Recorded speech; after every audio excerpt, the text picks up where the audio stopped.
Tell me what's the goal? Do you have no soul? Why are you so cold? If I'm too proud to speak, will that make me weak? How will this unfold?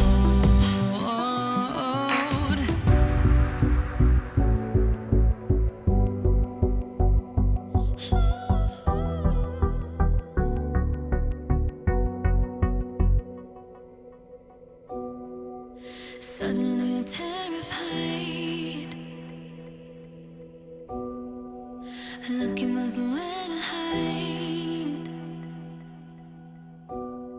The wolf is at your door. Can you hear him roar?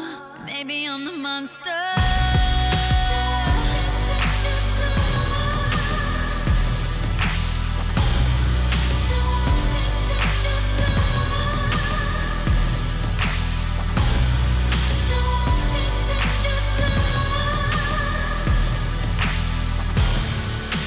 Can you hear him roar? Maybe I'm the monster.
Locking down the Drake is now Doran. Decent position. Double Break down my walls, but I won't rise again.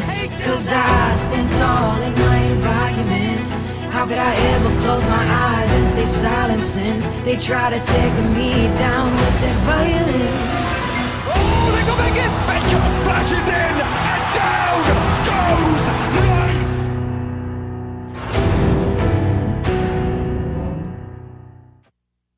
The human body was built to move, not trapped at a desk in one singular posture for 12 hours a day. It's time your chair evolved. This is Secret Lab Titan Evo. Ergonomically engineered for you, gamers, hybrid workers, artists, backing your every move.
lows. Oh no, don't close your eyes, I'm taking everything you own.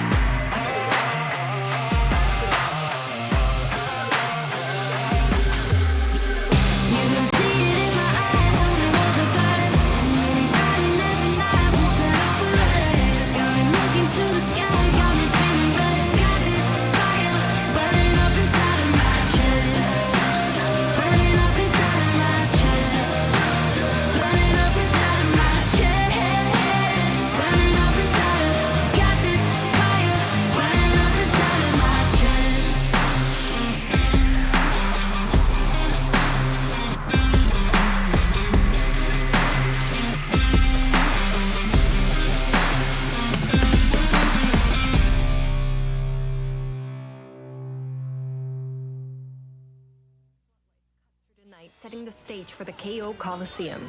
Under Whisker's watchful eye, the ultimate showdown begins. The Tactician's crown is back. And from November 14th to 16th, 40 Tactician will enter the arena, each ready to push beyond their limits with power-ups, rivalries, and maximum flair. Each region is allocated slots for the regional finals. APAC, CN, America, and EMEA. The remaining seats go to the Pro Circuit winners. That completes the roster of 40 Tacticians stepping into the ring to fight for the Tactician's crown. Every placement matters for the main event, so let's break down the points. First place claims 8 points, last place only 1.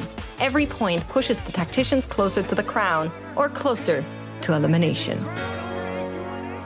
On day 1, all 40 Tacticians will clash in 6 games across 5 lobbies, which will reshuffle every 2 rounds, sparking fresh rivalries and unpredictable twists. By the end of the day, only the top 32 remain. Day 2, the pressure ignites as the 32 players face off in 4 games, and every 2 rounds, 8 players are eliminated until just 16 remain. Next, the top 16 clash in 2 more matches where the top 4 secure their place in the finals. While the bottom 4 are out, the remaining 8 get one last showdown to claim the last 4 spots in the finale. On day 3, the top 8 finalists will remain, but only one star will shine.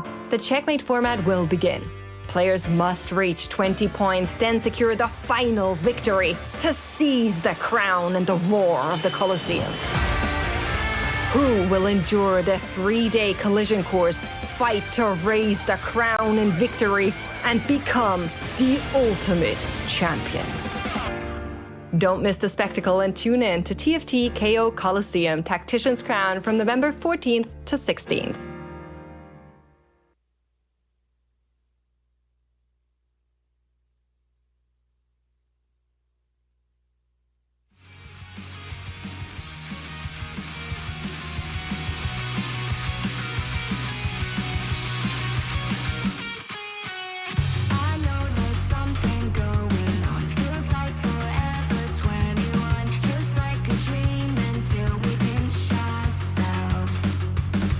This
see ya. Since that one time I accidentally saw you in the nude. This way I'm trying not to be rude.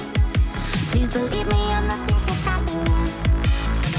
Wish I could just get you off my mood,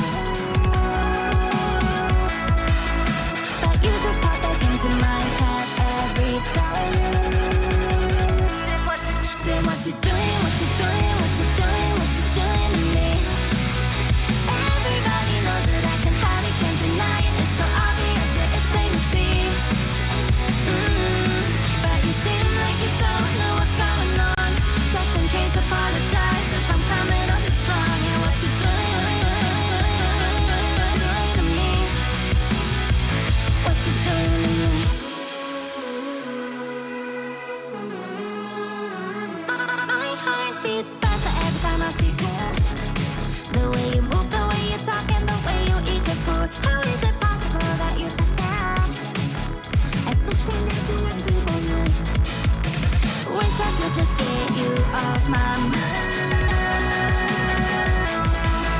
but you just pop back into my head every time. Say what you doing, what you doing, what you doing, what you doing to me. Everybody knows that I can hide it, can't deny it. It's so obvious, yeah, it's plain to see.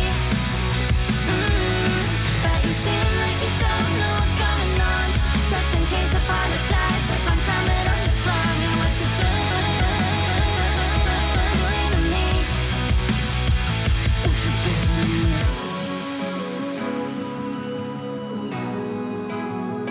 What you doing to me? What you doing to me?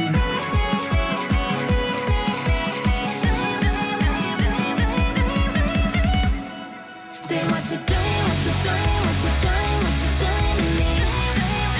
Everybody knows that I can hide it, can't deny it. It's so obvious, yeah, it's plain to see.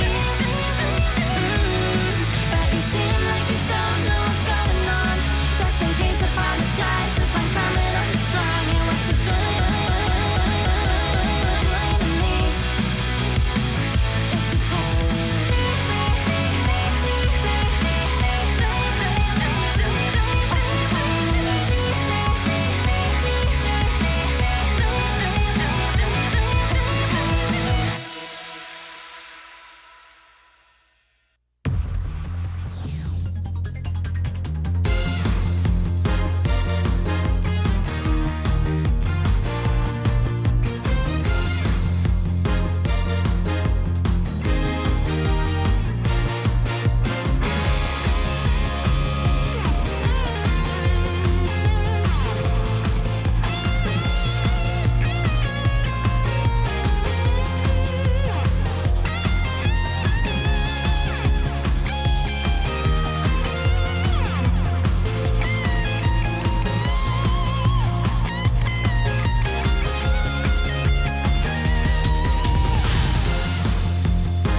Hello, everyone, and welcome to the TFT Tactician's Crown. Can you believe that we have had over 5 years of TFT esports? This time, we've decided to level up and bring you a whole new experience to this set's finale. For the first time ever, we have our players joining us on land both here in Alicante, Spain, as well as in Chengdu, China. Only the best of the best have gathered to compete here on this global stage to see who is the best tactician in the world. The stage is set, so players, take your seats at your battle stations and let the Tactician's Crown for KO Coliseum begin.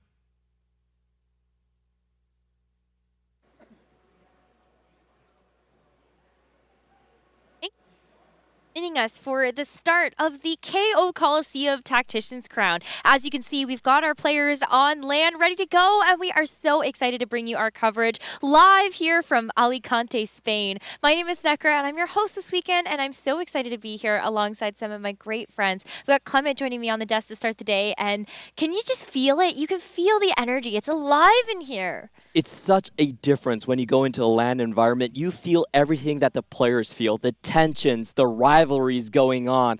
I'm so glad TFT Esports has finally made it to this stage. And we've got 3 incredible days of action ahead for everybody. So today, it's going to be pretty simple. We're going to just play 6 games, and then tomorrow is where things start to get really interesting as we continue to make cuts towards our final day of competition Sunday, our grand finals, where we get a chance to crown the winner of the Tactician's Crown. The format basically stayed exactly the same. We have 13 games for players in the group stage to prove that they can beat variants, and they are truly the best players in the field.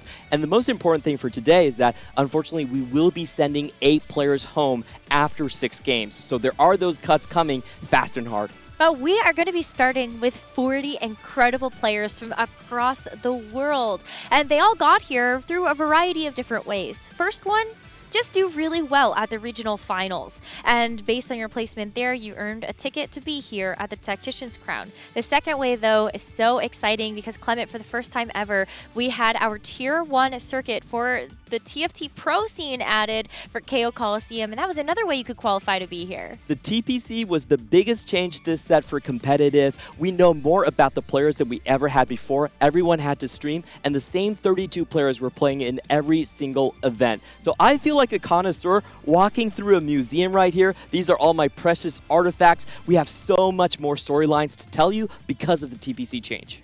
Yes, there are truly some maybe blighting jewels amongst this field of competition. We are so excited to be able to show you. But I know that with this Tier 1 Pro circuit, we got a chance to actually get a little bit of a primer for what our inter-region competition would look like. So we actually have a couple of correspondents on the floor that can give us a little bit more insight here. So, you know, we've got Panda and Hupe-san both on the floor. You gotta tell us, though, who are you rooting for? How do you think the competition is doing so far?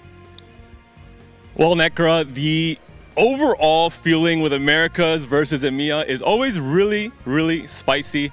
I have to say, though, looking at the field of players that we have sent for EMEA this set, I am feeling extremely confident. Hupe-san, you stand no chance. In case of America, I see faces of resolve here, Panda. And I have to say, in terms of aura, we're already winning. We saw players walk in and we have more personality. If we're talking about aura, we have to talk about the runner-up from Runeterra Reforged, Wet Jungler, who had a bit of a surprising start in Tier 2 this set, made it all the way to the TAC round now. How has that redemption arc been? How has that journey been for you, Jungler? It's been very fun competing in set 15, and I'm very excited to play here on stage. I have heard you've been a bit infiltrated behind enemy lines, prepping with some of the Americas players. Is there any player in particular you think our viewers should watch out for in this day one? I think Master P is very well prepped. Like I talked to him a lot, and he was always he always knew the stats, always knew builds, perfect itemization, comms wise. I think he's very well prepped. Okay, Hupe, I'll give you that one. It is going to be Marcel P as a player to watch. We have Lekoko as well on his 5th TAC run appearance, the 2nd most appearances out of any player in this field. But number 1, the one and only Double 61. It's your 7th time on the international stage, Double. First time playing a LAN event with the Americas players here as well. Do you feel this tournament is special for you? Yeah, I think it's really great. Finally, everyone is on LAN, and I think this is a really great thing. I am excited to play, and I can't wait to do well. So dominate. You can be cocky. I think he's earned it. Double, you're the only previous champion in the TAC round field here for Set 15 KO Coliseum. Do you feel you have a target on your back? Do you feel everyone's trying to maybe take you down? No, I don't think so. I don't feel any pressure, and I don't think... I don't know, like we will just play and we will see. Okay, you heard it here from Double 61 Hupe-san. Good luck following up on that. Thank you, Panda, for that. And of course, in America, we have uprising talent right here. Robin, we hope to see him walking so much on the top. CMB prepping. We have Marcel P. We have JD Zelinsky trying to avoid the 6-7, of course. Cam Bully here. Cam, I wanted to ask you, man, do you have any ritual or any performance that you have to do, you like to do before the game? Yeah, me and JD, who's sitting next to me, we always play GeoGuessr to warm up for our games, and we actually did just play one quick game, and we flawless victoried the opponents, so I think hopefully that's a sign of what's to come today. Amazing. So boost of confidence here for Cam and, of course, JD on the front. And now here for Michael, representative of LATAM and for all the Hispanic community. Michael, how do you feel being here on stage against the best of the best, once again in Tactician Crown? The stage is amazing. It's really beautiful, and I'm so excited for playing now. What do you feel about your lobbies? Your lobby hard, is accessible? I think every player in Worlds is good, so whatever. 100%. So full confidence here for Michael. The players are set and the stage is ready. Back to you, Necra. Thank you so much. It was so great to be able to hear some insight from our players as they get ready to go for our first game of the day. We do have just a little bit more to wait, so a little bit more to share with you before we get into that. Panda, how was it down there? Can you kind of feel that tension mounting as you talk to the players? I'm all about the inter-region trash talk and all of the rivalries, so having it all happen now in person, maybe we'll see some more heated action after a few games come through. I'm just so excited. I love that you tried and then you didn't get anything. You just like, oh yeah, you know, the other players are really good. Everybody's really good. We're going to have to work on that one, I think, to get a little bit more of that trash talk out of our players. But some of it kind of did happen as we took a look at our drafting process. Now, if you're tuning into the Tactician's Crown for the first time, this may be news to you, but all of our players were able to kind of pick and choose who they wanted to battle against for our first two games of the day. The regional final winners all got first seed and separated out amongst the 5 lobbies so that they didn't have to play each other. And then from there, they got to pick their first opponent and then so on and so forth till we filled out those lobbies. And there's definitely some strategy that can come with that. This is the best insight to player rankings amongst themselves that we have. They've all been scrimming each other, and spoilers alert, Zumbai went last. So there's a lot of respect going that way. There's also a lot of tactics being played. The win streak players, they want to farm the loss streak players for their Crystal Gambit lines. And there's also another tactic that we saw, the study group hold hand tactic. Saving Private Dahua, Marcel P, Wet Jungler, all in the same lobby, and their thought process is at least one of us is going to make it to the finals. I think it's also interesting because looking at the draft, you might think historically some of these players are very good. That doesn't make sense how they're picked.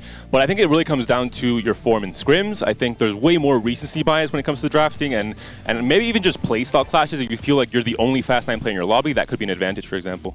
And there were some players that went, well, you know what? I should not have been picked, so I'm going to take the whole lobby down with me. And that's how we ended up getting some of these super lobbies that we'll show you in just a moment. But as our players have started to power rank each other and our casters have kind of gotten in the mix, maybe you folks at home who are tuning in have also done so. And you can put your pedal to the metal and see if your mind gets it right by joining in on our pick'ems powered by AWS. They are back and they are better than ever. So make sure that you get your predictions locked in before we start our first game of the day. You can go to riot.com/tacticianscrown and check out all of the additional information that we have to share with you about what's coming up in this weekend. So maybe you can win some in-game cosmetics. It'll be really cool to see if you can be the smartest person in the room. But back to our competition at hand and how those lobbies actually ended up shaking out after the draft. We get a chance to see and show you exactly which lobby we're talking about because there is a clear one here that is maybe harder than the rest of them. We're going to see it at the start of the day. That's going to be Lobby 3, the Lobby of Death. Personally, I have 4 players in this lobby making the finals between Lakoko, Robin Songs, YBY, and Ironbach. Absolutely stacked. And I just want to say, if you need some draft coaching, Lau, YFTX, the CM players, they have some interesting picks. It's a crazy lobby. I'm excited to see also someone like Flancy, for example, competing now on the big stage. A player who I think is historically one of those big titans from CN. Yeah, and I have to just give a shout out to YBY1. I think he's been one of my favorite players to actually get a chance to watch because when you think about like just exciting TFT, you've got fast roll downs, fast APM, and also a really unique read on the meta. And so maybe we can see some cool compositions from him too. Absolutely. There's so many fun players right here. We're taking a look now at Chengdu. This is the Chonk Park. It's the capital of Hot Pot and Pandas. Not the one next to Chengdu. I'm a fan already, Clement. It's just so amazing. When we watched the TOC, we saw all the players in the final game trying to brave the variant and win that crown for TOC. The player reactions there are just amazing to watch. I love all the lights too. It's just like, it just gives so much pomp and circumstance to the Tactician's crown, and I think that's what makes things so exciting about being able to send off our set championship in this way, is that, you know, we're putting a nice end cap on what has been a great set of TFT again. This is the moment. It's the bright lights for all our competitors. This is what they've been working through this entire set to make it to this point and now to try and perform to the best of their ability in this point as well.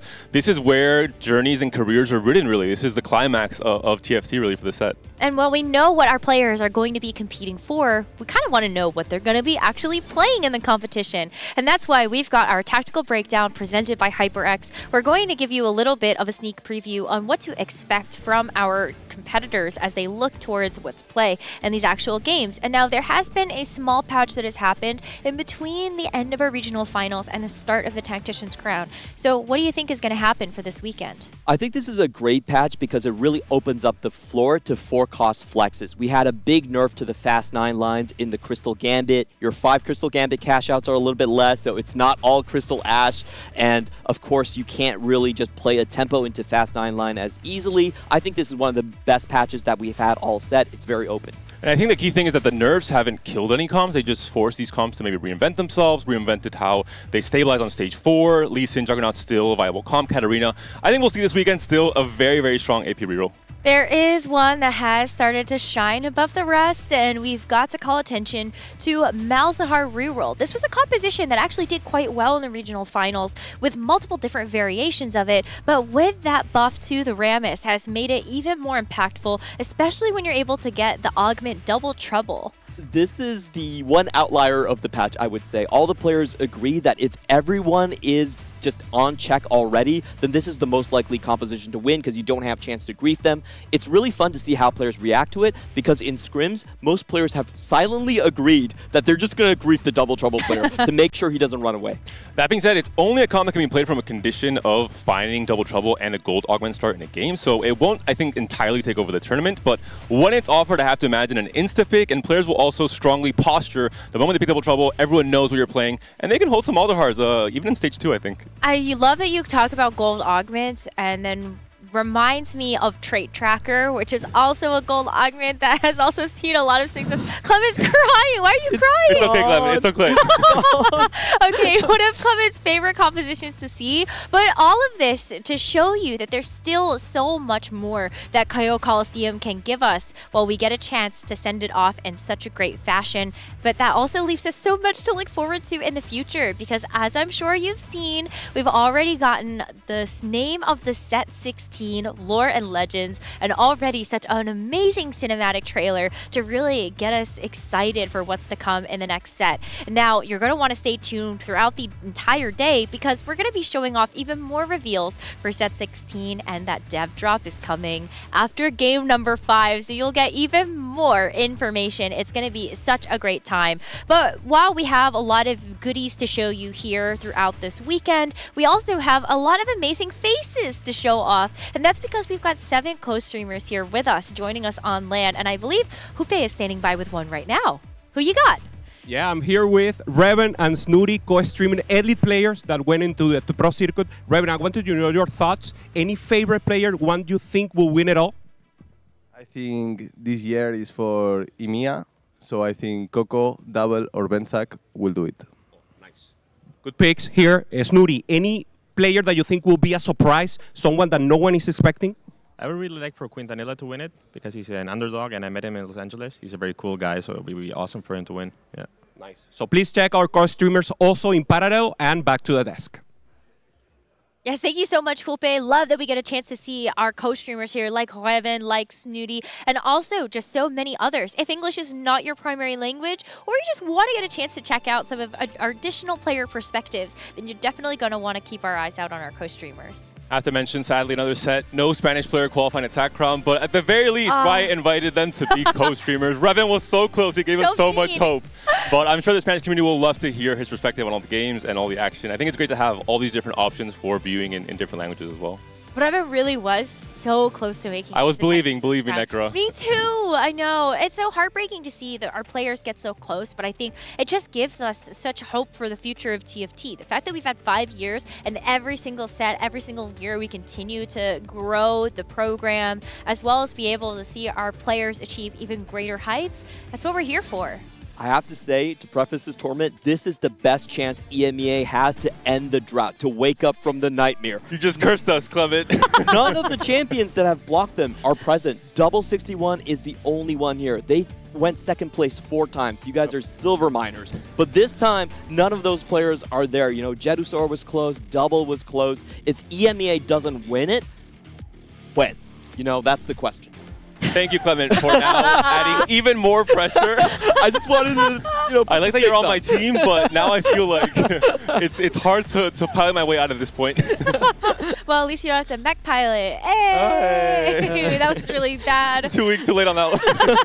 That's it. I know it's not here anymore because we got that patch in the middle of our regional finals, but I'm just so excited. You can really feel just the hype that is with all of our players joining us on LAN, and I think we will hopefully be able to send that energy to you, all of you viewers at home. But in case you want to experience an event like this, while this is on a smaller scale, wait till you see the scale that the TFT Paris Open is about to provide, one of our biggest events of the year. Guys, I love that we get a chance to have these bigger in-person LANs that are open for everybody, and there are still spectator passes available. So make sure you scan that QR code, get some more information about the Paris Open, and join us in the celebration.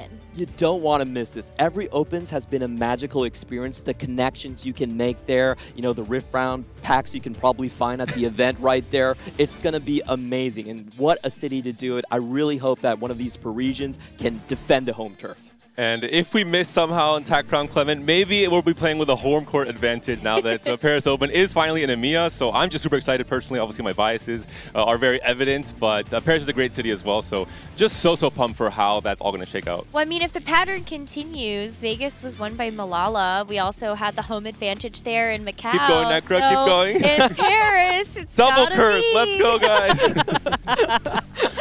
But yeah, no, it's just because you're on the broadcast. We gotta get a couple of digs at you before we get into our first game. I'm being bullied here. It's a 2v1. Well, you have your saver right in front of you. I have him in my pick'ems as the player to win it all. It's going to be Double.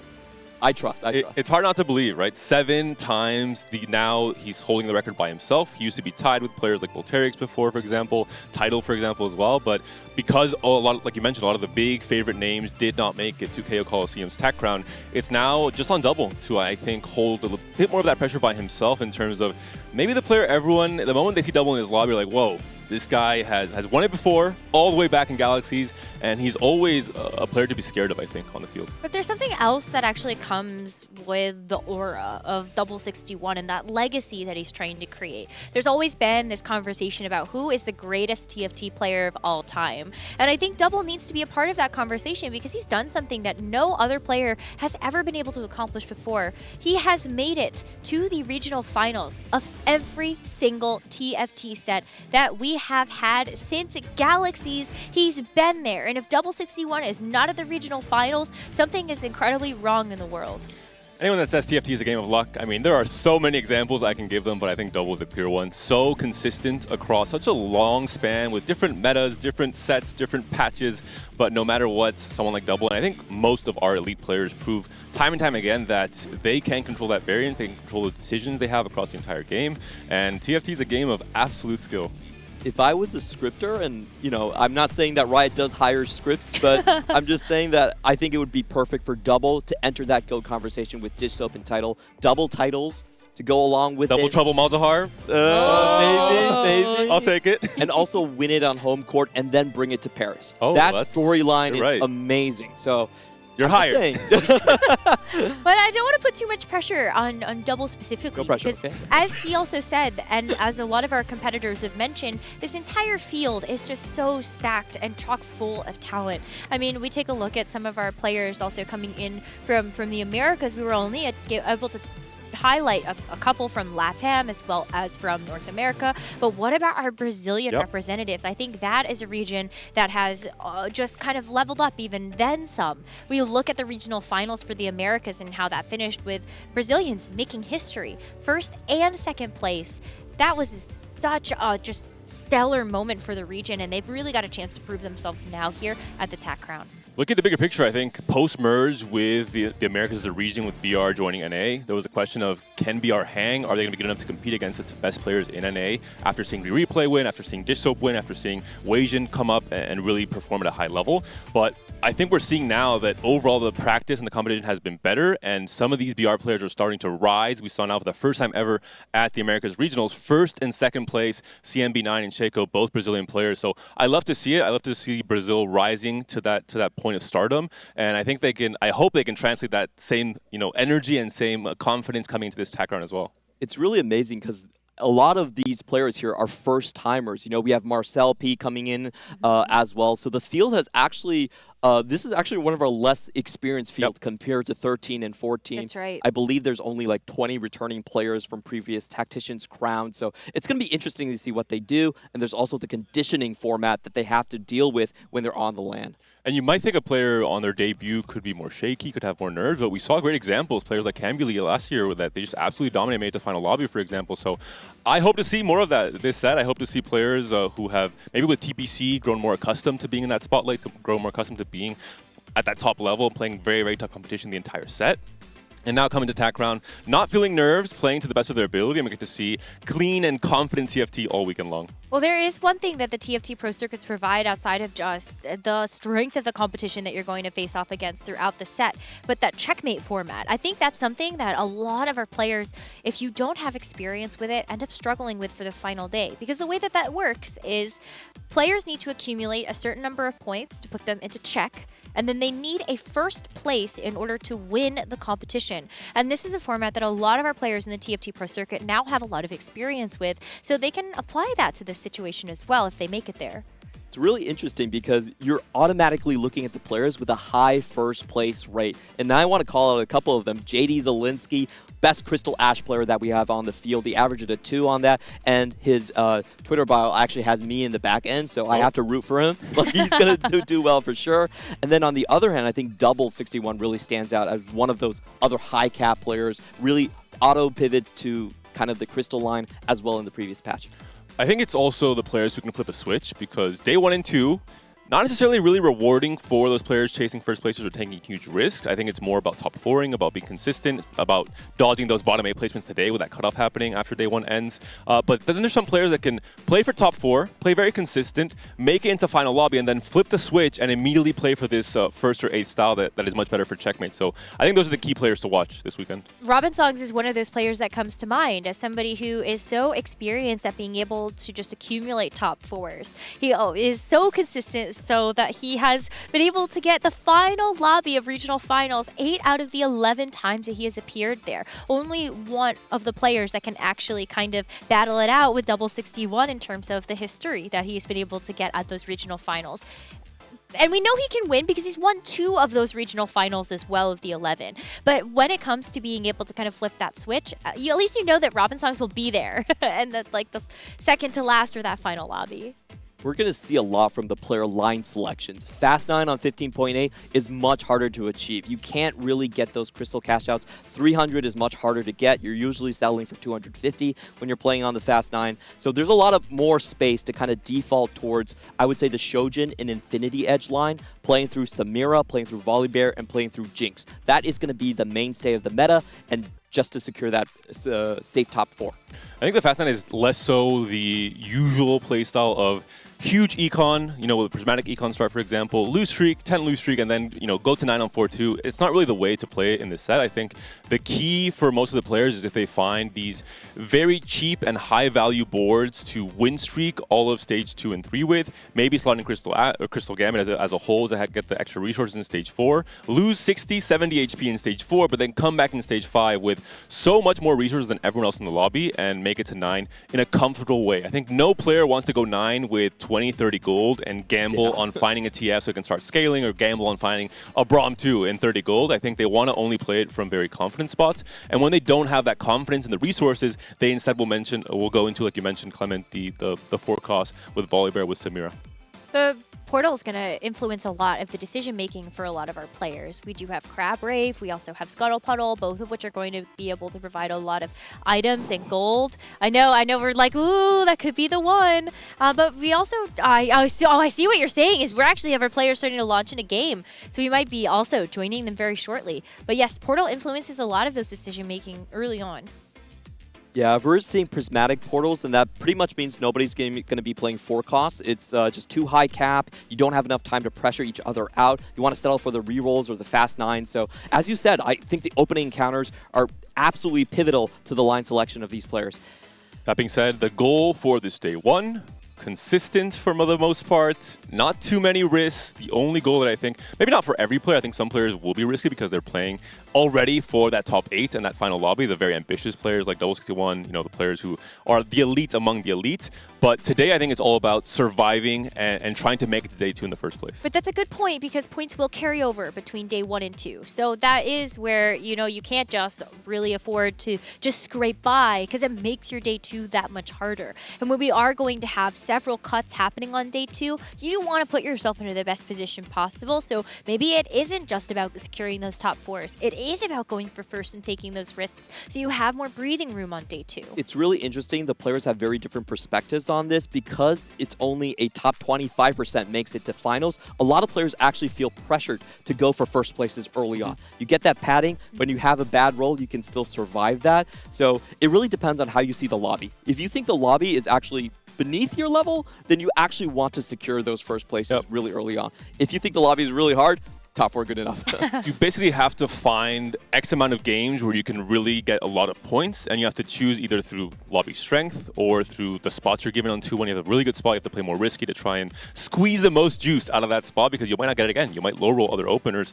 I think the key thing though for the elite of the elite is if you go 7th or 8th in game 1, how do you bounce back? I think it's really important in terms of setting the momentum for the rest of the day and the entire competition, really. And I do wonder how being on LAN is going to affect some of the player mentality when you do have to try to make that bounce back. Can you go rely on one of your friends, see if they can actually help cheer you up? Or maybe you just want to try to go take your own space, take a couple of breaths. Maybe that's going to be the way that gets you back into it.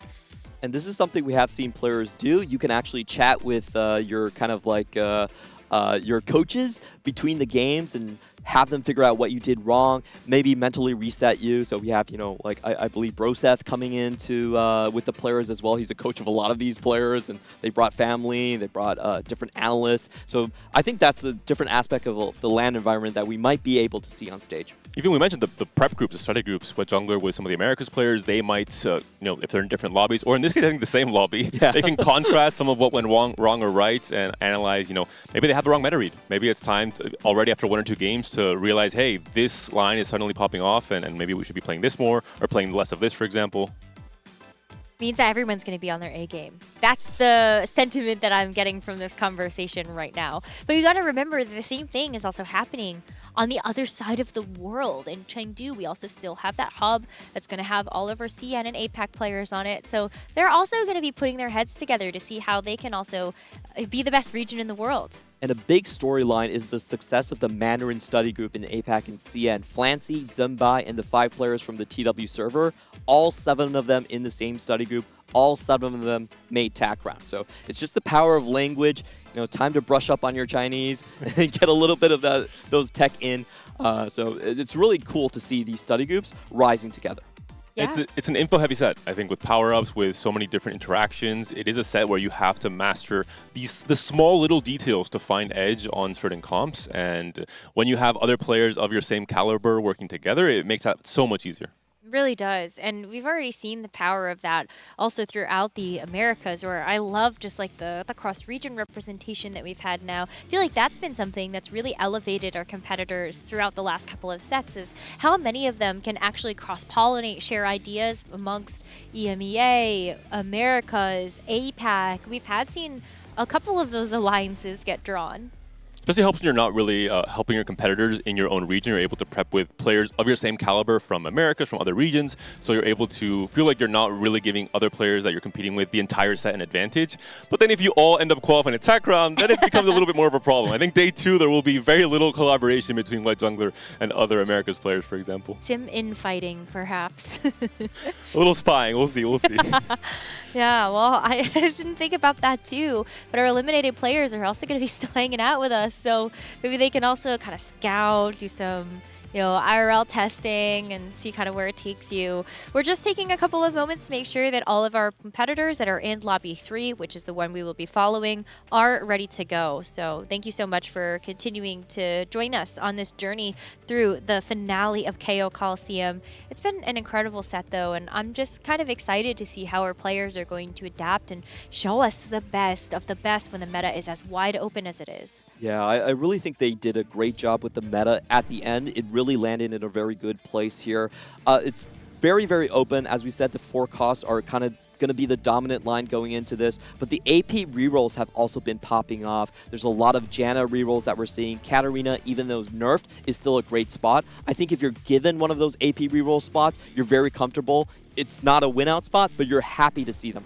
Well, let's go. I think we've got our competitors about ready to start. And so as we take a look at these heavy hitters on your screen, I think it's really hard to not call attention to just the veterancy in this lobby.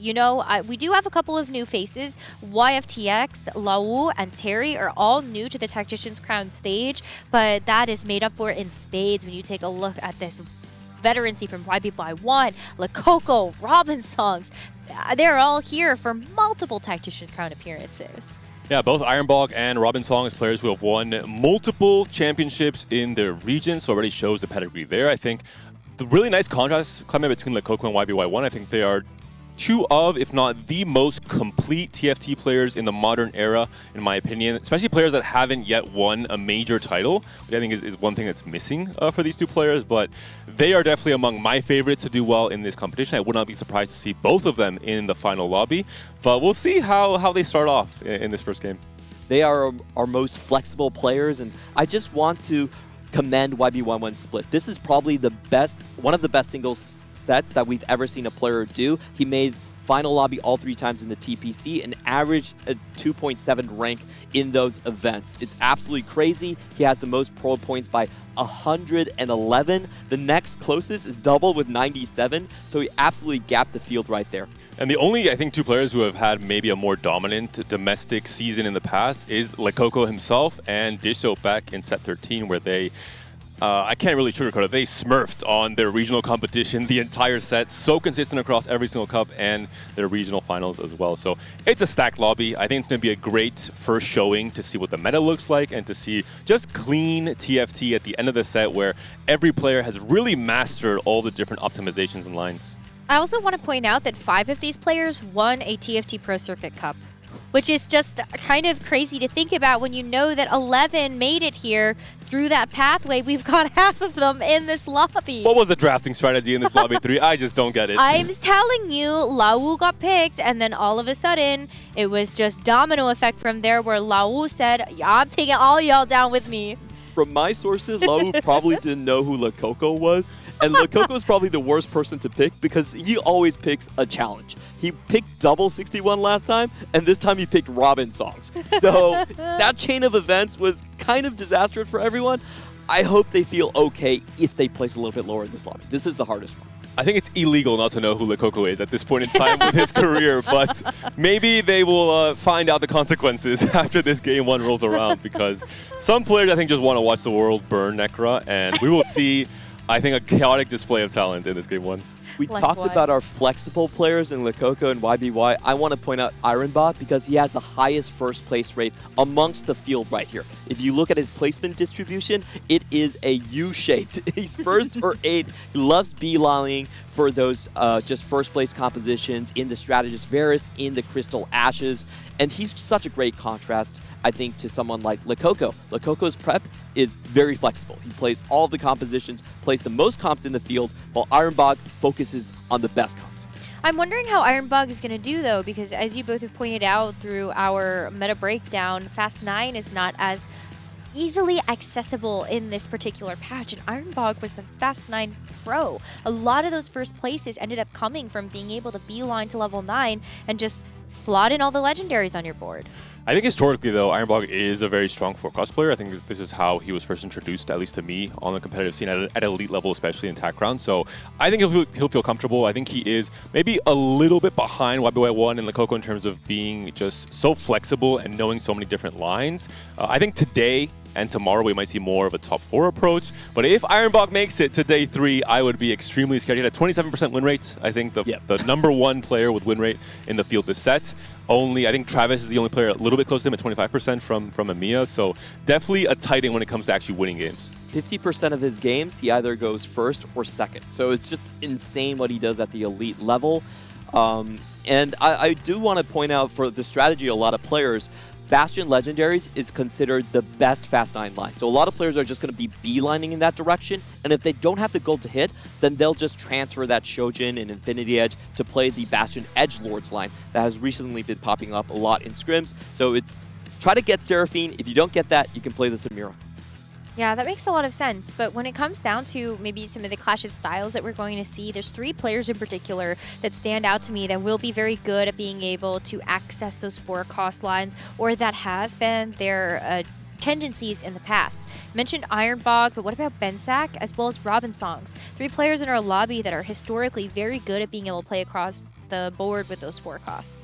Bensak, I want to talk about him. We haven't talked about him yet. He's a player who I think has had the most meteoric rise across the last 2 sets in terms of the biggest improvement in overall performance and consistency from EMEA.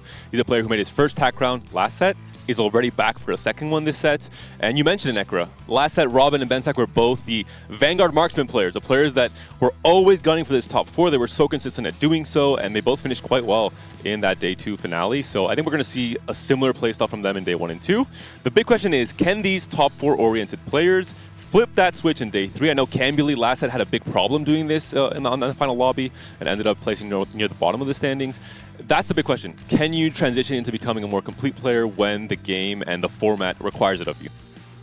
Yeah, it's going to be tough. And I think, like, to your point about just the clash of styles or flipping the switch, I kind of wonder as well how it's going to fare when you know that you actually have some pretty good rerollers in this lobby as well. So while we said Robin Songs, Bensak, Ironbog, you're going to be very good about being able to play around those 4 costs, you have to look at someone like YBY1 who's very good at 2-cost reroll, Terry who loved the veteran and the Janna rerolls from this regional finals, and then Lekoko who has just been lights out on the Monster Trainer reroll lines.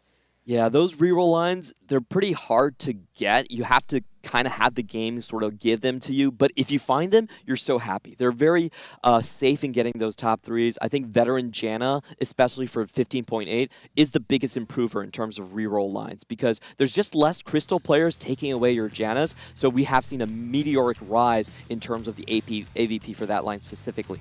And that's the beauty of this patch. Every playstyle is favored to some extent. Every playstyle is a possibility. We had some patches this set where reroll was very clearly the top way to go when it comes to the Janna reroll in some patches we had in the past, with Kaisa also being very dominant in some patches. Then we had Fast 9, we had Mighty Mech be one of the strongest lines. But we are finally moving in. Let's get started. Game 1 of the Tactician's Crown on the main broadcast, and we've got Yuumi to start things off. So let's see what's in store for us, as it's going to be some high econ and some high items. So this is going to be the crab that is safe, the more cuddly scuttle, as I call it. It's going to be a high resource portal to start us off. And what this means is that Fast 9 is back in vogue. It also enables the comp and the unit that we're seeing right here. Kale reroll, for example, is a comp that is very hard to pull off because you have to roll for Kale 3-on-3-1. And then somehow still have enough gold and the potential to make it to level 9 to really get that Kale to spike. And especially from CN and I think APAC, we were seeing Kale be incredibly dominant across regionals. Ooh, but what about this? I mean, YBY1 is very, YFTX was super excited to be able to pick up some of the crew. Yep, this is, this is YFTX. Good spot right there. And they are starting off with a duplicator, so I think he's well positioned into that line. As we were mentioning, Kale reroll actually averaging one of the better reroll lines in scrims overall. You really like to play. Like the 4 Wraith that was buffed in the previous patch for Juggernaut fits really comfortably. Oh, Ironbog maybe also being persuaded to stay open at the very least to the kill reroll line. One thing to mention with this extra econ coming in from the Scuttle Puddle is the fact that usually you can only really play this Loose Streak Fast 9 off of a Prismatic econ start and a really good spot for it, whereas with Scuttle Puddle, you can merge that with just a gold augment econ start, and I think that's usually enough to make it to Fast 9 as well. So it's a chance we'll be seeing a lot more Fast 9 in this game. I'm pumped. Robin didn't find a bow, so actually sold his Gnar 2 right there. Gnar 2 with that with extra gold is like the best start if you can get a Gambler's Blade, so a lot of players will be holding on to that. First augment in this game is going to be gold. I already see the Knuckle Dusters augment. I think hero augments, while maybe, I actually wonder what you guys think about the power level in a lobby type like Scuttle Puddle. I think Vi in particular, if you're able to snowball hitting an early 3-star Vi, it can scale easily into the late game and can really contest the Fast 9 comps. The only problem is there's a huge target on your back. Oh, we actually got YFTX that selected Hit the Bell. Ring the bell. Yeah. Oh, okay. Heavyweights is going to be on the menu for this game 1 as well. Oh my goodness. Pretty interesting one. Unless you already have the Darius, you don't really see people pick that. It's considered a bit of a weaker combat augment. Whenever it's gold, though, the first thing I'm looking across the lobby is who is the Double Trouble player. Yep. Well, we don't have one, but we do have a worth the wait player. Lakoko did pick that, so we'll have to find out what champion that's going to give you. But we also got aura farming from Bensack, and so that's going to be a 2-star legendary waiting in the wings. Ooh, I'm so excited to see which one he actually got right there. If you get the Lee Sin, it makes a huge difference. If you get the Gwen, you're a little bit sadder. But they open up very different lines. And this is the start I was talking about, Gambler's Blade with Gnar. If you can hit the Shadow Clone on it, a lot of players will reroll for that specifically. It's a huge gold boost, especially in this Scuttle Puddle lobby. It's one of those high-value, high-tempo ways to make it to 9 from a comfortable position, especially if you can win streak. And I think YBY is definitely one of the players that can definitely do that in stage 2 and 3. Looking at Bensack, we did see the Zyra as his aura farming option. Small nerfs to Crystal Gambit. Zyra, I think, is a fairly flexible 5-cost, so you don't necessarily have to fit into her vertical line on stage 4. And really, aura farming, the main idea is you can't just lose streak all of stage 2 and 3 and then hope Zyra 2 will bail you out. You have to try and preserve HP where you can and just allow that natural spike to happen when Zyra 2 comes online. I mean, but that's why, like, Bensack is actually holding on to Bastion units. Like, there's already a Garen 2, but you can have the option to pivot to Crystal Gambit if you wanted to put that package in. But you're missing a Crystal Gambit unit to actually activate that trait for now. Yeah, I think a lot of players are just going to be default going for that Bastion Legendaries. It is considered the strongest Fast 9 compared to something like Juggernaut or the Strategist Varus that is just so much more expensive. With Bensack already having a 5-cost carry there and this Scuttlebolt, it has to be a Fast 9 angle.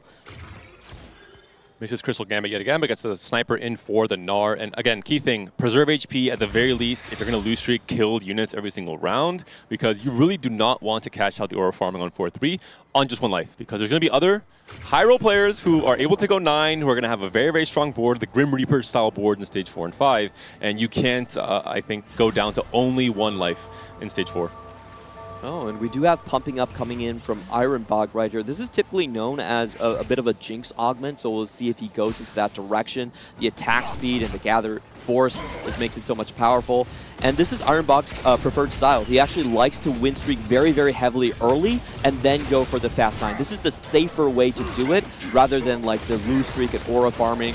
I actually consider this as a bit of a better spot going into it. With the stage 2 carousel, we could see some key pickups here in terms of maybe Crystal Gambit available for Bensack, who has been angling for it with his bench for now. Oh, and we're going to get a look at what all these players have on their board so far. Lakoko looks like he's going to be going for Drift Duo as well with that worth the wait. We saw the combination there with the Lucian and Senna online. And for the 3 cost here, you're typically looking for something like the Swain. It has triple traits and crystal inside, but so far not really seeing that. I'm curious to see what we see from YFTX with Ring the Bell. I think Heavyweights has a few different options when it comes to your backline. If you have 80 items, you can play for Smolder. I think Malzahar is usually the default, but like you mentioned, I think Darius is probably the key in terms of really getting the value from the extra Ascension-like proc and the extra damage as well, not just survivability. But I saw that open tier, so I feel like there is a bit of a possibility to actually get that blue buff that you would want for the Malzahar. And then the open glove too. I'm like, ooh, it could either be a dual gauntlet or maybe you make something else for the Rage Blade. Really interesting here from YFTX, not using his power-up. So really angling for the 5 loss. Power-up has not been, slide onto any unit for now. And also maybe optimizing his power-up removers, waiting for that Darius, waiting for that Malzahar. Yeah, I really like his angle. It's going to be a 3-5 roll down right here. The thing is, I think this is kind of a forced spot. You know, you would really prefer an early econ augment rather than just kind of showing your hand and having to bet that the Darius is going to come. Well, we did see Terry pick calculated loss. So I'm curious to know your thoughts about kind of where that's going to fit into the lobby tempo. I feel like that's always so risky to want to take something that you know you have to take losses for. Yeah, whenever you're having something like that, you want to hit the Crystal Gambit early. That's going to be a first thing to kind of look for. And you're not going to go for a big cash out. It's just small cash out, preserve some HP, and then just start pivoting into the level 8 boards, I would say. Maybe even fits into just playing Crystal Gambit as a whole coming to stage 4 because you have all these extra rolls to try and guarantee to have a stable board where you can start getting the extra resources from the 5 Crystal Gambit cash outs instead throughout all of stage 4 and 5. Ooh, look at that, though. We've got the Crystal Gambit in. The Gambler's Blade, though, where do you feel like that's going to be the best for the late game? Who are you going to give that to? This is getting reforged, most likely, coming into stage 4 and 5. This is one of the big things with the econ-generating artifacts. If you have a Reforger, have access to one before stage 4, it's a huge upside. And there's an RNG element, right? You can get anything, pretty much, from that Reforge. If you had could be better, could be worse. We've seen these crazy hits, the 1 in 30 chance. It can really take over the game in stage 4. Really easy 5 streak for Ironbog here. I'm wondering what happens between YFTX and Terry. Do they run into each other? We saw YFTX purposely making his board a lot weaker, even selling his Jace to go below. So if he can grief Terry, that would be a great win for his strategy. But no, he actually picks up the win. No, I'm saying I think like Terry, they must have faced each other then, and Terry was the one that actually was able to keep that 5 loss streak. Which is a big deal, of course, the extra gold you're getting, the extra rolls you're getting. I'm curious to see what Terry ends up committing to, if it is going to be the Crystal Gambits. Considering that we are on Scuttle Puddle, right, you're going to have a lot more gold to work with after the Stage 3 PvE round. Usually with calculated loss, you can't really go fast 9. You'd lose too much HP in the process. And I'm pretty sure I know where Terry is going with these items right here. He already naturaled the Leona on 5. A great start to head for Bastion Legendaries. Has the Fast 9 Econ prepared for that as well. And the cool thing about Bastion Legendary is that Seraphine can use the Infinity Edge. Even though she's a mage, she doesn't care if it's AP or AD. We see Terry not pumping, not pre-leveling at all, maybe staying open to the fact that he can hit something around the 3-2 augment in particular, around Golden Quest maybe, around... I guess forward thing would be the opposite. You'd want to pump beforehand. So just Terry, I think, optimizing for what this 3-2 augment could look like. And for Coco, we're going to get the answer on what his worth the wait is. It is going to be Zach. I thought it was going to be Lucian, which leads into potentially the strongest line possible here in the Drift duo. It's averaging like in the 2s in terms of scrims. But Zach, I think, is a little bit more awkward. So we might see a collision course between these heavyweight lines. And this is one of those times where you pick your augments, there's some random element to it, and then you start scouting and you see that someone is already hard committing to your line as well with the Ring the Bell that we saw from YFTX. So I think the Coco, we mentioned it, he is the one player that has played all these different lines, knows all these different optimizations as well. And this is going to be a pivotal round for Robinsons because he's angling for Janna reroll. He already has Treasure Hunt. It's best with 2 costs, but he hasn't found a Janna yet. He's built his items. He has the Jarvan, but no Janna. Can he actually start stabilizing on stage 3? If you don't win on stage 3, it's really hard. We do see gold augments on 3-2 as well. Some players will go for full econ with the benefit of Scuttle Puddle. I think that can definitely get you to level 9. Other players maybe playing more for tempo, playing for HP preservation here. Crown of Demacia for Robinsons and a Janna too. So potentially a stabilization point here. And this is the key thing for Robin. You want to stabilize using your rolls potentially for this stage, but you don't want to have to commit too much gold because you need more gold to proc treasure hunt every single stage going forward. So looking at his gold, this is not a very good situation for Robin. He had to roll down to 10 to just hit that Janna 2, and he's still a ways off from his, I believe, I'm not sure, but I think he probably used his Nikos here.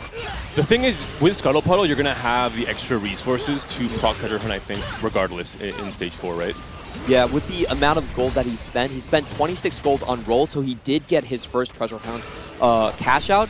And because he doesn't have a spat, that means he actually had to use his lesser duplicators just for the Janna 2. This is, I would consider it a bit of a low roll. 3-item Janna 2, though, should be able to smurf most of the stage 3, especially with a lot of players angling more towards a loose streak, with the Cockclass player, for example, and players, I think, taking a pretty low tempo for stage 3. And this is Robin's style, right? The Robin style is playing high tempo, preserving HP, angling for more of a top 4 with Janna reroll, but having a clean, consistent game for the first start of the tournament. Robin Songs took the crown he couldn't take during the walkout. He tried, though. I will give him that. He tried, and I almost lost it. We're going to have another big roll down here because YFTX has not found the most important person to the show here. Darius has not shown up. He has the Kaisa too. And if I'm looking at his tempo and his HP, he has to roll down on 3-5. It's going to be a big determinant, especially with Lakoko already on that Zac 3. So Clement, we know JG is the CN Tech in stage 2. Is BT Kaisa the CN Tech in stage 3? I've never seen it, sorry. Hear me out. If you get jumped on by something, then the Kaisa gets to heal with some, Omnivamp. I'm sure Twitch chat will enjoy typing BT diff at the end of any of these fights. Hang on, though. It might be a BT diff. Let's see if this lane can hold on. I think for YBY1, he hopes it is a BT diff because he has doubled down already with Crystal Gambit.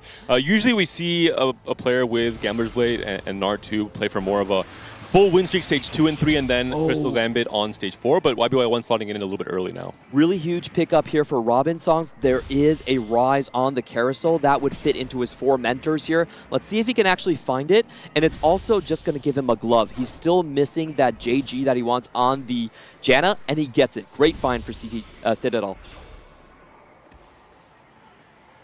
On the other hand, the forecast, I think the Samira is the other big pickup. I think Terry would love that. He already has the Infinity Edge, already has the Leona, would go well there. Seeing if he actually did manage to hit that, I believe so.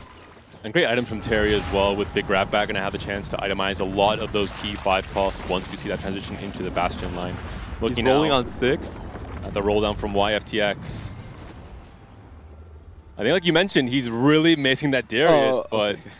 I was really scared because I saw the on 6, but he's actually doing on 7. So on 7 is okay, but no Mals. There's the first one. Finally, Malzahar also found the immediate pivot into the full 6 heavyweight comp alongside that Malzahar. So this is going to be a designated Malzahar reroll player. No double trouble, so should be uncontested outside of Lakoko's Zac 3. Yeah, but you're poor now. You are poor now. How are you I completely agree with you. How are you going to get the Malzahar? Let's have a duplicator at the very least, so that might help him out. I'm just saying, this composition, because I've played a lot of it on ladder, is very expensive. And so you best hope that the crabs at the end of stage 3 are going to give you enough gold that you can, recover your economic failure. The rejuice is going to be a hopeful one, what we're going to see for YFTX. Ironbog, 9 win streak going through this stage 3. We talked about Ironbog being a player that is more first or 8th, is more, a huge, I think the #1 win rate player in the field. But for this very first game, I think the more traditional Ironbog style we saw in past TAC crowns, playing very high tempo early game into probably some really juicy 4-cost flex in stage 4. Yeah, this is the position that he loves to be in. He's almost full win streaking. The lobby in general is a little bit weaker. As I said that, Terry might be the one to break the other Hong Kong player's streak here. Already Samira 2 on the board.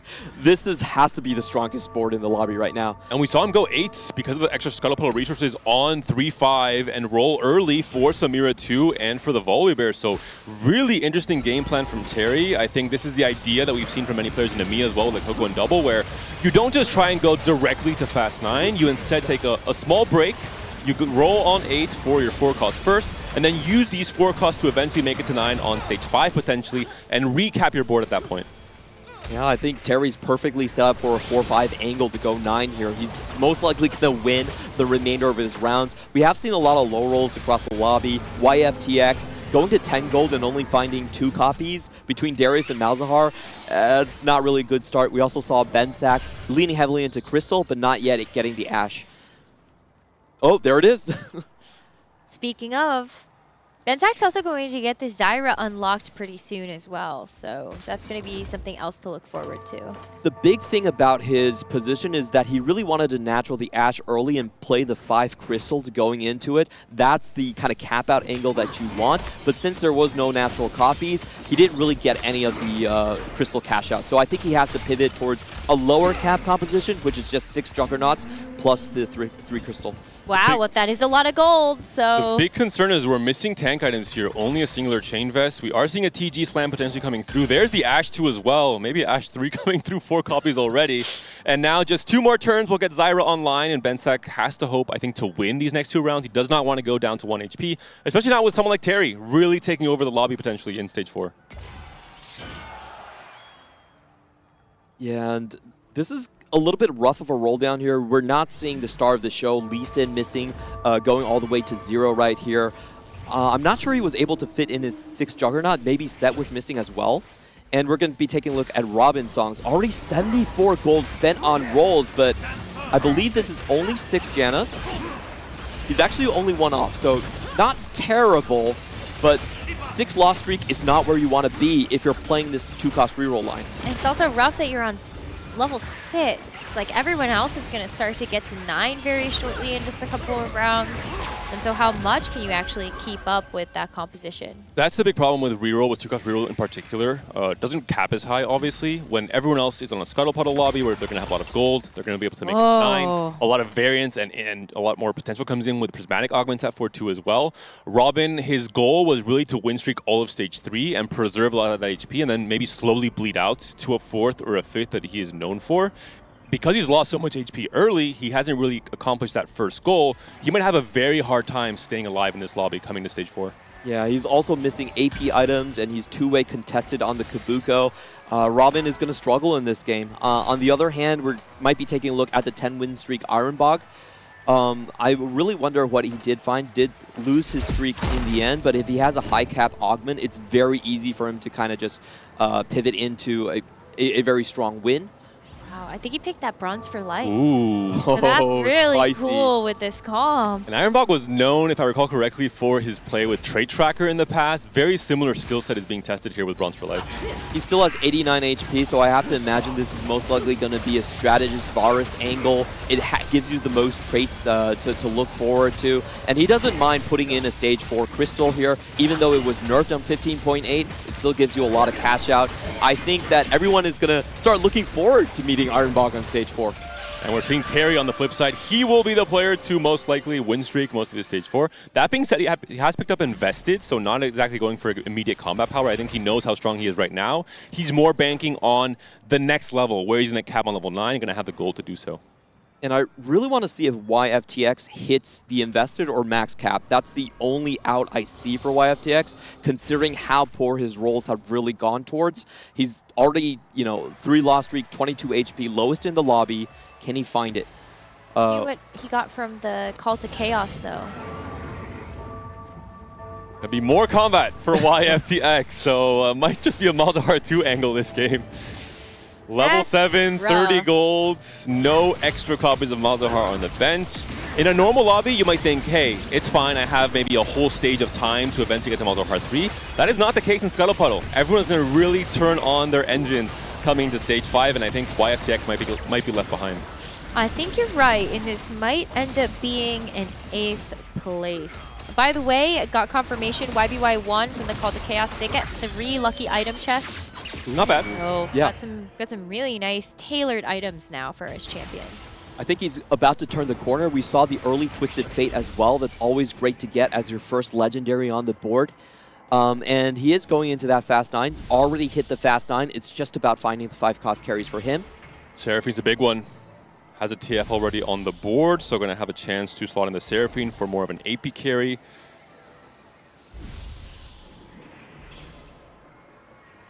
Oh, and interesting that Robin Song's actually able to, you know, overtake the HP lead in the lobby. So maybe doing a bit better than I imagined. Well, he has the Janna now.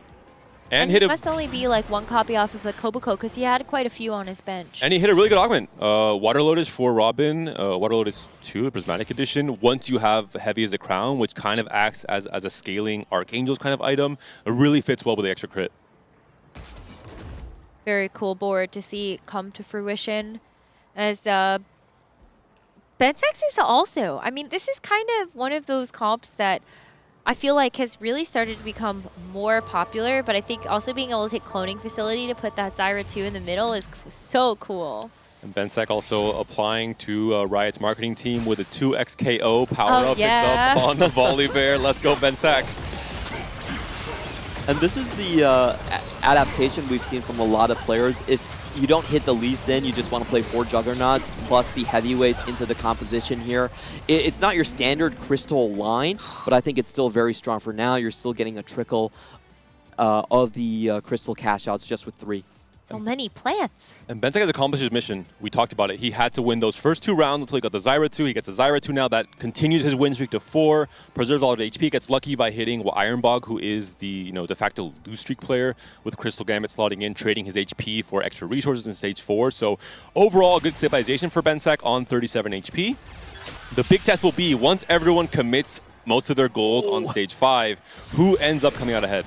Huge find for YBY. He drops another round, but finally gets all of his legendaries online here, both in the Twisted Fate and the Zyra. And they're both good power-ups here. Do we see a Reforger on the Gambler's Blade now that he has rolled down to below 10 gold?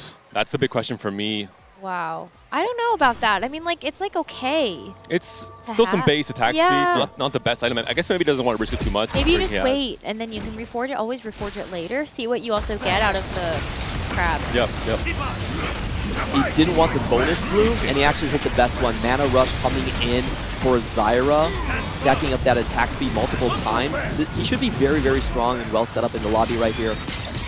Coco going to go for a big level 9 roll down, taking the hit here for that extra greed in stage 4. Pretty much pre-leveled to level 9, going to have around 60. It's maybe more gold Action Scuttle Puddle to roll with, so a lot of boards will completely transform once you get into stage 5, especially Ironbog and Lakoko. But is it a problem that you already had 3 players hit level 9 and it's going to be Lakoko that's next to roll? Maybe there's less champions in the pool here for you to work with.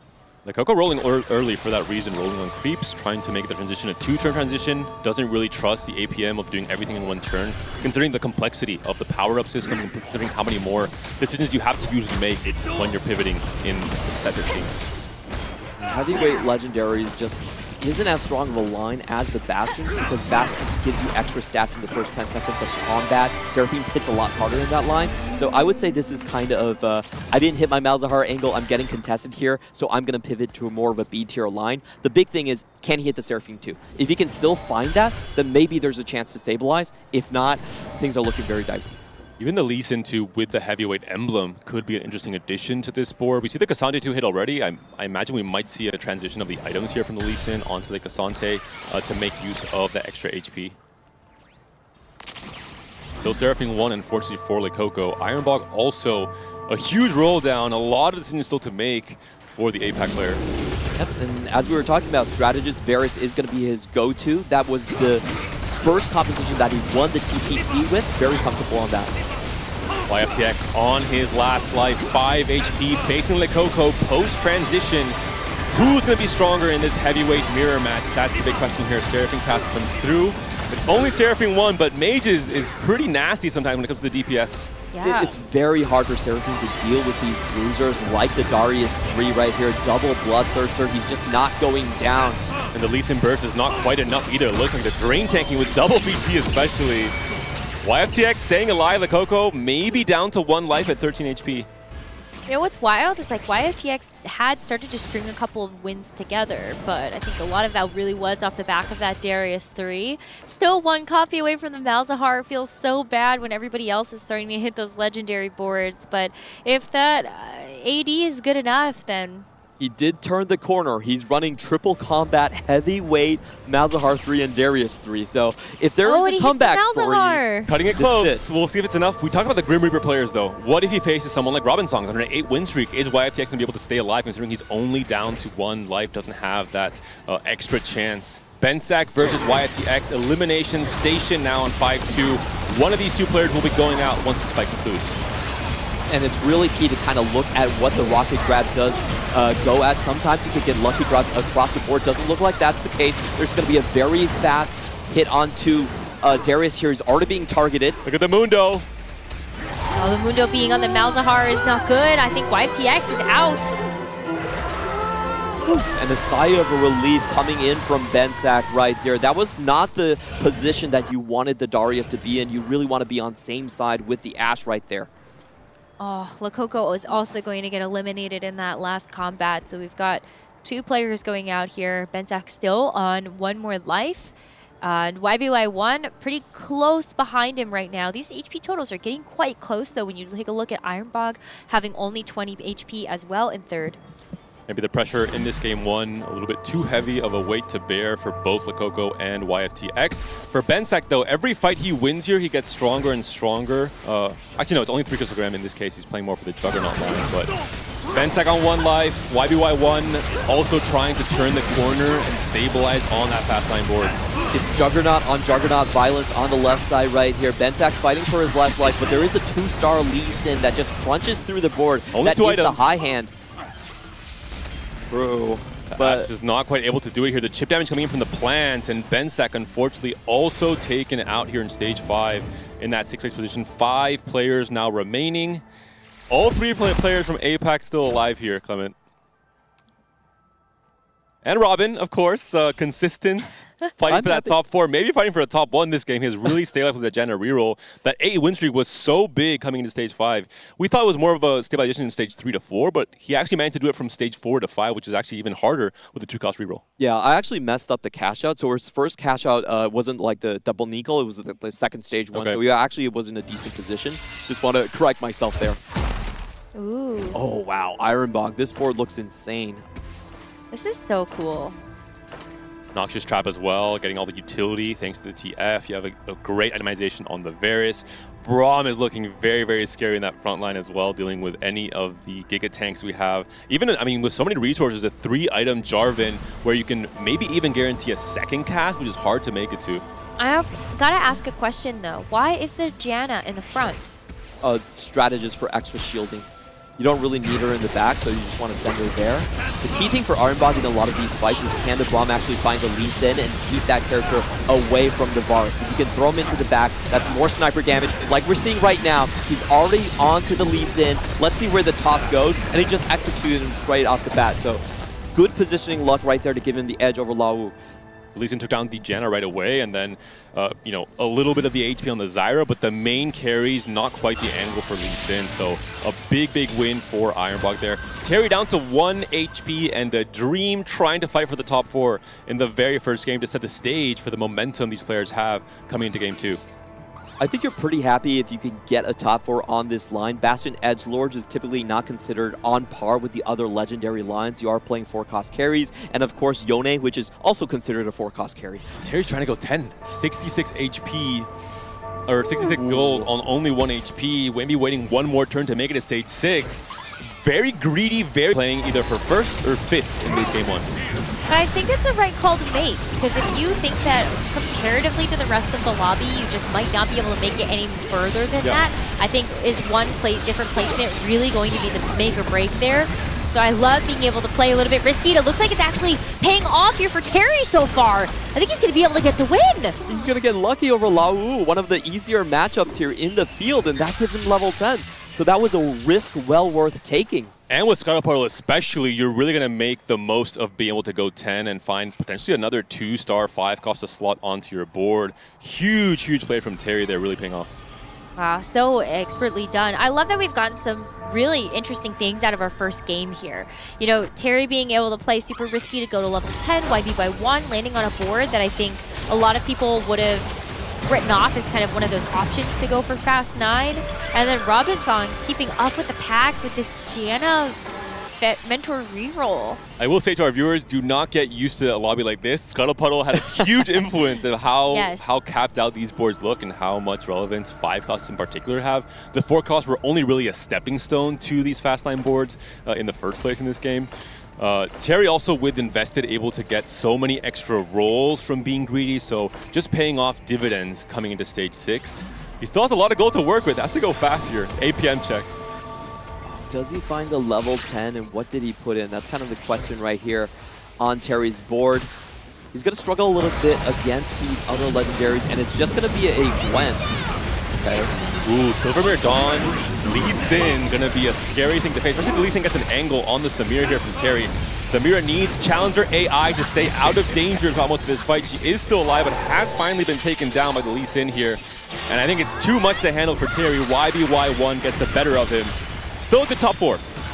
Yeah, I mean, it did preserve a placement. It rolled for any additional upgrades, but now all of those champions back in the pool for all of our other players who have started to hoard that gold after that econ round, knowing that they were trying to contest Terry on some of these champions. But wow. I love the rewards coming through here from the Crystal Gambit and the Insta-Soul. Yeah, did not find the Twisted cool. Fate 2.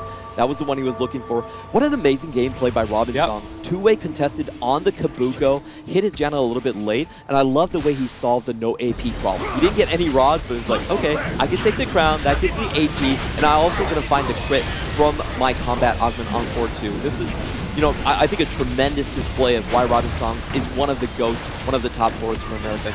And this is the game plan. It is going to be a crushing loss, but this is what Robin expected. His entire purpose was, I want to stabilize on stage 4 when I hit my gen at 3.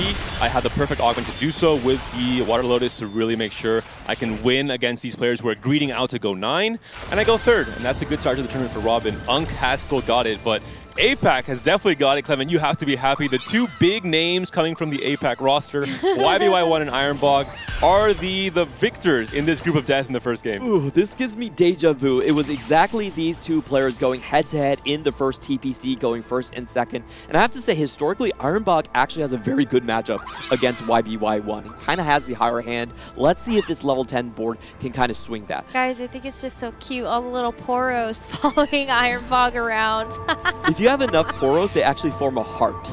Oh, I want to see it! YBY1 might not think it is so cute considering the extra HP that Ironbog is getting, but very cool automation with YBY1 Lee Sin with the blue buff.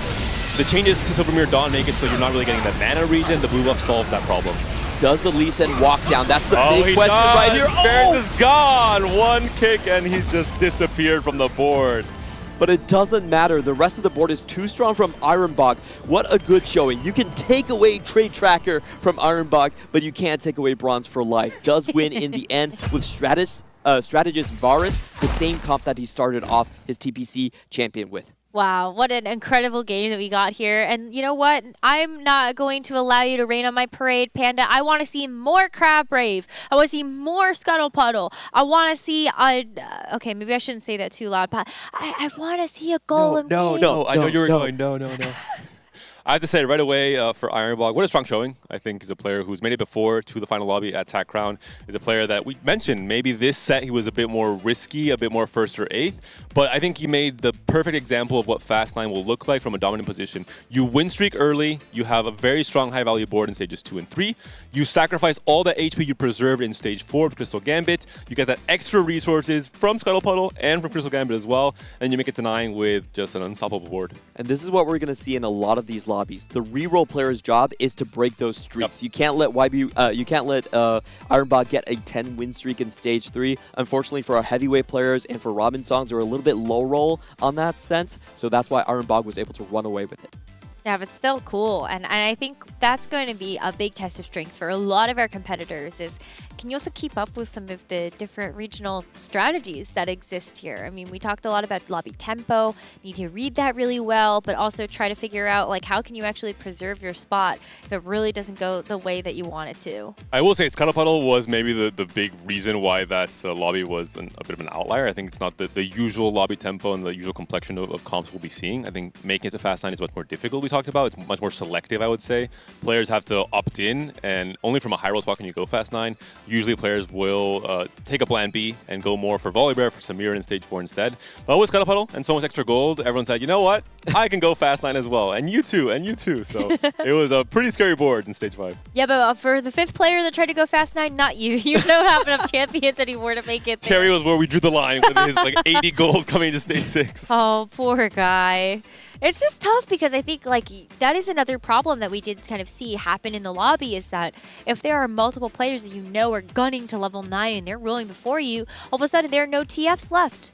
There's only 9 copies. So if there are 3 other players in front of you that have the TF3, like you got to figure out a different champion to pivot to. And that's the important thing about Fast 9 comps. The best ones can use a lot of different legendaries. You know, like the Bastion ones, they're happy with TF, with Zyra, with Braum. But other Fast 9 compositions like the Sorks, where only using Gwen, only using Braum, they kind of fall behind because they're just not having the Noxus Trap on their board. It's much harder for them to get those 5 costs online. I think there's clear favorites, especially with frontlines as well. We saw Coco forced to play into the heavyweight, which is I think the 3rd best frontline for Fast 9 as a whole. Also could not pivot into full heavyweight with Malzahar because YFTX was going down that line. So in the end, stuck between a rock and a hard place due to his augment selection, which is usually very good worth the wait. I think you have so many options to play around. A bit low roll in this game 1 and a 7th place for a player that I mentioned I think is one of my favorites. So we kind of maybe curse Coco because I said, what if one of these favorites goes 7th or 8th in game 1? How do they bounce back? This is the real test for me of an elite player in TFT, and I'm very curious to see how Coco comes back in game 2 and in the rest of the games today to, at the very least, I hope not end up in the bottom 8 because we will have a cutoff after this day 1. I'm so glad that Panda owned up to the curse and it wasn't you or me, Clement. Let's go! I'm just a good person, trying not to throw you guys under the bus and blame you all for my region's downfall. Again. To be fair, I think this was just a really rough lobby, and as you said, I think Coco is a player that likes to kind of roll with the RNG, you know? He's not a player that on game 1 is going to skip worth the wait. For my study group, a lot of them are looking at these more high RNG augments, and they're just saying, I don't want to deal with this. I don't want RNG to kind of bring me down mentally, so I'm just going to pick for something that I know is going to be very stable. I think Bensack also a bit unfavored in terms of aura farming. I think it's a risky pick. He had a Nard too. I think he could have played more of a win streak, ended up losing a lot of HP, and then once the Zyra 2 came online, yes, it was a 4 win streak in stage 4, but everyone else pivoted their boards into Fast 9, 2-star 5 costs all across the board. He was not really able to hang with the 6 Juggernaut front line with just Ashe and the Volibear, not quite the same cap, and ended up going out in 6th. In a normal lobby that's not Scuttle Puddle, I think his game would be very different. Yeah, it was a 4-way contest on the Twisted Fate. Really couldn't pivot out of that 4-cost carry. But is this deja vu? Are we going to get another puddle? No, we're going to highlight. Oh, Don't worry. Sorry. Don't worry. We actually just Clement like takes the first bait of the day. I'll take the curse, you take the bait. Made Clement's heart skip a beat for a second there. But don't worry, it's just looking back on some of the highlights from our first game on the main broadcast and kind of reliving some of those memories with pictures instead of just what we're saying. Great win streak opening coming in from Ironbog. He gets the 3 mecha opening with the Udyr onlines, one of the strongest starts that you can look forward to. Takes that into a 10 win streak into a combat opening on 4-2. So his game plan was solid throughout. I think the big upside and the reason why Ironbog and YBY1 finished in the top 1 and 2 is because their gold augments are not really meant to be full combat power and tempo in stage 2. They're more scaling gold augments that you give combat power across the rest of the game, but you only get the full value later on. Despite this, Ironbog was still able to win streak, so this really shorts the gap where you are kind of cheating the game in terms of having a huge win streak, then you get more and more power from your pumping up as well, and then you completely dominate the rest of the field in stage 5. And we're going to see this a lot. When you have a 10-win streak, you can afford to go with that 6-loss streak on Crystal, get cash out afterwards, and have a very, very strong board. Even though it was nerfed, it's still the best way to play a high cap line. Taking a look across the other lobbies, YBY1 with his artifacts were just also really cool to see. Really good to see Mana Run. I just realized that something actually we didn't mention during the cast. YBY1 did end up reforging the Gambler's Blade. He got the Silvermere Dawn. That's the way he got it. So we mentioned it was going to happen at some point, and I think you mentioned in Necra, he probably waited till that stage 5 PvE round to do so, and I don't think he had the blue buff beforehand, and maybe he was able to get that forged a couple. that perfect itemization with the silver mirror, BT, and blue buff on the Lee Sin, which helped him make that top 2. So just the little details is what separates players in this stage in TAC Crown, where everyone has such a clear understanding of the meta, of what lines to play into. Whoa, I got an update from one of our correspondents, Hope-san, on the floor. Shaco won Game 1, Lobby 2 with Jinx and Volibear with 4 Bastion and 4 Luchador. I imagine there was not Scuttlepuddle in that lobby, because that sounds quite a bit lower cap. I probably agree with you, but that's so cool. I don't think I've heard of a 4 Bastion, 4 Luchador comp. That's crazy. I Wow. think it's the lower cap version of what you're trying to reach with slotting in more legendaries, but I think it's pretty strong. In a low cap lobby, Volibear 2, Jinx, especially with the right combat augments, something like Tiny Terror, for example, I think you can really take over a lobby. Yeah, that's such an interesting... I can't wait to see his board and what he's been cooking off. And just to mention this, I think Star Guardians with Jinx should be the default composition for a lot of our players. This is the most common comp that we've seen across scrims. And here we go into points. Okay, wow. So at the bottom here, we can see our players that did get an 8th in that first game, only accumulating 1 point. And it's kind of weird to see like Flancy down there, Marcel P as well. As we move towards the standings, you'll see the players that are kind of on the better side of things. Tough start for CN. 7 of their players in these first 2 pages, so they have to definitely bounce back over there in Chengdu in Game 2, reset that momentum going forward. We're now going to move up towards the middle of the pack with your players who maybe stick to what you've been doing on those 4th and those 5th places, consistent showing for a lot of their players. And now we're finally seeing some of the APAC players.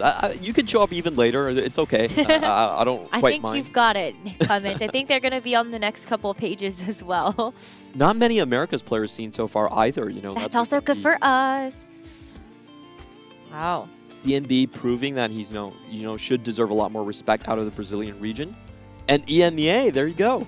4 players. Tomino on his TAC Crown debut, the first Slovakian player to make it to the international stage, starting off very hot with the 2nd place alongside Double as well, one of the big favorites. But we're seeing here the big winners in Game 1. Also some big winners from regionals like T2 starting off with the 1st place. And the Zeta Division, unstoppable when it comes to the TAC Crown.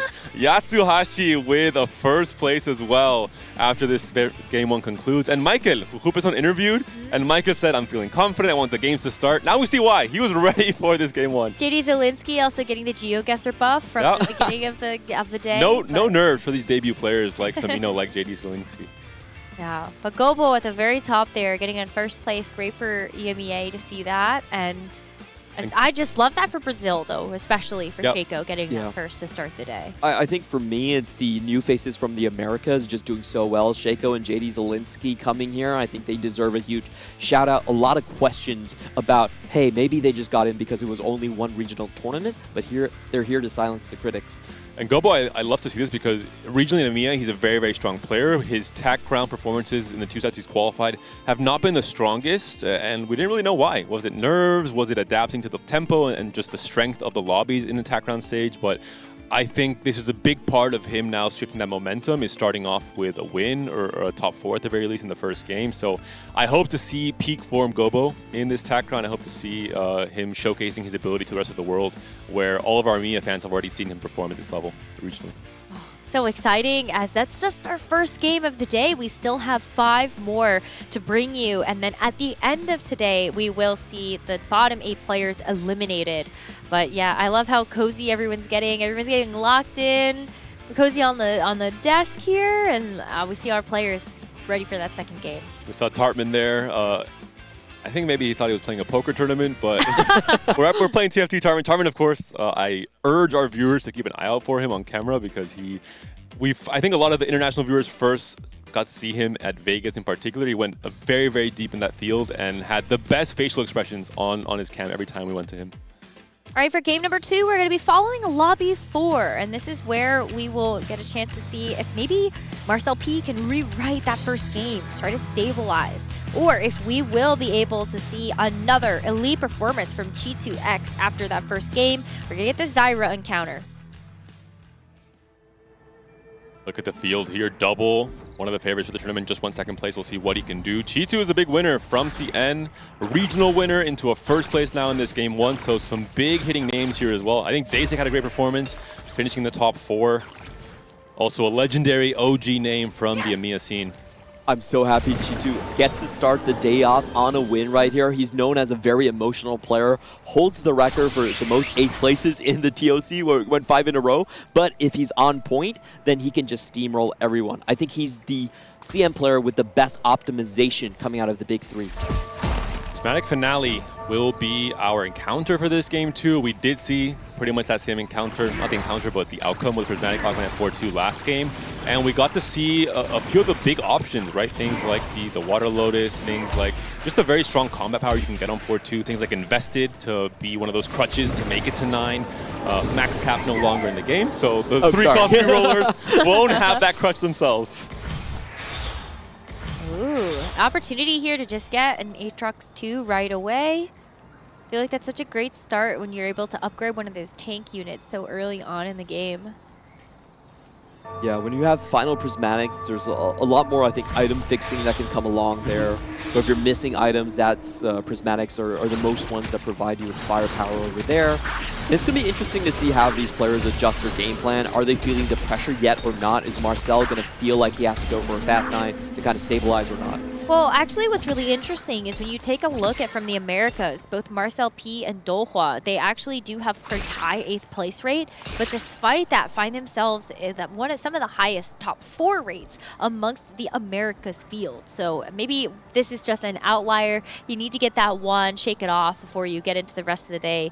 And yeah, eyes very wide here, as we were supposed to get Prismatic Finale, but we actually got Prismatic Party, it maybe seems like. Some players seem to be happy with this outcome. We saw Dehua going for Pandora's items. Looks like he's playing Katarina Riro, a player that throughout regionals he was definitely more of a scavenger, fighting more for top 4s, fighting more for just Constair. And looks like Dasik, a bit of a RNG pick here, going to have the chance to double RNG really, both the Prismatic Destiny into now the chance for a Radiant item here as well. We'll see what he commits to here. As a scout first, see what lines are going to be contested already by players like Dehua playing for Katarina, and decide if you want to go more generic with the Prismatic or try and go for a power fantasy with a reroll line. Yeah, the best Radiant people can get right now is going to be the Hodge, but it's not there, so usually you see more of a Bruiser selection, a Stark's Gauge on Lee Sin later on. It's very strong. The AP one is, I find, pretty interesting of a pick. Not usually a very high selection priority. I will say, there is one player in this field who likes playing a very unusual comp in the current meta, which is Karma Sorks. That is Dasik. He did pick up a Radiant JG. We'll see if that's maybe a consideration for him depending on how his stage 3 goes and the natural shops that he hits. Looking at, well, Mang's going to go in with a Dawn Core, which opens up a lot of interesting lines. A Kali potentially, Kog'Maw as well, Syndra and Ezreal, great item holders for at the very least in stage 2. I see that, Bo. You could slam a Rage Blade here. Definitely on the table, but maybe with a loss, you're maybe thinking, I don't want to actually try to slam this item now. See if you can keep that loss streak alive, especially when on across the way, you've got Marcel P that does have this Aatrox. And Marcel P is going to just go for extra items right here, a very stable type of play style that we see from him. His best line has been the Xayah, so I want to see if he can showcase that. Averaged like a 2.3 across all of his TPC performances, kind of his hidden sauce. Especially if you can get the right item components coming out from Buried Treasures, I feel like you're going to be able to do a lot with that, but I guess it depends. Do you feel like Xayah is dependent on being able to get both the Rage Blade as well as the Krakens? It's very bow dependent, so that's a perfect pickup because he's having the Buried Treasure, so he can find a couple bowls out there that could be open to him. Even paired with maybe first or second pick on stage 2 and 3 carousels, usually you'll have enough. The big thing with Xayah as well is that as a comp, especially with Prismatic Finale, I think you really want to hit the Xayah 3 early and able to recap the board by starting a TF and playing kind of a mix of Xayah reroll and Bastion Legendaries kind of coming into stage 5, which is a difficult thing to do, of course. It's going to be tough, though. I mean, Marcel P's not going to have carousel priority because he's hoping to keep this win streak alive. And at 100 HP, would have likely be one of the last ones. Chitu might either be looking for a Kog'Maw angle or for a Reforger. This is not very easy to use in terms of the artifact. I was waiting to see what your second option would be, but yeah, Yeah. Reforge is the only other option. The only good holder for this Lich Bane is going to be Kog'Maw, and it's not really considered his premier artifact. Yeah. You have like Flicker Blades and Dawncore ahead of it. I think it's, and Static Shiv even, I would say it's maybe the 4th best Kog'Maw Ooh, item. A pan. Well, this could be good for Dasik here. I mean, he has high priority, but Womong is going to snatch that from him immediately. This could be strong if you want to go Dawn Core, Kog'Maw with 6 Bastion, for example, but Kog'Maw might be contested, so I think you might have to look at the alternate Dawn Core line. Even Katarina is playable with Dawn Core, but Katarina also contested. And Dehua, look at that. He already hit the best Radiant artifact coming off the board right here. Didn't even have to wait that long for his Prismatic. Got the Hodge onto his Katarina. Everyone else, move aside. This line is mine. And this elevates Katarina from just a 2-cost reroll top 4 farmer into a potential win-out, especially with the scaling power-up. Katarina can become very, very scary with Radiant Hodge in particular. What did Dohua actually pick for the fruit on the Katarina? Did we see yet? We have to check his board to confirm. Max Arcana would be the best roll that he could find. Some players are still willing to take over 9,000, but it has fallen off of favor. Even like Not Done Yet and Wait are also other scaling options, maybe not the Prio. After that, I think Hemorrhage for more of a longer fight Katarina or Finalist coming into stage 4 and 5 could be an option as well. And we're having Marcel P doing something very interesting here, going for the early Crystal. We haven't seen any lose streak players yet, so he should be fairly uncontested in this line. Doesn't have to worry about someone breaking his loss streak. And it makes a lot of sense. With Buried Treasures, you don't get the full value of your augment until you get all your item components, obviously. So the ideal is if you can win those early fights and then get the extension of that win streak by having all your items come through. But Marcel P just trying to leverage that with Crystal Gambit slaughtered in. And 2 Zayas on the bench. Marcel P is probably the Zaya stan in the field. He loves playing Zaya reroll. He is the Rakan, I think, in real life, so he's always calling the Zayas over towards him. And Not fan service, though. Yeah. One line I really liked from him is that he oftentimes plays the Zaya for tempo and then pivots into the Crystal Ash line. That's something that I haven't seen a lot of players in the field actually do. It's kind of like a Marcel special. It's basically just going from Gnar to Zaya instead and using it as a bit of a better option in stage 2 in particular. But it makes a lot of sense because like Zai is a very good item holder, and then instead of having to play the Lost Streak Crystal Gambit, you can just go for the win streak variation once you get those pieces together. I think it's just a lot less scary when you know that you have more HP to deal with for stage 4, which is where you would really start to see those heavy losses. Double having his streak broken to, it wasn't Chi2, they're just facing each other now. It's going to be huge if Double can make sure Chi2 also doesn't get a 5 streak. Yep. Good win from him. So the overall goal generation in this stage 2 not going to be the highest for our higher HP players. But Dasik and Womong actually both do have that 5 loss streaks together. So that's going to be quite nice for them. Dasik does have a Sorcerer-ish board for now. I'd be very excited to see him bring out Karma Sorcerers in this game 2 on day 1. He played it, I think, twice it was in regionals, both times very good showing. One of his games was quality over quantity Sorcerers, which I had never seen before this entire set. And I watch a lot of TFT, so I'm excited to just have players like Dasik who are unconventional in the way they play the game. They have been since all the way back in set 1, because it adds that, variance to the meta that we all love. Getting also some additional information about how the bottom of our lobby actually kind of played out there. Marcel P did have Crystal Gambit in originally and ended up getting his loss streaks broken by both Dasik and Womong, who decided to open fort on 2-6 to try to get that grief that cash out. I don't think he was doubled down just yet, so maybe not that huge of a hit, but of course and no one played him. Is gonna, yeah. You're right. Insane spot for Deha. This is where you really want to be. It's the same way we mentioned being able to win streak with something like Pumping Up, where you don't have the full value from your augment. It's kind of the same with Max Arcana. You're usually expected to lose streak early and then scale into the end of stage 3 and stage 4. If you're able to win streak stage 2 as well, you're such a good position HP-wise, and we're seeing how strong Dehua looks. An easy win here against Dasik on 3-1. Yeah, see, Dasik is still, I guess, expecting that Marcel P is in his pool. So if you do only have those 2 champions, then like you can definitely grief the cash out. The meeting of fate, and Dehua's like, come on guys, can you field more champions? I want to farm my Max Arcana, please. Well, Wow, I guess that is kind of twofold, isn't it? I think he's still happy with the extension of the win streak, the extra gold he's generating before even going for that full roll down for Katarina 2. All right, no prismatic party. We got that gold augment in there. It's the sandwich between the 2 prismatic augments we will see with prismatic finale, guaranteeing that 3rd one. And so as we look at some of the other choices that our players are making, we're seeing some really interesting options though already. Chi2 found a Kog'Maw with the Lichbane and the Rage Blade, and has a raid boss as well. I believe he was the player who picked up a Pan. Correct me if I'm wrong for the Bastion, 6 Bastion frontline. It was Wolmong. It was Wolmong, okay. But still, a very strong setup for the Kog'Maw reroll from the CN player. Yep, doesn't need to find a Reforger anymore. I think that's the thing he has to be glad about. You can only hit it with branching out or a heroic grab back. And Daysik committing instead to the Janna reroll. Doesn't have really the HP or, the HP is a resource to make it to level 8 to go for any kind of sorcerer setup. Needs to spike earlier, so goes for the huge roll down on level 6 on 3-2 to try and stabilize on Janna reroll. And it is a little bit dicey whenever you're rolling down below 10 and you don't hit that 2-star Janna. So the tempo is not going to be working in this reroll's favor. He really needs to find it immediately. And a bit awkward as well. Salvage Bin not able to get value from his last item slam. Has an open bow and an open glove as well. So not an ideal position for Daysik. Going to be really interesting to see how he claws his way out of this one.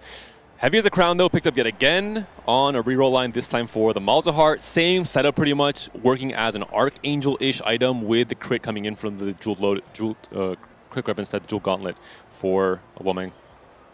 Yeah, it is a little bit overloaded on bows right here. You don't really need the red buff. It actually takes away from Nox's Trap and messes up your mana regeneration. So he's going to need a Reforger kind of to deal with that. But he does have one of the strongest pan options, and it's that going to be heavyweight Rammus. It's absolutely tremendous. Gives you total HP during the fights every time you cast.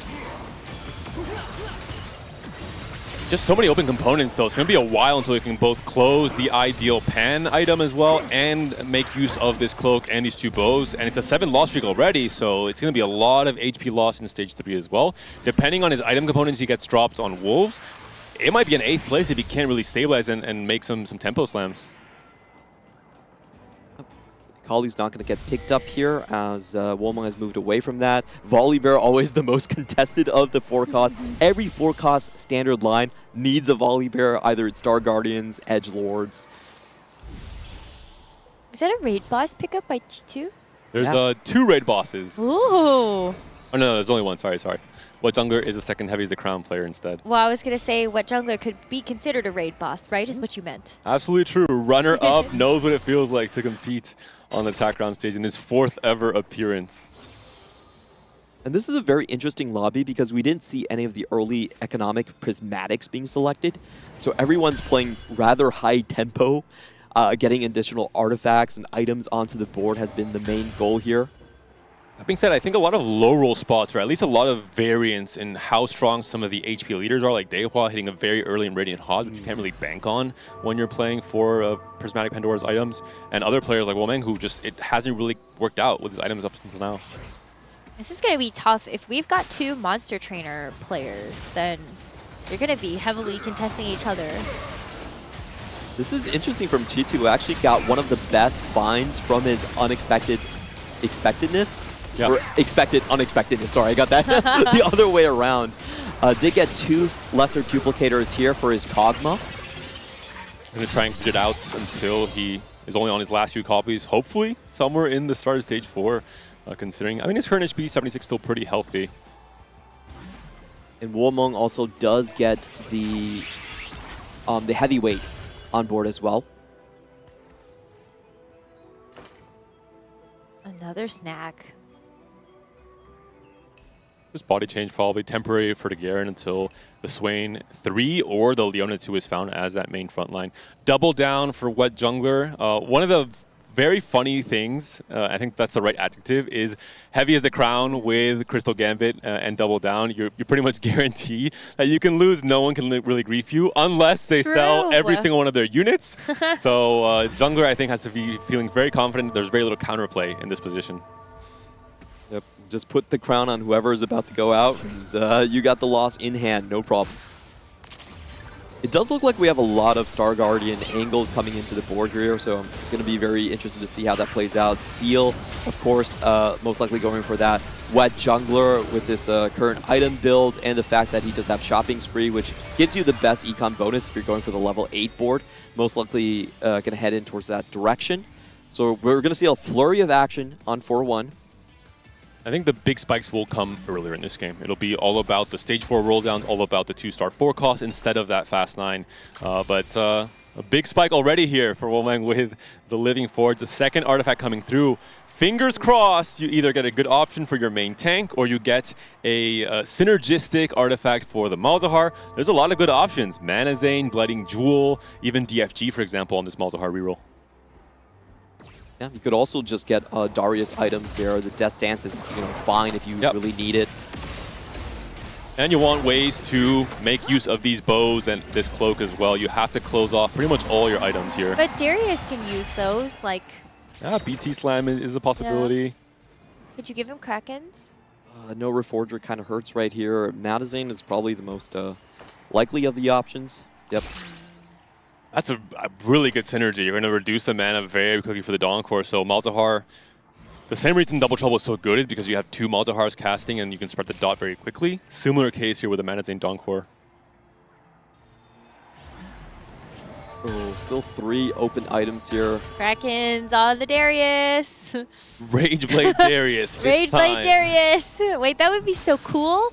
Wait, could you imagine though? How?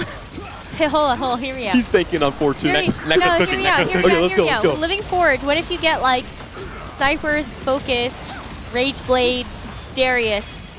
All right, try it at home because our background players will definitely not be trying that combination, at least not in this game too, I hope. The ranged guillotine does sound kind of spicy, but even more spicy, prismatic augments coming up here. True. Good call. Good segue. We'll see if players want to opt for combat power or if they need that extra econ to finish off their boards to hit their 3 stars for those reroll lines. All right, we already have Seal with the Invested going straight in for the Jinx lines. Oh, or the Samira lines. Already has the Volibear and the Samira there.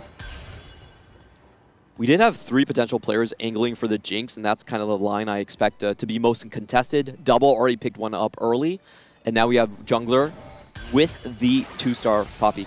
Heavy as a Crown, trying to pivot into what looks like Star Guardians in this case, really needs to find that Jinx. Needs to find that item holder for this IE, for that Nashor, essentially acting as a Shojin in this case for the Gathered Force if it is found, but no Jinx, unfortunately, and not able to make the APM, can't use a Radiant Refractor upgrade on one of his items either, so unexpected loss for Jungler, 6-7 loss streak, HP loss as well, will be down to 2 lives, but has to close off this entire board next round or he's going to be in big trouble. Yeah, it does go into Dasik, who doesn't have the Janna 3-star right here, so he still has a chance to win this. Let's see if the Tankzilla does work out for him.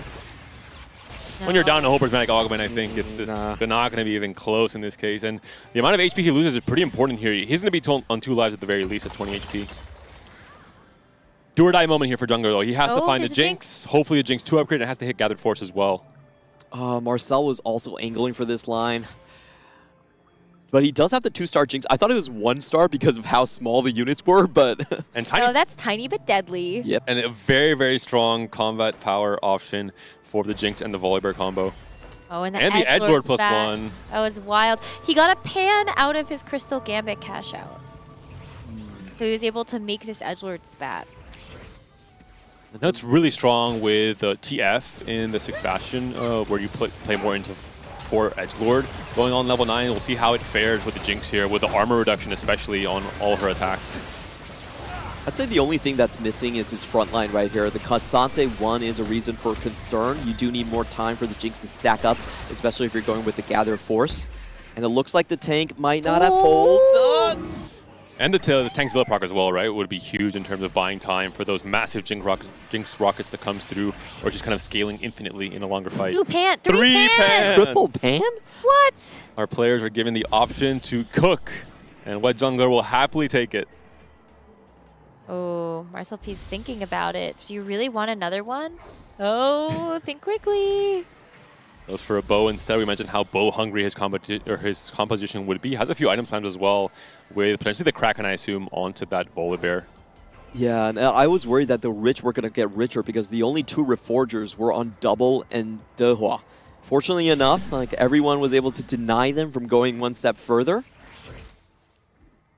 Not going to get the power spike off of the emblems. And here comes the Braum.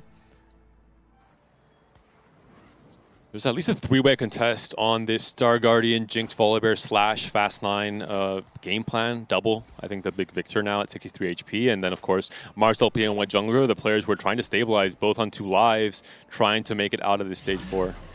Dasik is smiling to himself. He knows he's tried, but wow, there's a lot of copies away. And for the Prismatic, food fight is not something I really expected. Mess hall. A mess hall. I think Dasik has now already understood he can't really play for the top 4. And these are the kind of games where you have to be able to switch off of an 8th place into a 6th or a 5th, get those few extra points, especially coming in with a 3rd place last game. It's a good start. Just needs to try and shore that up and claw up as many points as he can in this game too. Whoa! Wait, but the Cogwell got sniped It's a big from win. back there. So this is actually going to be a win for Dasik, it seems like. I think this Janet can get a hidden sniper trait added onto her. If I'm Dasik, I'm holding all of the Cassantes. Both Wet Jungler and Marcel P still need that. He's praying for their downfall. Yep. Oh, it looks like Wet Jungler actually did lose. Oh, this is a big shot. Maybe we start to believe in the chance for a top 4. One off the Kabuko 3. Still has a couple rounds to go, so we should be fine.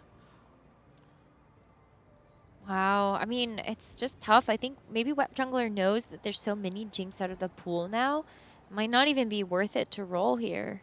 I think Double has sold his Jinxes. He's going more for an edgelord setup with Samir and Volibear, so maybe a chance for Jungler to have a few extra copies, but it looks like he is locked and loaded, 12 HP, thinks it's healthy enough. He is going to be facing Shield Seal here against that Volibear Samira. He needs the enemy to not win by 4 units. If they win by 4, then it's GG. The Volibear jump is going to be critical. Let's see if Samira can actually focus down the Poppy. Oh, Volley's going the other way. I think it should be good. The Gather Force 3 units, is stacking. The Nashers helping out. There could be one more big rocket left. And Jinx does win it in the end. Calculated win here from Wet Jungler on 40 gold with a chance to, again, like Dasik, I think just fight for that 5th or 6th, roll down all his gold coming to stage 5 and hope he wins those next few fights. I would not have the nerves to not roll here. Even though the chances are very low with all the Jinxes out of the pool when you're on 12 HP. Whew. Wow, big hit for the Kog'Maw. That's going to feel good. 2 copies off of the Swain as well. 1, actually, because there is that duplicator on the bench.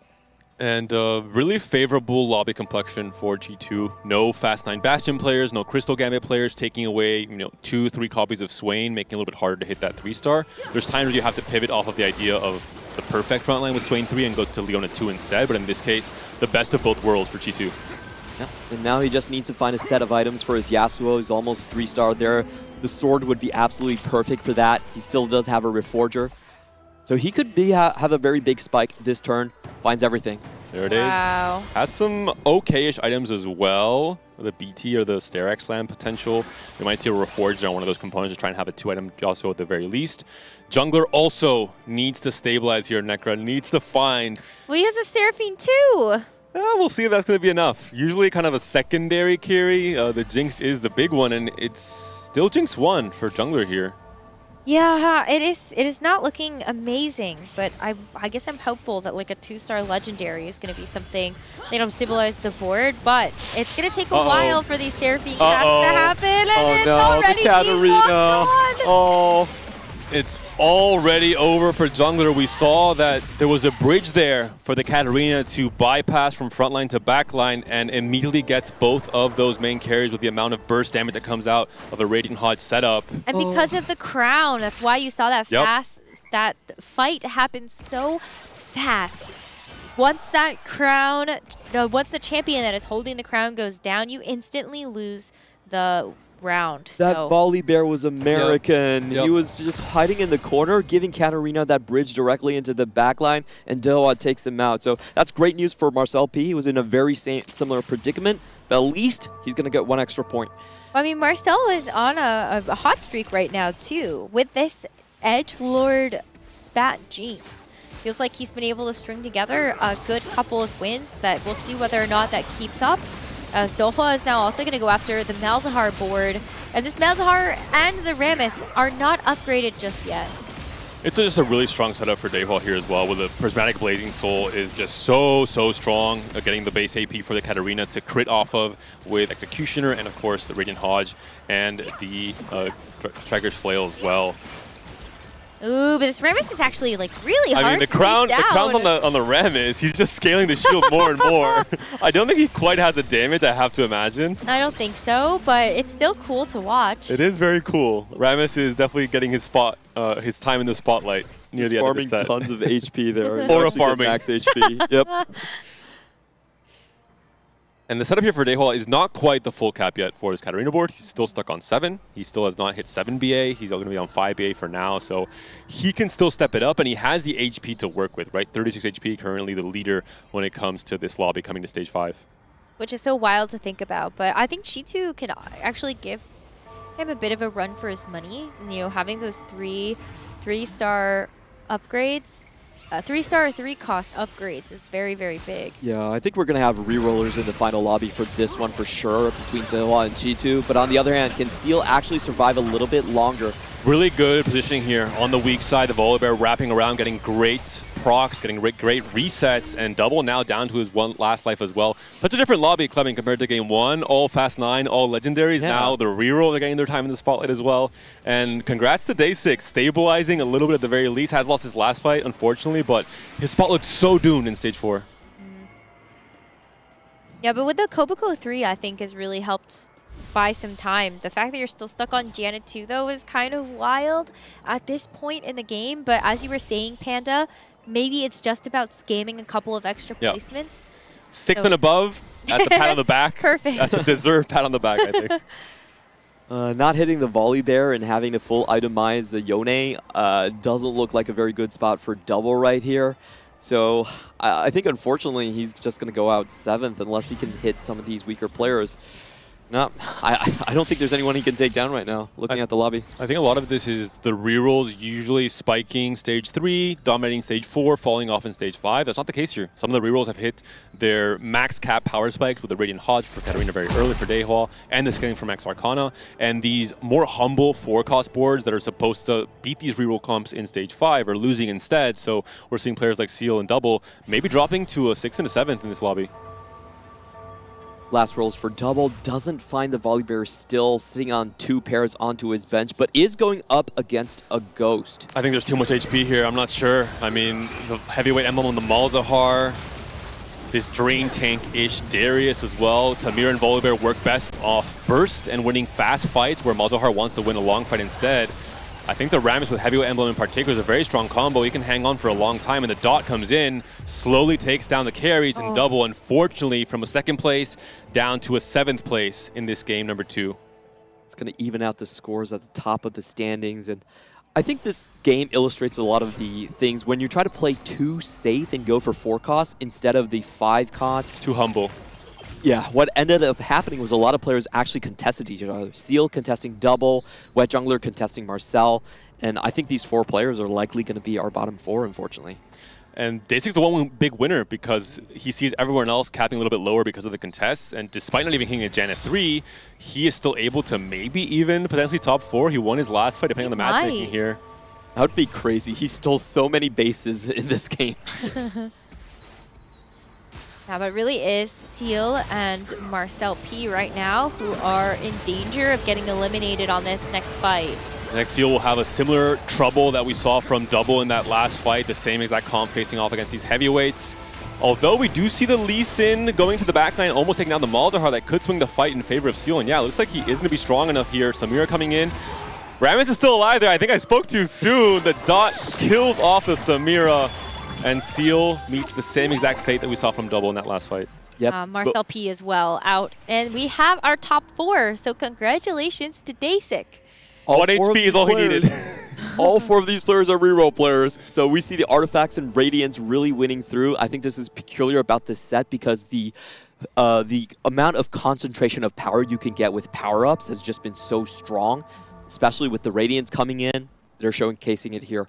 And I think it's not just a normal reroll line. These are rerolls with a lot of upside, right? Yeah. Radiant Hodge found early for Dehua, Raid Boss for G2 with an uncontested Swain 3 front line, Living Forge with double perfect artifacts for Malzahar as well, and the heavyweight emblem from all the extra pans we saw in the carousel. So these are high roll reroll spots, but it goes to show the meta is so diverse. We saw all Fast 9 last game, now we're seeing a lot of reroll.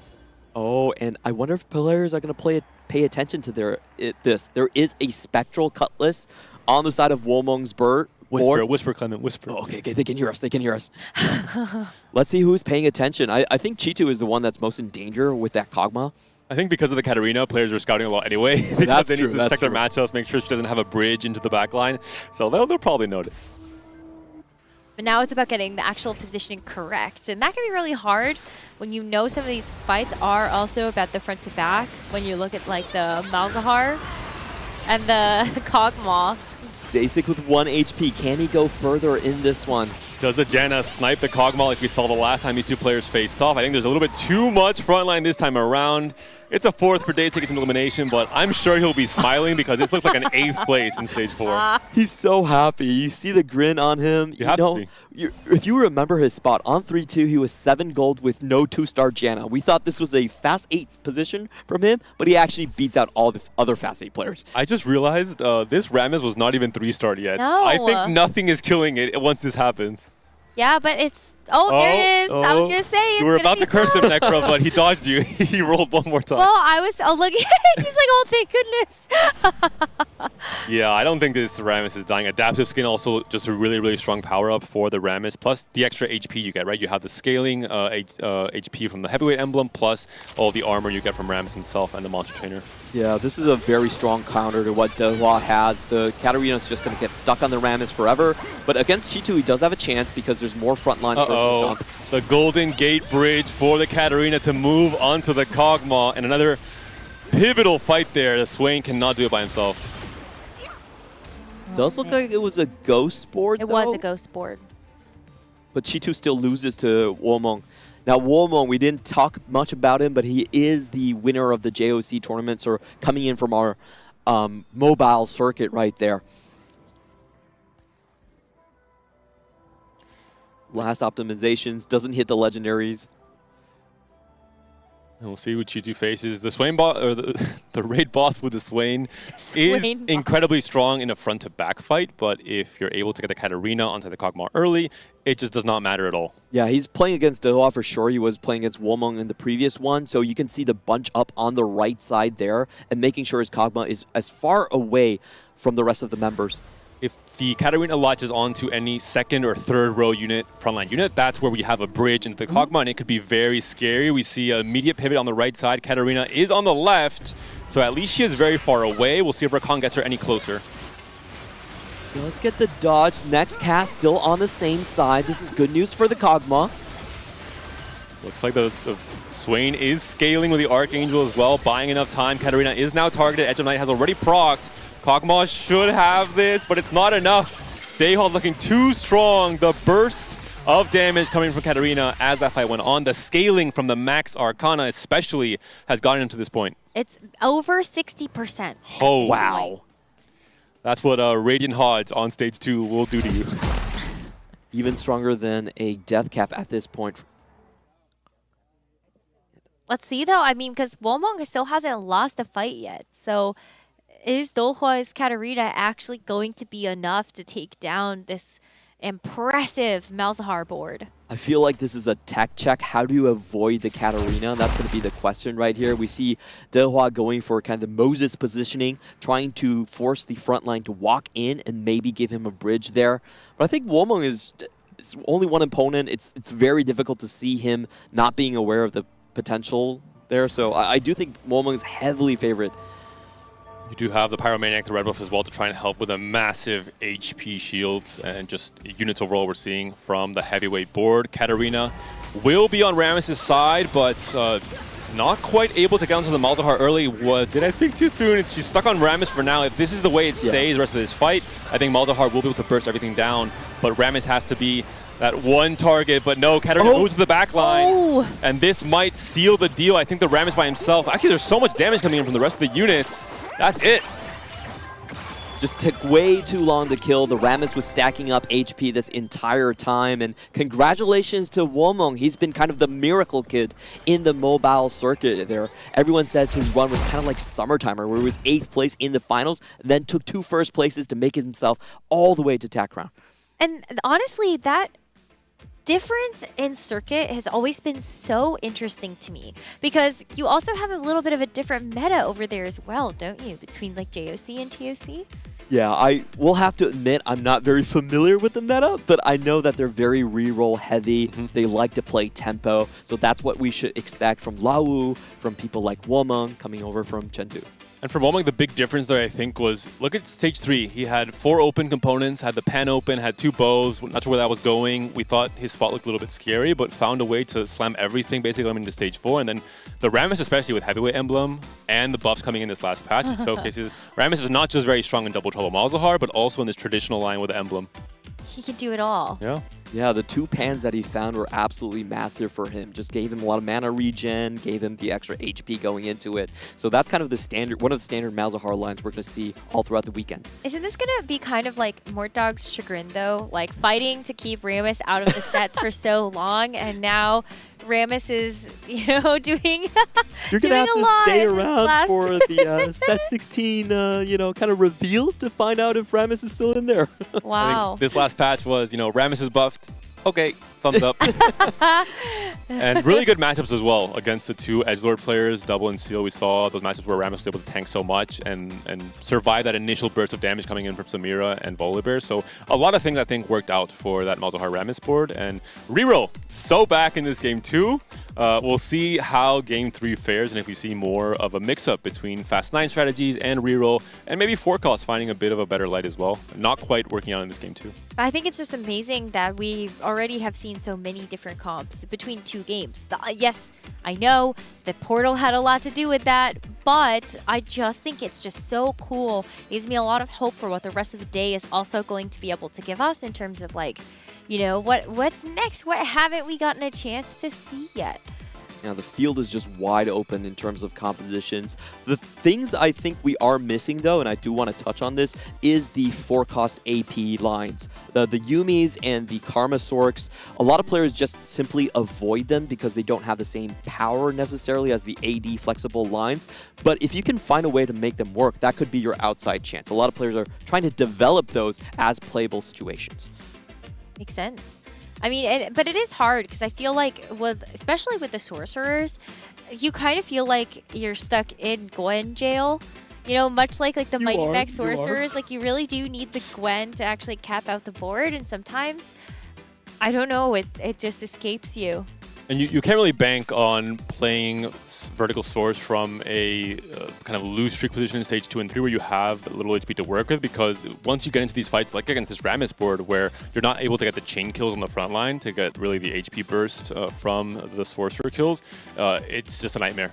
You really have to prey on very weak front line, which the meta has shifted near the end of the set towards much stronger front line with Six Bastion, for example, both in the Kog'Maw and the reroll era and now in the Fast 9 era as well. So I think sorcerers, for those reasons, has had a very tough time coming up into the meta, only from specific spots and I think specific players. I mentioned Basic earlier. Hopefully at least one game this tournament he can play his source line. Tamino would be another one. Yep. A lot of sort games. Lawu is one of them. And if you really want to go into these lines, I'll just talk about the preconditions here, is that you do have to find the Sork emblem. If you do have that, we've seen Camuli play it very successful over there. And if you have Locket Garen, then that opens up the Yuumi line. All right, well, we do have, while we wait for our players to get ready for our 3rd game, we do have a special interview with one of our guests from Riot. So, Hupe, tell us a little more.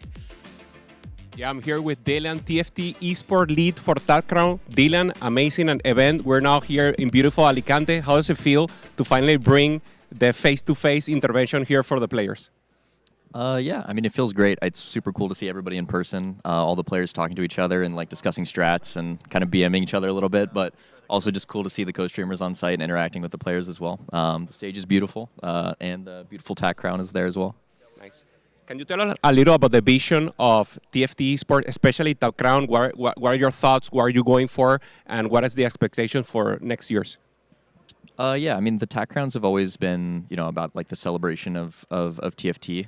Then also like reintroducing, introducing the set, the new set to everybody. So we're kind of thinking of it as like a celebration of TFT, and then going and looking forward. So we want to celebrate the mastery of the set, and kind of going forward into next year. We're looking to continue to find ways to expand TFT to more players, and allow them opportunities to compete. Nice. I'll put you on the spot now. I want your pick, your favorite player to win it all, and it cannot be AMEA. Okay, you can pick whenever you want. It definitely wouldn't be AMEA. Yeah. No. I have to troll Max, our EMEA lead, but I watch a lot of Robin, so probably Robin. But I can't play favorites, but it's nice to see an old guy still be able to do it. He doesn't need as much APM as he might in League or Val. Nice. Okay, so this is Dylan, eSport lead for TFT, and we'll toss to a break and be back with more action in this TFT Tech Round.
Drake is now Doran, decent position, double Break down my walls, but I won't rise again, 'cause I stand tall in my environment.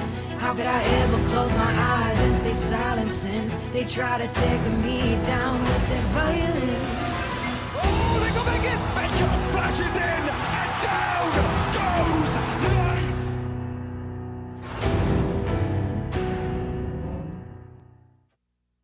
The human body was built to move. Not trapped at a desk in one singular posture for 12 hours a day. It's time your chair evolved. This is Secret Lab Titan Evo. Ergonomically engineered for you, gamers, hybrid workers, artists, backing your every move.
Welcome back, everyone, to the Tactician's Crown for KO Coliseum in this wonderful venue in Alicante, Spain, with all the players here from Americas and from EMEA, but also with Jupeson joining us on the desk for these next two games, and also a bit of a breakdown from that last game.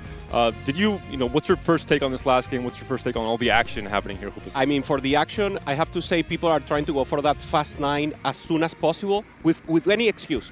Either a prismatic, either Scuttle Puddle. So anything that can give you that drive, that immediate economy push, that's the way to go. And Shaco made it happen. We saw Cheetos also with good possibilities. So, I mean, if you can get there, that's the way to go. Yeah, and we're just getting a recap of our previous game, and this was really weird because 3 EMEA players had upward mobility on 2-1. None of them took it. That's considered the best Fast 9 augment, so there's definitely some different reads on the meta going on here. Maybe some regrets, because it was all about the reroll lines at the end of the game. The top 4 players all on reroll lines, especially Daystake with, I think, a miraculous comeback. Janet, too, most of that game, and somehow still managed to top 4. I think there were some low rolls and contests from the 4 cost players, but we got to see very contrasting games in game 1 and 2. You're mentioning the Fast 9 with Scuttle Puddle, a little bit easier, and then the rerolls coming in clutch in game 2. I hope we see a lobby that has a bit of everything, right? The different lobby tempos kind of switching the pecking order of who is strongest from stage 3 to 4 to 5. Yeah, also niche comp. I saw Michael just recently playing a good 3rd place with the crew. So normally not something we haven't seen a lot. You mentioned in the start, David, the possibility of playing Kale. We haven't seen it yet as a great possibility, but of course, that is that niche comp that would you actually have the ideal spot, you can go for it. If there's a niche comp I want to see work, it has to be the Kaisa. You know, right? Specifically buffed her on 15.8 to be playable. Haven't seen it just yet. There's a lot of conditions. Don't be shy. We have to go deeper. I want to see a GP reroll with an RFC. The Gather Plank. Let's go. GP is in our minds for different reasons in this set 15, but hopefully he can clean that image with a more fair reroll line. And no stretchy arms in this case. Yeah, I think that niche is too much, but the guys I love to see it. Maybe corner carry, one of the new augments also with possibility. Fishbone also. It's very particular, but I really think we will see at least 1 or 2 Kaisa games in this day 1. We did see some players already favoring BT Kaisa, so maybe corner carry would be a smart way to do that. Looking now at the standings after just 2 games, but one key thing to mention, there is going to be an 8-player cut after the 6 games are done for day 1. Only 32 of our competitors will be moving on to day 2. So this page right here, you have to be feeling a little bit of that pressure, Clement. Yeah, a lot of things going wrong for the CN crew here. 4 players in the bottom, especially Flancy and Zumbai, that were the favorites of that region. 7 players from CN among the bottom 12 players. So definitely a little cause for concern, but this is the TAC round stage. Jupeson, this is where players are so elite that they can easily bounce back from this little slump. Yeah, previous champion here, double in middle table, also having good possibilities. Lecoco with a bad start and now ramping up with a 2nd place. And now a little more on the top, Dohua making good chances here as a good possibility. Goboster or Gobo started amazing, and the one in the front, the one who's looking so strong is Cheetos. Wow, it seems like a blast from the past. Both of these players are really long-term players. Chitu, the last time he's been at TAC Round and won a TOC, it's been 4 years ago, but now he's coming back into this stage. Best player after 2 games. And the new generation of competitors as well on the international stage, at least Shaco and Tomino, 2 games in, coming now into that top 8 as well. Cambuli coming back into TAC Round after having a great first performance last set with a final lobby appearance. Now also starting off hot across these 2 games. So really great to see all these new faces, not just the historic names, it's this new generation of talent in TFT who are not shying away from the spotlights, are not feeling any kind of nerves or pressure. It seems like they can hang with the big dogs. I want to double down on that. I saw Tomino and Shaco just now, and they're perfect. They're the ones who feel more chill, maybe more cold-minded, so actually not receiving that pressure, and that's obviously in this LAN event face-to-face what can make the difference. And the man here, Tartaman, still in your top 8. He actually had the worst performance in TPC out of the field, but if you looked at his pedigree, you look at how he did in previous TAC rounds, he was always in the top half, still proving that he shows up when it matters. We were prepping the narrative. I told Clement, don't worry about it. Tartaman will show up on the big stage. He is the clutch player. He might not be as locked in smaller tournaments, but 2 TAC round appearances for Tartaman, 2 top 16, which is a very hard thing to do with how elite the competition ends up being, with 40 of the best players in the world competing on this big stage. Double there, doing some meditation. We see Wet Jungler on the side, Tomino there also, having a good chance here, taking some water in and just preparing for the next game. Here at the venue, Alicante, beautiful Alicante, Spain. The players are ready to start the next game.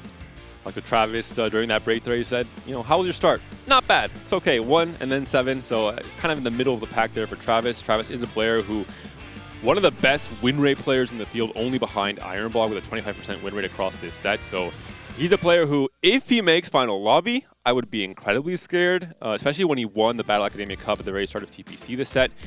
He played a lot of Varus Fast 9, that old iteration of the comp. He played it 5 times and won 4 of those games. 80% win rate on Varus Fast 9, so a very scary player when it comes to winning out. Oh, and this is really fun. We get to see who was the best performer in each lobby after the 2 games here, and it's going to be YBY1 out of the Lobby of Death. We expected kind of that, and I think for a lot of people, Campbell winning Lobby 1 was probably not the most favored pick, but I have him as the best player out of Americas. I think the consistency speaks for itself. I'm a Cam fan. Yeah, with great consideration. Cam has done amazing. He's one of the uprising stars, back-to-back Tactician crown right now. And on the bottom, we mentioned Tarman playing strong, being amazing in both games, with good possibility. He had the sunglasses just to make sure that the lights are not affecting him. And Michael, double game, good games, difficult games to be sure. And in the end, getting the crew to work with also 13 points. A lot of people there in that second phase with 13. Lobby 5 must have been very black and white. We're seeing 3 players with 13 points, so a lot of those other players in Lobby 5 probably had very bad starts with kind of 7th ace and just getting very few points. So those players will have to make a big comeback. In Lobby 3, the Group of Death that we cast the first game of Clement, not really the names we were expecting to see in the top 4. We have the new school with Bensak and Terry. Terry in his first ever appearance, Tech Round, having a very good start as well with 11 points. So I think we're going to show it's not just about the experience coming to Tech Round, it's a lot of it just how well these players feel across this entire set, how well they feel on this patch in particular, and no real nerves. We've seen some debuts that were very shaky in the past from some of our competitors. In this case around, all the newcomers seem to be doing really well. Absolutely, and I want to shout out Shaco, CMB, and especially the Brazilian players here. 3 Brazilian players coming to this TAC round, 2 of them ending up in the top half of their lobby. CMB, of course, won their regionals in a pretty surprising fashion, I would say, over Shaco, another Brazilian anyways. Also surprising? Yes. Yeah, actually, Shaco was the leader in points, but of course, Checkmate Foreman, CMB taking the win there. Both playing amazing, and Quintanilla, maybe the player, here it is, laughing, the reroll player. He's been talking a lot. He's a lot talkative there with the rest of the players, talking in English and just trying to make it work. Marcel, another one who is some uprising talent here from the Americas, looking strong. And of course, on the left, Double, the only one with the possibility of taking an additional crown right now, and with also good possibilities for now, looking on the shy side, maybe on the middle. I want to mention Marcel, a very cool story, someone that came into TFT, at least competing at the elite level, with a very clear goal of, he had experience competing in other titles, came into TFT, said immediately, I want to put as much effort as I can into becoming the very best I can be. And we saw his journey starting off 3 or 4 sets ago with, good results, but nothing special, nothing elite. But set after set, he has improved and improved. A lot of great work ethic. Really has surrounded himself with some very strong coaches and players overall in the Americas region. And he's made it to Tactron, obviously. He's won one of the first big tournaments in the Soul Fighter Cup in the TPC. So really marvelous to see these journeys where someone comes in a little bit cocky, a little bit confident, saying, I think I can be the best if I put in the work, puts in the work, and actually becomes one of the best players already in Americas. And getting coached, like you mentioned, Asa was the coach on the start, and Asa mentioned recently that now Marcel is so good that he's the one coaching Asa, and of course, making it work there for them together. And now we're seeing a little of our core streamers, Nuri and Reven, making sure they have everything set up to recently or promptly start the next day. No Spanish players attack round, but Michael, Spanish speaking at the very least, also has prepped a lot with the Spanish players across his set. Hispanic community as a whole. Community. And I guess they have more caster blessing powers than me, because Michael, a very good start after these first 2 games in a comfortable position. Michael, a player who we saw rise to fame really in set 8, Monsters Attack, had an insane run in Vegas.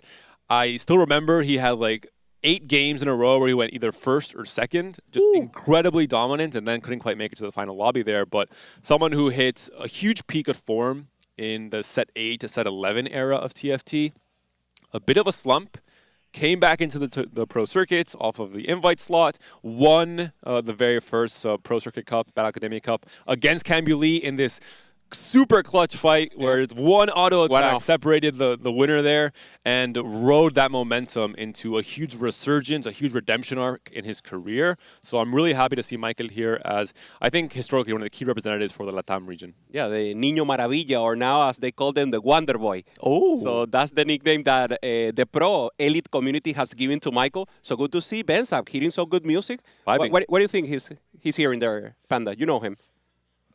Any ideas? Something French. I think France overall has a lot of different genres, a strong presence in the music scene, and I mean, yeah, he seems to be vibing hard, so it has to be French, I think. I'd be very happy if I was him. Getting second place in the group of death just behind YBY1 over Lakoko, over Iron Bog, that's a huge accomplishment in itself. And I think that's the thing we need to pay attention to. How are the players going to adjust their play styles? If they're on the bottom of the totem pole and they only like to play 4 costs, can they adjust to play more higher risk and get themselves back above average? Yeah, taking that first step is the most important, right? As you mentioned, Benzak taking a win or taking a good position here is just you break the possibility of, hey, I'm in LAN event, I'm on face-to-face, will I be able to perform? You start performing, you know you can keep going. Also, you don't have to really readjust too strongly. It's just a 2-game sample size. Maybe the first game is Scuttle Puddle that really, changes the lobby tempo and the outcome of that game. Maybe we have, like we saw with Double and CL, where you just have these roll downs that don't quite work out for you, despite having a good game plan overall. So I think there's still a lot that can be checked out when it comes to the meta coming to this day one. I think players don't have to adjust too strongly in either direction. And the encounters can be so impactful. The starting augments, if it's prismatic or if it's gold, if it's silver. We haven't seen any silver starts yet, which just reduces the lobby tempo a lot, makes fast line way more difficult, for example. I do want to give you some good news, Panda. So far, after our 2-game sample size, EMEA is the best region. Okay, Clement, you're continuing your curse. I see how, I'm not going to believe it until we have 8 players from EMEA in the final lobby. Then that's too hard, man. That's too hard, man. Give me 4. I'll take 4. You'll take 4, okay. Coming back to the meta a little, it's amazing to see that. I mean, in regionals we have like a little more close meta, and right now players are not looking to one trick an additional comp or even a style. We're saying about there are players that are more fast 9 driven, but they will do it. They have the option. They're actually looking for the best spot according to the early game, and flexible play, the one who just get what the game is giving them and has a good plan for it, are the ones who are actually outperforming the rest. Yeah, I definitely think if you look at the top players right here, for CN, they have to be happy. They have both of their circuit winners in the TOC and JOC in the top 3. That was very unexpected coming out for them. And remember, it's not just EMEA that's on a drought. CN has also been in a very prolonged hiatus since their Set 7 glory days. There was a time in set 7 or 8 that I thought, are we ever going to catch up to CN? But Americas took a big leap forward in that case with Replay starting it off in set 8 in Monsters Attack. And then, of course, Dish Soap, Wage and Iverson coming into the lead and really showcasing what an elite player can do consistency-wise across the last 6 or 7 sets. And CN now has to reprove their power and their dominance that we saw at the start of TFT Esports. Double won the very first, but then CN was just so strong. And then they didn't want any additional one. It's dusty. That trophy is a little rewriting dusty. history is my narrative for Step 15 KO Coliseum. No, but yeah, similar to CN, as you mentioned, Clement, the possibility of bringing back the Garden of Dynasty, right? That possibility of getting that additional chance. Flancy, one of the players that is actually on that contest and doing very bad, at least on the first 2 games.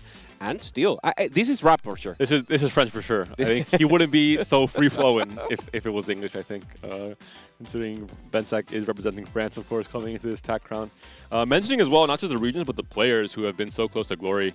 We have 2 runner-ups in this field with Chitu and What Jungler, famously in that set 9 Terror Forward where he lost a title.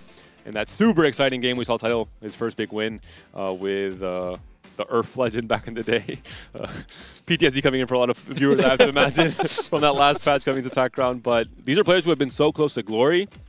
In What Jungler's case, a big step back.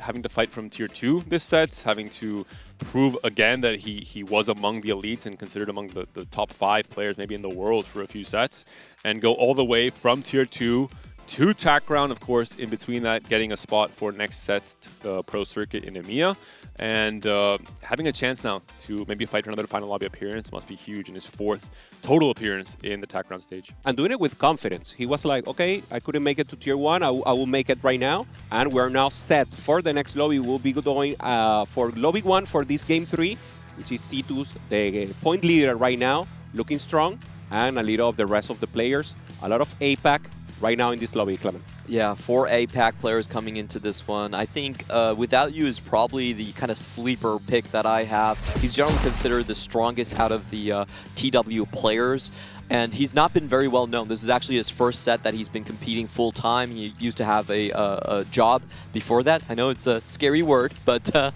so I'm really excited to see how he does. We have a big study group here alongside with Zembai and Flancy and all 5 of our TW representatives. That being said, if you dug deep, you would know who Without You is, because he finished 21st at both Vegas and at Macau, which is an incredibly hard thing to do with how big the field of competitors are for the open events. And there is an element of variance as well you have to overcome. So incredibly consistent showings from Without You in the past in these tournaments, knows what it takes to do well when there's a lot of high pressure, a huge prize pool, a lot at stake. And so I'd be extremely happy to see him pop off in his debut at TAC Crown. I think it's great to see another big player from APAC making a big mark on the scene. Yeah, I want to highlight also Yatsuhashi here, taking the lead or against with Zeta, maybe Tidal and Summertimer are there with him, giving energy and providing maybe a little of a Genki Dama here in this anime set to have some chance. And we weren't thinking about Yatsuhashi maybe as a leader or as someone who's favorite right now, but he's doing good. 9 points here, looking strong, playing good, so now a good chance to see him face-to-face and see him what he has to propose. Imagine the pressure, though. Zeta Division, 3 titles among Tidal, and, well, 2 titles from Tidal, and also last set Summertimer win, of course. So Yatsuhashi has to feel a lot of pressure on his shoulders. He is actually an OG player, was here all the way back in the Fates Championship in set 4. But we're moving in now to game number 3.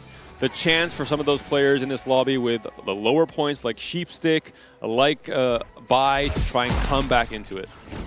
And I love the spread of players that we have. We do have 3 like markedly Fast 9 players, Chitu, Jazz Latte, Without You. They are just always going Fast 9 when they can. The other players where we have like Gobustor, Sheepstick, Yatsuhashi, they're much more forecast oriented. So we're going to have a decent spread. Yeah, we're starting with that S-Real encounter. So Kale here for C2 already having 4 with that encounter and good possibilities. Also full Kaisas here, but of course, we know that CN loves this line, this Kale reroll as a good chance. Already having the rod could be a Guinso out. A really nice start here for the bow or the glove would both be acceptable here. Oh. Wow! 5 Kales to start. Well, you're just going that. Also has a Callista too with the Nefiri pair now and the Lux. So one of the strongest openers the entire set has been Soul Fighter, especially if you find 4 Soul Fighter and early Viego somehow is just really, really strong. But 5 Kales is hard to beat at this point in time. It's a very clear signal if I've ever seen one. Okay, we've seen Bai here with some possibilities of trying to go for that Katarina as a chance. Doesn't find a good fruit. Normally you want to go for Mars Arcana, Overnight Fountain, something that gives you more angle. We know Katarina is nerfed in this small patch, 15.8. So you actually have to have the best chance and also an slammable item. So maybe right here it will not be the option to go full deep into the Katarina. Oh, we did see Dehua hit a very early Radiant Hodge with Pandora's item early on. This is a great chance to see who is going to go for those Econ Fast 9 lines. We do have 2 level ups across our board in Yatsuhashi and Without You. This is generally considered a, kind of the middle of the pack Fast 9 augment, but if you want to angle there, you could still take it. And we do have Without You already going for Fast 9. Without You has been sort of the best players in scrims overall. He has a very good reputation amongst players that do participate. So we're going to see him put on a show here. Sheepstick, a player who maybe has to take bigger risks coming into this game with only 2 points, unfortunately, 8th place in both game 1 and 2. And it is going to be a build-a-bud. Is this the out that he wanted, Clement? I don't think so. I would think if you hit some of the crew members, if you hit Garen, you're much more happy. If you hit Kale, that's great. But Syndra doesn't automatically build you into a line. And as we were saying, the Yuumi reroll line just isn't as powerful. I would assume Star Guardians is probably the way to go. Okay, Gobo also with the Prismatic Destiny gets the upward mobility, so he will try to go for that immediate fast 9 that we saw so important, maybe trying to find a little more economy to try to get there. Talking about Syndra 3, we have seen it a lot at regionals in EMEA with more worth the wait as an option to use it as the pathway to make it to level 9 and play a Seraphine Bastion frontline board, fast 9 with Syndra being there as a secondary carry instead. Build-a-Bud is different because you're obviously losing a lot more power, right? The Syndra 3 is not going to do as well with other players having Prismatic augment power in terms of their scaling, in terms of their econ. Interesting here for Bensak, going for full tempo here with the Soul Fighter crown. Normally not a pick that you used to have. Maybe the options were not ideal for him. Just having this out, important. He will have to go for full win streak here. For now, making it work, but shouldn't be enough. For now, getting items here on the Nafiri. And just looking to get as strong as possible. The set 15 special. You have an Nafiri 2, slam any item you want, and you'll usually win streak. Obviously, I think he really wants to find the 4 Soul Fighter to slot into Callista, if you have the Callista 2 especially, and win streak most of his stage 2. This really fits Bensak as a player. He's very similar to Robin Songs in the Americas, where he really likes playing high tempo, preserving a lot of HP, coming into stage 4 at 60, 70 HP, and then maybe eventually bleeding out to a 3rd or a 4th. It worked out for now, 11 points, right? Really interested in how he pivots this line because a lot of players are just going 6 Soul Fighter in the current meta. It gives you the same amount of damage output in terms of AD and AP. So this has not really been a high selection choice for a lot of players going for the emblem on the first one, unless you have 4 Soul Fighter to start off the bat. Without you here with level up, so another player who will be going for that fast 9 possibility. For now, not slamming any items and having a good chance there to go against the Wrath. We have expect the unexpected also for Chitux, so also going for that variance, but of course gaining additional resources and going for that fast 9 angle. And there's a lot of early Soul Fighters in this lobby so far. Both Chitu and Gobo are angling Soul Fighters that we see. Chitu just sold all of his Kales to put the Guinsus onto his Callista. So this might be yet again another kind of congested angles. And the one player I would try and highlight and stand out here coming into this carousel and coming into stage 3 in particular is Jazz Latte. We're seeing there he's playing on the Katarina reroll. It's kind of on his shoulders to tax the players trying to go fast 9 with the level ups and the upper mobility to try and make them feel a little bit scared about their HP totals coming in stage 4. If Jazz Latte fails to stabilize on 3-2 and fails to win streak all of stage 3 and the start of stage 4, this lobby will get very out of hand, and I think even the Soul Fighter players will get punished for that in terms of their stabilization on stage 4, and just a red carpet for the Fast 9 players to make it there with very little pressure. Yeah, together with Shifty, going for the same, trying to pressure the lobby there with Build-a-Bot. This is not an augment that will scale at any phase in the late game, so they both need to pressure the lobby right now. Shifty with Build-a-Bot, maintaining the win streak. He will need to maintain it a little more, and now, as you mentioned, Just Latte here, over 9,000, already with good items there on the Katarina. Just trying to maintain also a little pressure, not still Katarina 2. Normally you lose the first round, but at least slamming items. He has the possibility of slamming here Edge of Night also. Yeah, he definitely wants the full loss streak, but I would say this is a pretty good stage 2. If you hit Radiant Relics and it's going to be a death cap, that's actually one of the better options for the unit. He's already sitting on the pair. So I think this is, I'm pretty confident he's going to be able to break the streaks of the Fast 9 players come stage 3.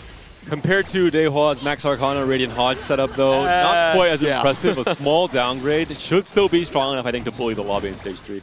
That makes sense. Yatsuhashi here slamming the Jewel Gauntlet. Obviously can go on the side, but can be thinking also of that Seraphine and directly going one way to Fast 9. Still the Sera representative. And for now, only Sheepsticks is the one with the win streak. Gobo loses it right here on round 2-5. Sheepstick with 2 points saves the lobby right here. He doesn't allow any of the Prismatic Destiny players to just get full win streaks. That would be crazy. You get the extra econ. They're also getting like upwards mobility there. So Sheepstick playing a huge part, making sure Gobo Store isn't just straight on to Fast 9. 4-win streak for now. 2 4-loss streak players, both by and Jas Latte. Jas Latte, of course, does have some item slams. It's going to be a little bit harder for him to try and force a win streak unless he just benches the Katarina outright, which he might do. Obviously, ideally, you want to lose by as little as possible to preserve some HP before you stabilize on 3-2. Win streak should be easy here for Sheepstick rather against Bai, who is trying to go for that 5 loss. Showing here Bai trying to say bye-bye. Sheepstick just looking strong here, just trying to go against the Garen and should be able to maintain the win streak. Very important for him. He just needs to ramp out as much as possible, maybe go even for a fighting Aume, a combat Aume in the second in 3-2. Because, I mean, what's the angle here, Clement? Just try to maintain maybe Yumi or go... Vertical Prodigy is not a thing right now. So, yeah, Guardian, maybe? What I'm looking at right now is that he's really angling for the Yumi, but I'm a little bit surprised because of the way the lobby is shaking up. First, he's on 2 points. He really needs to catch up. And there's also Jas Latte in the lobby that's going to be taking away a lot of the same champions here. Yeah, Jas Latte that just found that Katarina 2 and maintained the lose streak. So, perfect spot now for him. And for Bai, I think it's an understandable 5 loss. You don't have the full power of your augmenter yet, right? You're getting your Gambler's Blade coming in now. That should give you a bit of a spike with some maybe natural upgrades in your shops coming to stage 3. That could turn things around. And you need to start winning or at least having longer fights in stage 3 because you want to try and print gold from both the Gambler's Blade and the Mogul's Mail to try and maybe go 9 off of that. Taking a look at Gobo's board here, sitting on these... what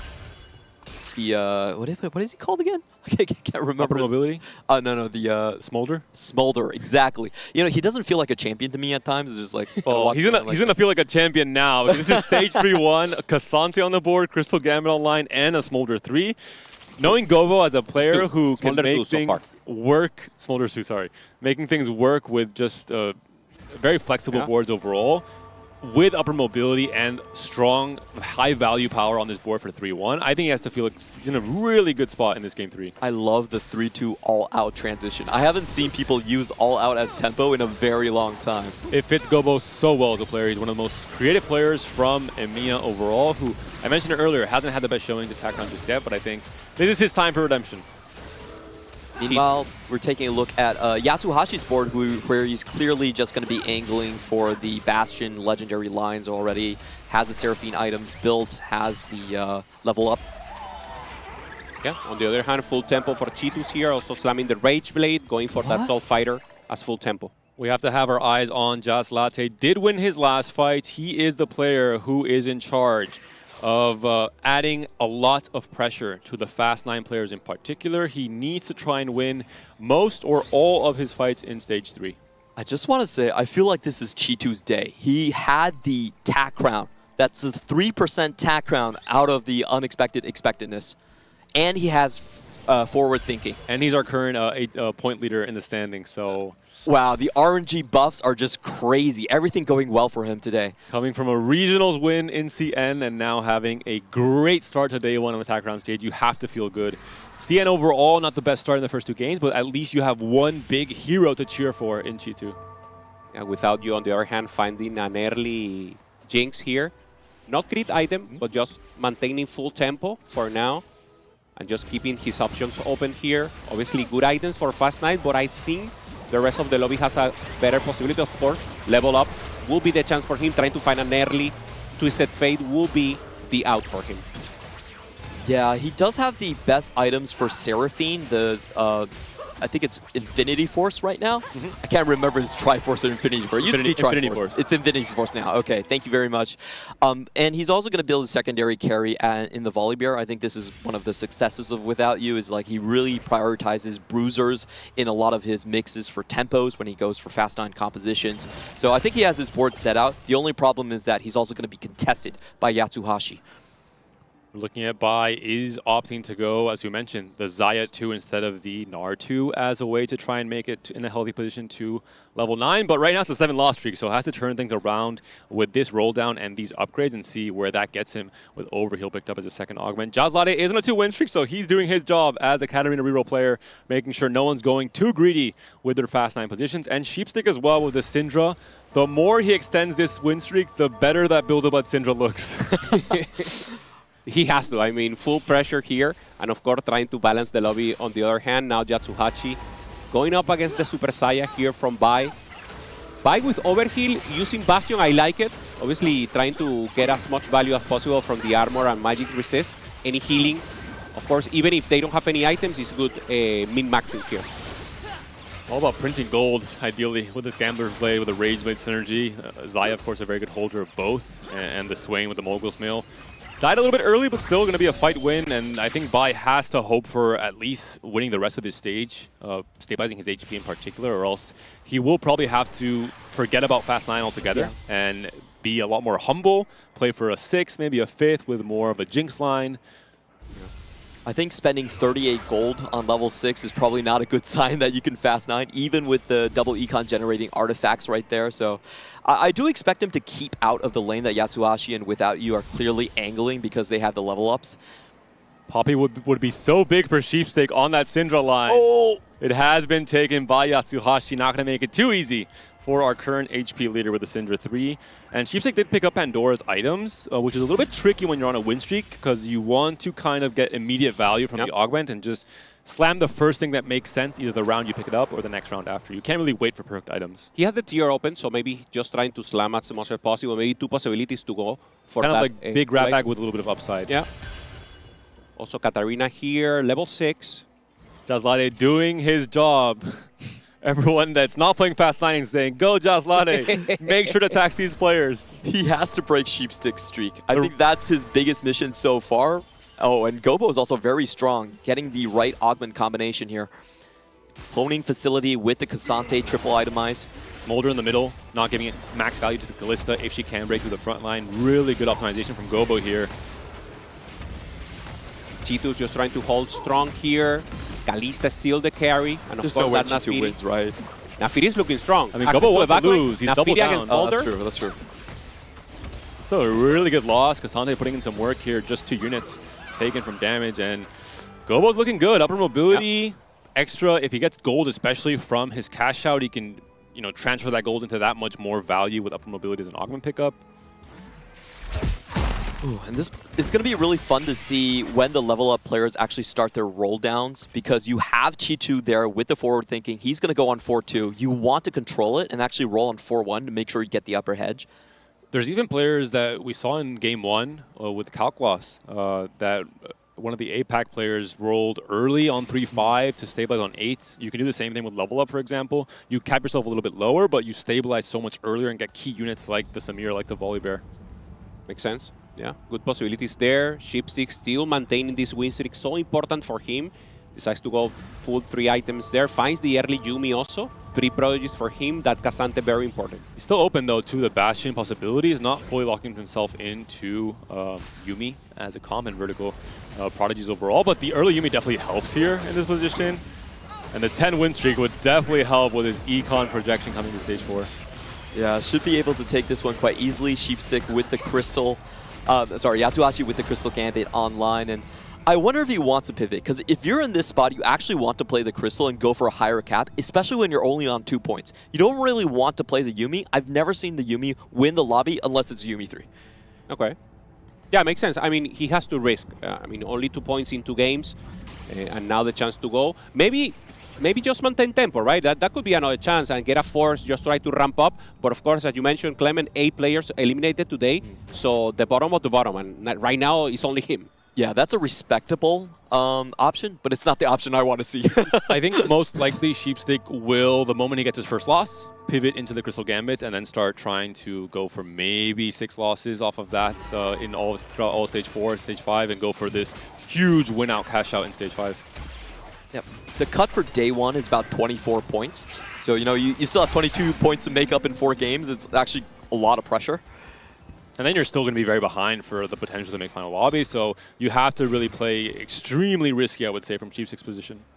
Okay, Without You with good possibilities. Volley Jinx, we have seen him so many times as a good option. Finds the early Seraphine also. Go deep into the Star Guardian line. And now he can just flex front line a little.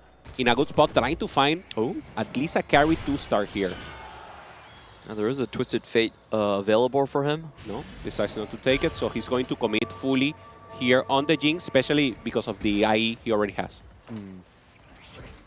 Not really enough econ to go full for the Fast 9, what we've seen a lot from our Fast 9 players is that they typically roll a little bit on level 8. If they hit a volley bear, then they can go Fast 9 with very high HPs. If they don't, then the decision often is, okay, I'll just stay on Star Guardians. Would have probably liked to roll a little bit less, just a few rolls to stabilize and then a chance to go 9. Going to be sitting at 20 gold right now, but was close to many of his upgrades, especially that volley bear 2. Yeah. So understandably goes a little bit deeper.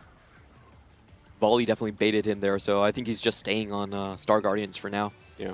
It's a difficult position, yeah. Just having the pair of volley, not having the pair of Jinx means that you cannot keep rolling. Maybe just trying to find everything naturally. And here goes Chitu's roll down. Looks like it's going to be a Luchador flex angle coming in here. This has been one of the stronger lines after Lee Sin has been nerfed. And before rolling down, already had the Braum and the TF. Not sure what happened there, but definitely a good start to his level 9 roll down. 30 gold to work with. Leona pair, has the Gwen online, has a Lux still that you would want to swap out as soon as possible, but this is looking like a pretty strong board, and no real risk, no real pressure. A lot of HP still to work with for Chitu, thanks to maybe that little extra attack round he was able to pick up at the end of stage 2. And he will be alone because without you, the one who had level up, he just managed to get a Bolivar 2 and spend all his gold in level 8. So happened what you said at the start. They just use it as tempo maybe, and now maybe if they stabilize here, a good possibility of going level 9, but later into the game. Maybe a bait win for Sheepstick on 4-1. I think he's now committing to playing the Vertical Prodigy. He's forgot about the chance to maybe go 9 and use this as a tool to get there. We'll see if he'll be punished for it. I think the overall cap Clement will be much lower, but it should be a fairly easy 3rd or 4th to lock in here with the HP lead he has. Yeah, I think if you can get a top 3, a good rebound game, you're still on schedule to hit that 22 benchmark that you're looking for. Still continue his win. Wow. Great position here for Ships. I mean, the jobs has done. This Syndra has done so huge damage here for him. Decides to go for Radiant IE, pair of Yuumi. And very important because 2 good units here on Yuumi trying to find that front line will also be relevant. For now, only pair of Casante, no pair of Leona. The standard non-flexible Prodigy board has been found. The upgrade onto the Leona. Maybe this is where we stop, although it seems you want to maybe push a little bit further, right? You're on Yuumi pair and Casante pair, and you're on a 12 win streak. Your goal really is to maximize this win streak because that's your entire game plan right now. The moment you lose it, the moment you falter on lobby tempo, you're in big trouble playing Yuumi as your main carry. Yeah, this is going to be without you board with double upgrades found already. He will be staying on here for a very, very long time, but this should make him relatively stable. 46 HP. Yeah, looking strong now. Decides to go for the body chains here for the Leona, pure defensive. Had the option Tanzila, normally better if you need that CC, but Jinx is just too strong without you. The one who spent all his gold and the additional level up is just ramping up right now, and now accumulating 20, trying to find a level 9. Ooh, some big hits for players right here. The Zyra and the Twisted Fate, very coveted champions coming in here. And Yatsuhashi with the Bastion Fast 9 instantly picks it up. Casante as well would be huge for Sheepstick, just a natural upgrade, but I have to imagine it's going to get picked up earlier. Just one of the more flexible tanks across the entirety of KO Coliseum. Does picked up that Casante. Akali also picked up here, so not really two valuable units left, but the components definitely will be for trying to finish off these main items on your tank or on your carry. I do not want to jinx it, but I have seen Yuumi's in this spot still go bottom 4. Yeah. It's just I'll counter jinx it. I think it's going to be a Yuumi 3 angle this game. Let's go. Yatsuhashi. Oh, Yatsuhashi says, nope, never mind. I'm holding Yuumi's. Well, whoa, 2 Yuumi's being held. He is going for the Bastion Legendary. Here's a first Seraphine coming online here. Okay, I jinxed it. Never mind. Interesting pivot into Yuumi from a loose streak position and level up. With items still on the Syndra, we are still double down. Of course, you do want to have another loss here if you're Yatsuhashi, but I can say I'm very envious of this position from the Japanese player. Yeah, I'm surprised. He's still waiting for another cash out, so he's intentionally keeping himself a little bit weaker for now. Yeah, normally you want to have the +1 Prodigy. It's not a Yuumi he got to on okay, Yuumi 3 but for the wrong player, maybe.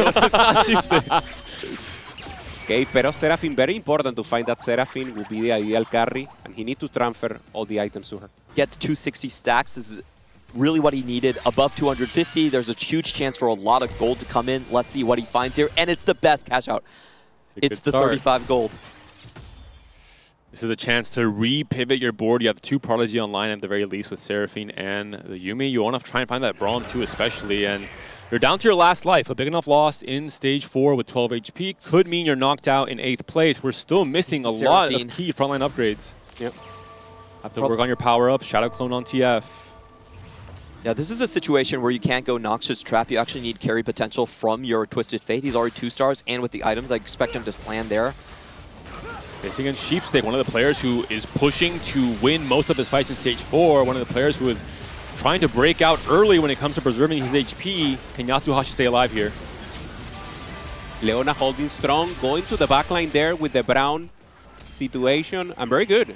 Displacing the Leona, finding the backline, destroying everything, and a good win right now for Yatsuhashi. This is pretty lucky from Yatsuhashi. He gets to escape without pivoting his fruits away from Seraphine, so that's kind of a small win. This set is filled with APM checks. This does not look very good for Jazz Latte. 5BA still not quite able to make it to level 8 to fit in 7 Battle Academy with the Executioner, the Rise slotted in. With the Katarina, you want to enter stage 5 with a lot of HP still and slowly bleed out the rest of your HP. Fall among the top 4. Maybe if you're high rolling like you saw with Dayhall last game into the top 2 or 3, but I think you're not going to win against any boards coming to stage 5 when you're still stuck on level 7. Yeah, main tank Garen 3. Without artifacts, it's just not going to be enough. Looks like a bit of a low roll from Jazz Latte. 64 rolls on 4-2. He just had to pick whatever combat augment he had to survive. I think this is a get a 6th place and be happy angle for him. Yeah, trying to find the Rise and the Rakan 3. Oh, there it is. That's a nice shot. Maybe some quick APM item swap from the Garen to the Rakan. Yep. Unstoppable found the Rakan could cheese him a win if Katarina finds a bridge into the backline, but a lot of it can go down to the over 9,000 stacks as well and what he was able to hit for that Katarina. Gobo spot looking pretty decent right now. Saira 2 stacking that 5 Crystal Gambit. Maybe not many cash outs so far, but it will keep getting stronger. The Lee Sin angle should be pretty good onto the Jinx, but the Volibear and the Jinx have taken down the Lee Sin. It's all down to the Ashe now. Gobo has been a huge Ashe enjoyer and a huge duelist enjoyer the entire set. Is it going to be enough to win here against Without You? The Jinx says no.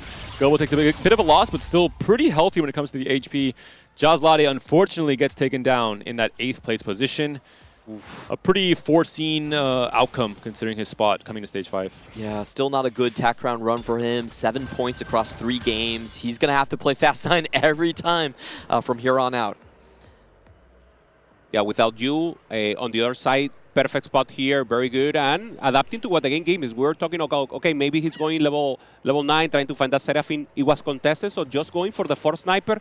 Another one of these legendary boards that we didn't see pretty much in the previous patch, but now Varus looking better with the nerf of the rest of the units. Oh, kind of interesting. Pivots out of the, I think, Gather Force here on the backline. Doesn't have the Shojin, so just going for Rampaging Rage. I like it. Yep. Serious Slam as well. We're seeing here always the Jinx and the Volley on the same side because you want the Volibear to get reset, especially on the weak side, and we're seeing why it is so effective. The Volibear does not stop slamming. Access to the backline for the Jinx. So much extra DPS. The Jinx can move up, take down one of the backliners, and then it's a clean fight from Without You. And this is the comp Clement that we saw from APAC all the way at the start of the set when no one was playing Volibear before he got all these extra buffs. APAC was very, very bullish on this Volibear Jinx combination, and now they must feel so comfortable on this line. It's the way K-Baba won the TPC and got the extra spot for APAC against CN. He was the kind of the first one to realize, hey, you only need to run maybe 5-star Guardians as a stable base and then flex in the Volibear as a secondary carry. And this is a way of how a lot of APAC players play the Fast 9. They roll for a volley, and they're willing to play from that stabilized position, then go 9. Yeah. Beautiful to see also Shaco in the first game of today. He played it with 4 Luchador and managed to get also a first with that Jeans Bolivar line. So beautiful to see the options right now for all the pro players. Then Sek was trying to get another top 4 in this game 3, but couldn't quite stabilize in the stage 4 with a comp that should be winning most of those fights. Coming to stage 5, 2 losses in a row, down to 12 HP, and just cannot chew through the tankier front lines. Or maybe the Samira, never mind, the Jinx walks alive. Okay. Calculated. 1 HP in a dream. It's like Daystic last game. Sure, trust is the top 4. Okay, Yatsuhashi managed to take the win. Also, he's alive, and Bai is the one in a difficult spot right now. Single-digit HP. Possibilities here of legendaries. We see the Saira We see when that is not an option right now. Well, some players with, for Bensak, it's perfect, right? He was playing the Soul Fighter angle. Yeah, this is looking a little bit dicey for Bai. He really would have preferred a Twisted Fate over just a Ziggs on his board right now. Yep. So didn't really hit what he wanted to. But I think this is a good pivot out. He kind of low-rolled on 3-2 and then said, okay, I'll play the reroll version. Big Warmog for Sheepsticks playing the Prodigy line, really just trying to buy time for Yuumi to scale. And big upgrades here as well for Bensak. You mentioned the Gwen, it's now paired, so you have the window open to a little bit of a high roll one of these shops on level 8 to try and find a big of a spike. But more importantly, Volibear 2 in a pretty contested unit in stage 5 and the set 2 here as well. Yeah, finding that set 2 is so huge, having that possibility of gaining a little time. He already has the damage, obviously trying to fight the Gwen, but the items are already fully prepped here. Finding a Lee Sin double Last Whisper just to make sure they're on the Lee Sin. Please give us a challenger Samira. The thing about low HP Soul Fighter is Samira can instantly lose you the fight if she jumps the wrong way. Oh, we'll be without you versus Bai here. Yeah, it's actually same fight, yeah. The Zaya 3 we haven't seen too much of yet. Bai also on his last life. The Without You has been farming players moving now into stage 5 with this Jinx that is just demolishing with this Ramping Rage. It looks like it's another elimination. The Zaya 3 not quite able to hang. Yeah, Without You taking the win there. So Bai, say goodbye. Bye. I knew you were going to do it. I was looking at you, Kuka-san. I'm like, don't do it. Don't do it. He did it. He went there. Oh, and Bensak finds a much-needed win right here. So Samira kept him alive. Maybe some extra gold if he wins this next fight as well. He could find a Gwen too, maybe some items for the Gwen. He can maybe find a Reforger for this double Last Whisper Lee Sin. Two big win streakers that are potentially in his pool. Yeah, last minute change. Okay, there it is. So important here. It's going to be hard to break through this Leona. Volibear will be stuck for a long time. If the fight goes long, Yuumi should win it. It's Burst versus a longer fight that Yuumi's looking for. The Lee Sin is hitting the Leona, so this is good.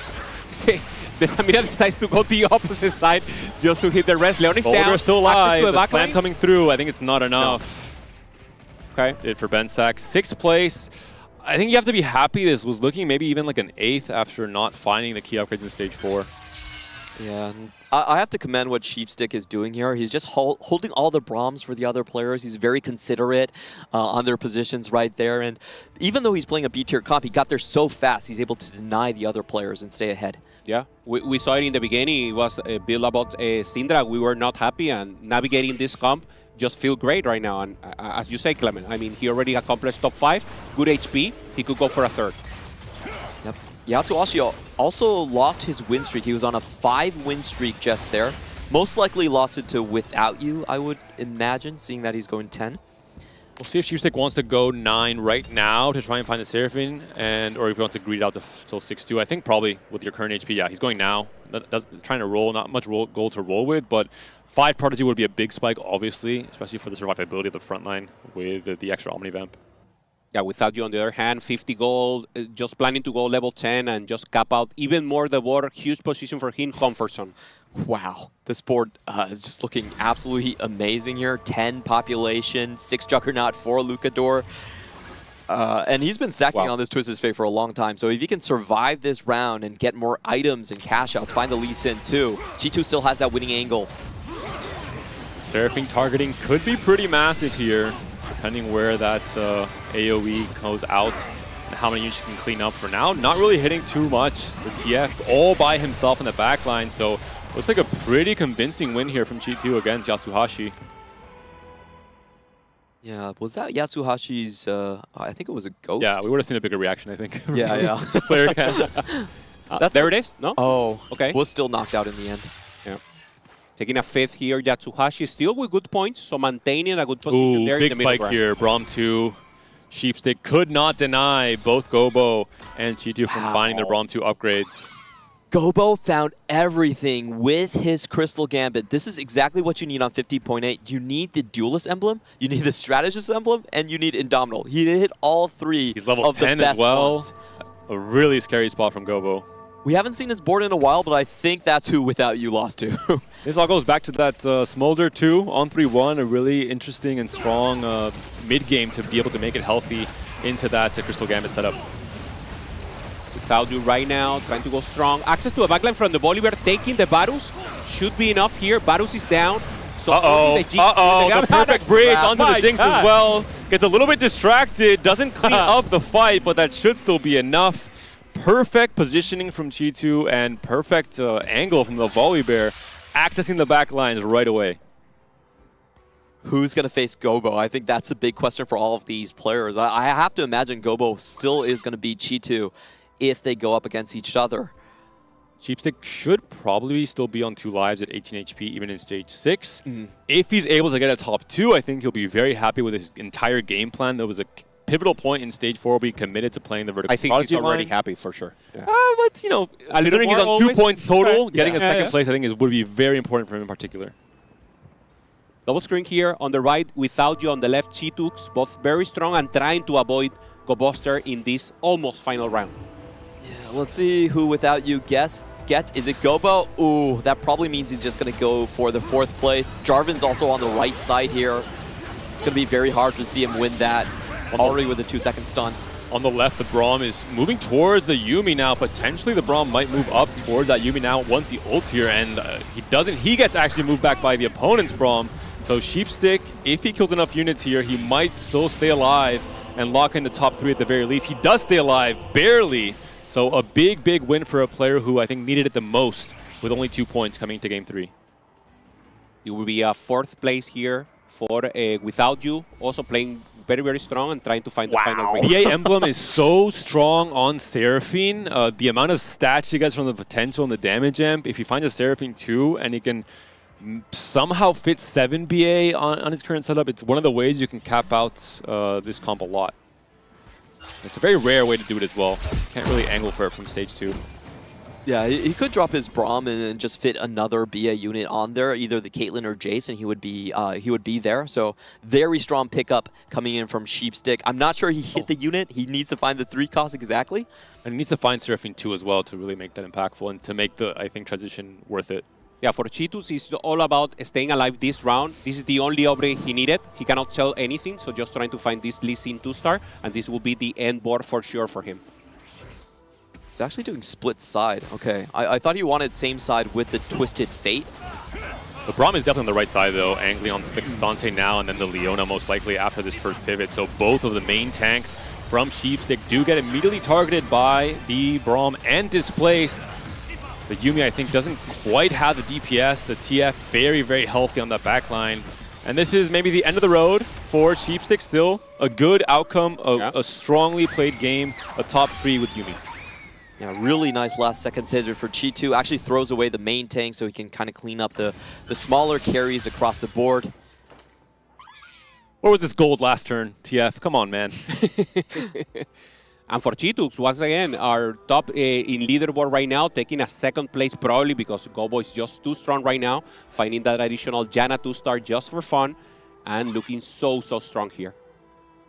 Crystal Gambit, once it gets rolling, I think we can sit here and try and say, you know, maybe it'll be close, but it really shouldn't be. There's just so many extra resources and emblems and artifacts on the side of Gobo. The board does look strong for G2, of course. He did just hit the Lee Sin 2 as well, although he has a JG, the CN special. We'll see if that might be a detriment for this final outcome. The Braum could potentially, with Fight RNG, swing it slightly in G2's favor. It's going to start on the opposite side towards the Ashe. So the Ashe is going to be relatively safe, and there's just so many units on Gobo's side of the board to go through. I don't think G2 really has a shot here. Yeah, Sydas was damaged, but it's not enough. Cast again, gets the red buff going, gets the static shiv going as well. Side is down, but... Or the Void Staff, rather. Yeah, too much damage from the Ashe. Lee Sin also. The Crystal Gambit special, the Gobo special. These are, I think, the 2 players currently in the lead in the standings, or at least in the top 5 right now. So a really dominant start. I think an OK business handshake from both G2 and Gobo, knowing that they're again in the top 2 in this game 3. They have to feel happy with the start on the Tactician's crown. Also Gobo, an early riser. We saw him on breakfast today. Looking strong. He already took a bath. It was like 6 a.m. in the morning, maybe, Clement, and he was looking good, looking ready and prepared. Now we see him outperforming right now. And the 2 players that Clement was doubting from EMEA, Tartman and Gobo, silencing the haters at the start of this day. I know why you were doubting them, for good reason. I go by the stats. Exactly. But I go by the emotions, and these 2 players, they know how to clutch up when needed to. really happy for Gobo, finally turning things around. Not the best performances at Tac Ground. The last 2 times we saw him show up on the international stage. Very different story in this first day 1. Yeah, Chi2 with such a good start as well. He's going to be the only player with over 20 points. He basically can just go into the next game and be sure he's not going to be cut. That's a huge confidence booster. It makes you take more risks when you really need to. So great sort of padding coming in from him. And it shows the differences already in the mindsets. Some players like Sheepstick just trying to stay alive, just trying to make it to day 2. Some players, maybe like Chi2 and Gobo, already thinking about the chances of how do I make final lobby? How do I really cement my legacy in this KO Coliseum set? Okay, good side now for Cheetos. Has possibility of access, but no. The Bolívar decides to go for the front line. Same side here from Twisted Fate, going for the Ash. Ash is still just too strong. Both carries for Gobo, still alive, and also who doing the heavy lifting in the end. Gobo taking the win in an amazing way. Pure dominance there in the end. I love Hoopa's attempt at adding excitement into that fight, but Gobo was just so far ahead with the extra resources from Crystal Gambit. I think the only way that Chi2 had a chance was if Gobo's Braum throws Chi2's Braum right into Ash, and he somehow immediately eats her off the board. 10 seconds in, which is maybe a 1 in 1,000 chance of that happening with the right positioning. In the end, Gobo, a big win for Aegis as well for the teams representing. Did very well in 4v4 this year as well, so Gobo has to feel happy with set 15 overall. He's performed both individually and in a team setting, and a great start to this day 1. That's not going to be a common sight for the 5 Crystal Gambit Ash lines. Typically in the meta read, you actually fall behind if you don't hit the correct cash outs. You need the Duelist Emblem and you need the Strategist. If you hit the other 50%, then you just tend to fall behind on the Fast 9s. So both players coming in with extreme luck and holding hands now in 1 and 2. We have our tournament favorites starting to shape up. Yeah, some players trying to play tempo there with Soul Fighter maybe not working to get the additional ramp up. But I mean, players trying to play Billabot, for me, impressive, and getting that additional angle, finding the Yumi. So, I mean, players are still open to that flexibility within the meta, looking for some options that give you that additional advantage and maybe get 1 or 2 places that will make the total difference. Remember, this is not like ladder. In ladder, you get 5th, and you're not happy here. 5th normally is a good placement. It's only 1 point away from 4th. Depending on what my LP is, I might be happy with the 5th, to be honest. But I think, yeah, the elite level competitors like the ones we're seeing here on stage definitely wouldn't be. I think you mentioned that Hoopa's on Flowers to Sheepstick. He needed a big comeback.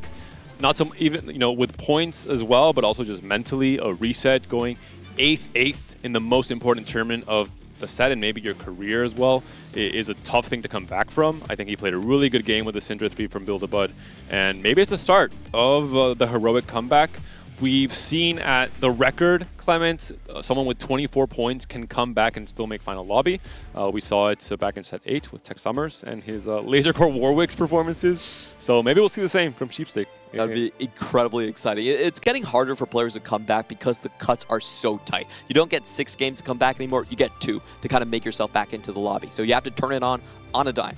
Yeah, and just remember, this is day 1, so 8 players will be eliminated at the end of today. And now, once again, the winner Gobo, full legendary line here, full Crystal Gambit, and we can see everyone, at least the important units, all itemized. We have a very different lobby complexion right here. The 2 re-rollers in the lobby holding hands on 7 and 8. This happens a lot when you have more players going for the Fast 9. The lobby slows down, there's less cards being taken out of the pool, and just paying attention to that is going to be make or break for a lot of these players. And we mentioned the tempo responsibilities from these reroll players. Bai came into Zaya reroll off of 50 HP with the Mogul's Mill Gambler's Blade start. Was not in a dominant position. Jaslade started off good in stage 3, had 3 wins in a row, but then just couldn't find the right spikes in stage 4, fell behind heavily in HP, did not tax the Fast 9 players like Gobo as well, and they were able to easily make it to 9, cap out way higher than they would otherwise. Yeah, and also it wasn't Fast 9, it was slow 9. They actually went to level 8, started rolling, stabilized deeply on level 8, rolling even to true 0, and then after they punished those reroll players, they went to that level 9 and finally taking a good position, especially Gobo. So good to see that type of not going all in, not being full greedy, just trying to stabilize and then going forward.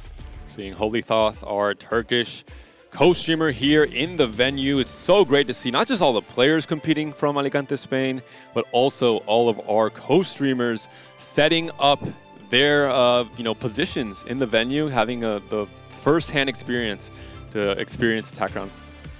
Yeah, and we do have Froden with Broseth here, also cheering for their America's boys, I imagine.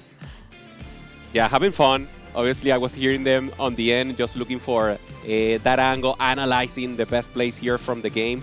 Two of experts here from the Americas coming up here to Alicante to broadcast directly.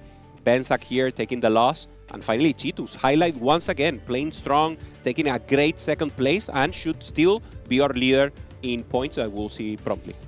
G2, probably our biggest competitive streamer coming out of the CN region. He has a huge fan base. You know, he's been going strong for 4 years without stop, and I really want good things to happen for him because he's been one of the hardest workers. He streams the most hours out of any of the players right here. For him, this is a comeback and a start of perhaps. Give me a number. Normally, streamers are in 120, 110. If there are decent streamers, you have a number for Cheetos? What do you mean 120, 110? Per month. Hours per month. Oh, hours per month. Yeah. Normally, average in a streamer. He's like a morning streamer, okay, and at least like 8, like probably like 40 hours a week. Something like that is like actual real job. So streamer. 160, yeah, that's something like that. A lot Crazy higher than hours. average. Okay. Now I'm so fresh here. Our French co-streamer also looking at the table here, looking at the French also with good possibilities. Bensak probably one of the ones. A lot of options if you're a French co-streamer because we tend to have a lot of French players qualifying at TACCON, of course, the most dominant country in the EMEA region with always some of the perennial favorites like Double 61, like Coco now on his 5th TACCON appearance. 3 in a row as well. Double was the only player up until this set to have done 3 in a row for EMEA, showcasing a lot of consistency.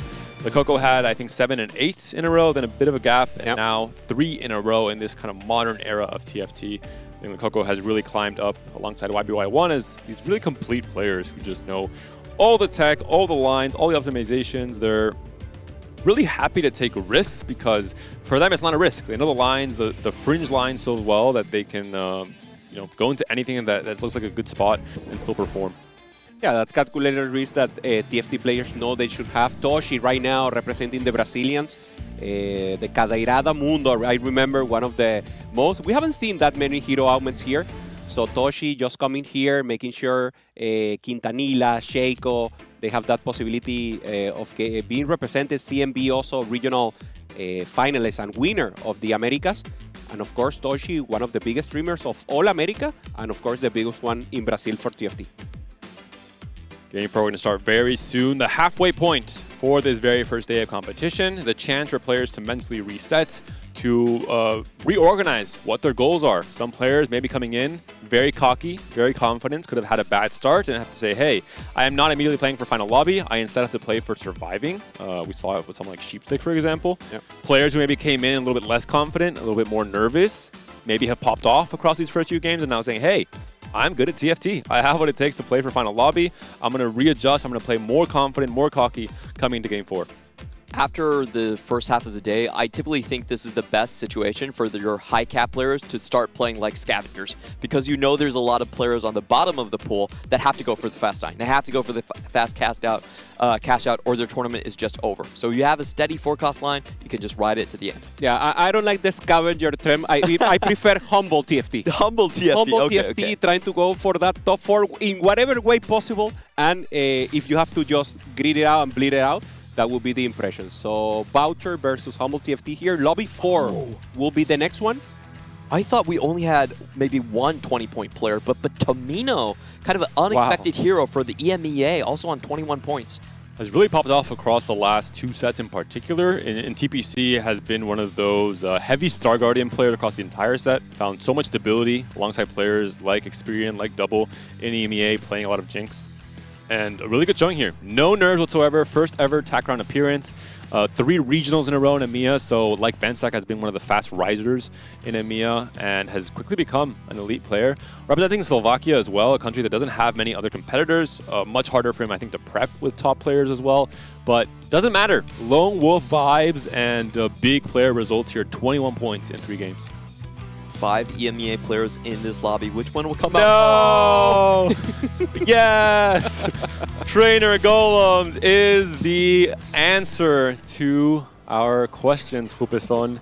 And it couldn't be any other way with Necra joining us It's all her fault. I am back at the perfect time to be able to see the Trainer Golem game, and I'm so excited. And you guys are not, I understand. I mean, I might be, depending on which players are favored with their golems. EMEA, cough, cough. But looking at Malajust, the players we haven't seen yet on the big stage, he's going to be starting off with an interesting mix here. Star Guardian, Edgelord, you have that connection with the Zaya, for example. You have the chance to play around the Volibear, maybe. We saw it from Without You yesterday, or last game, sorry, with the Volibear Jinx combo, for example. I feel like there's going to be a couple of like really good combinations, and then there are some that I'm like not as excited about. But for Wet Jungler, who does have this Crystal Gambit on the Golem already, I feel like that's so easy for you to be able to get that Crystal Gambit in. And you got that Bastion for later if you want to decide to pivot to like Fast 9 or like Bastion Ashe. I have the tech for you. What's that? Before Crystal Gambit was nerfed, Latam player in the Americas, Fan de Kiki, played a beautiful Kale reroll game with Kale as his main DPS carry, but playing it around the 5 Crystal Gambit and getting a lot of extra cash outs as a way to make it to 9 with Kale, and he went first place. I believe it was in, I think it was in regionals actually, week 1. I think you have to have a very specific spot for that to work. You know, Kale copies early on for Wet Jungler, maybe kill items as well, but maybe he's open to that possibility with his setup with both the Bastion, the Crystal Gambit, and the Wraith on that Golem. I wonder if anybody's going to actually take an augment that's going to help to boost up some type of vertical. I feel like we got a couple of very good choices here, but only time will tell once we actually get all of these augment choices locked in.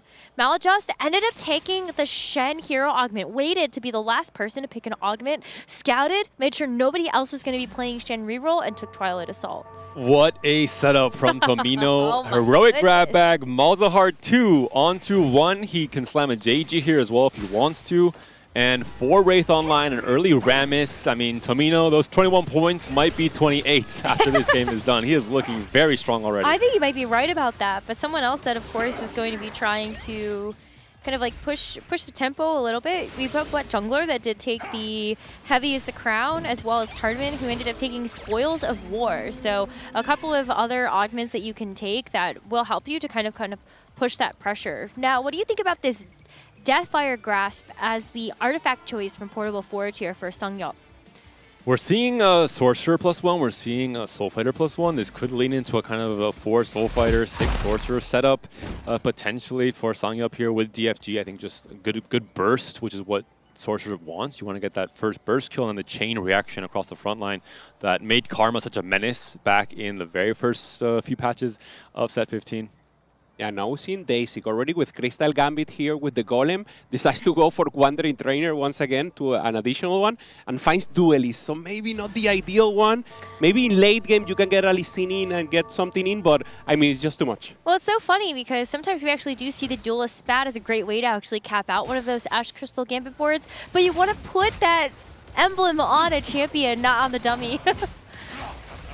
Wet Jungler's second game, we are seeing him on the Heavy as a Crown, so definitely seems to be preferring or favoring this augment in the current meta.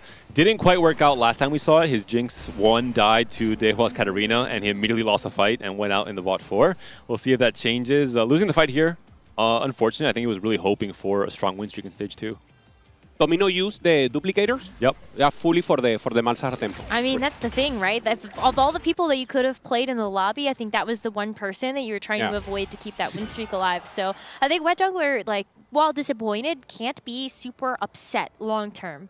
Hartman also trying to lean into this win streak, so it's always dicey when there's 3 or 4 players saying, I'm going to be the win streak player in stage 2, because not everyone can pull it off.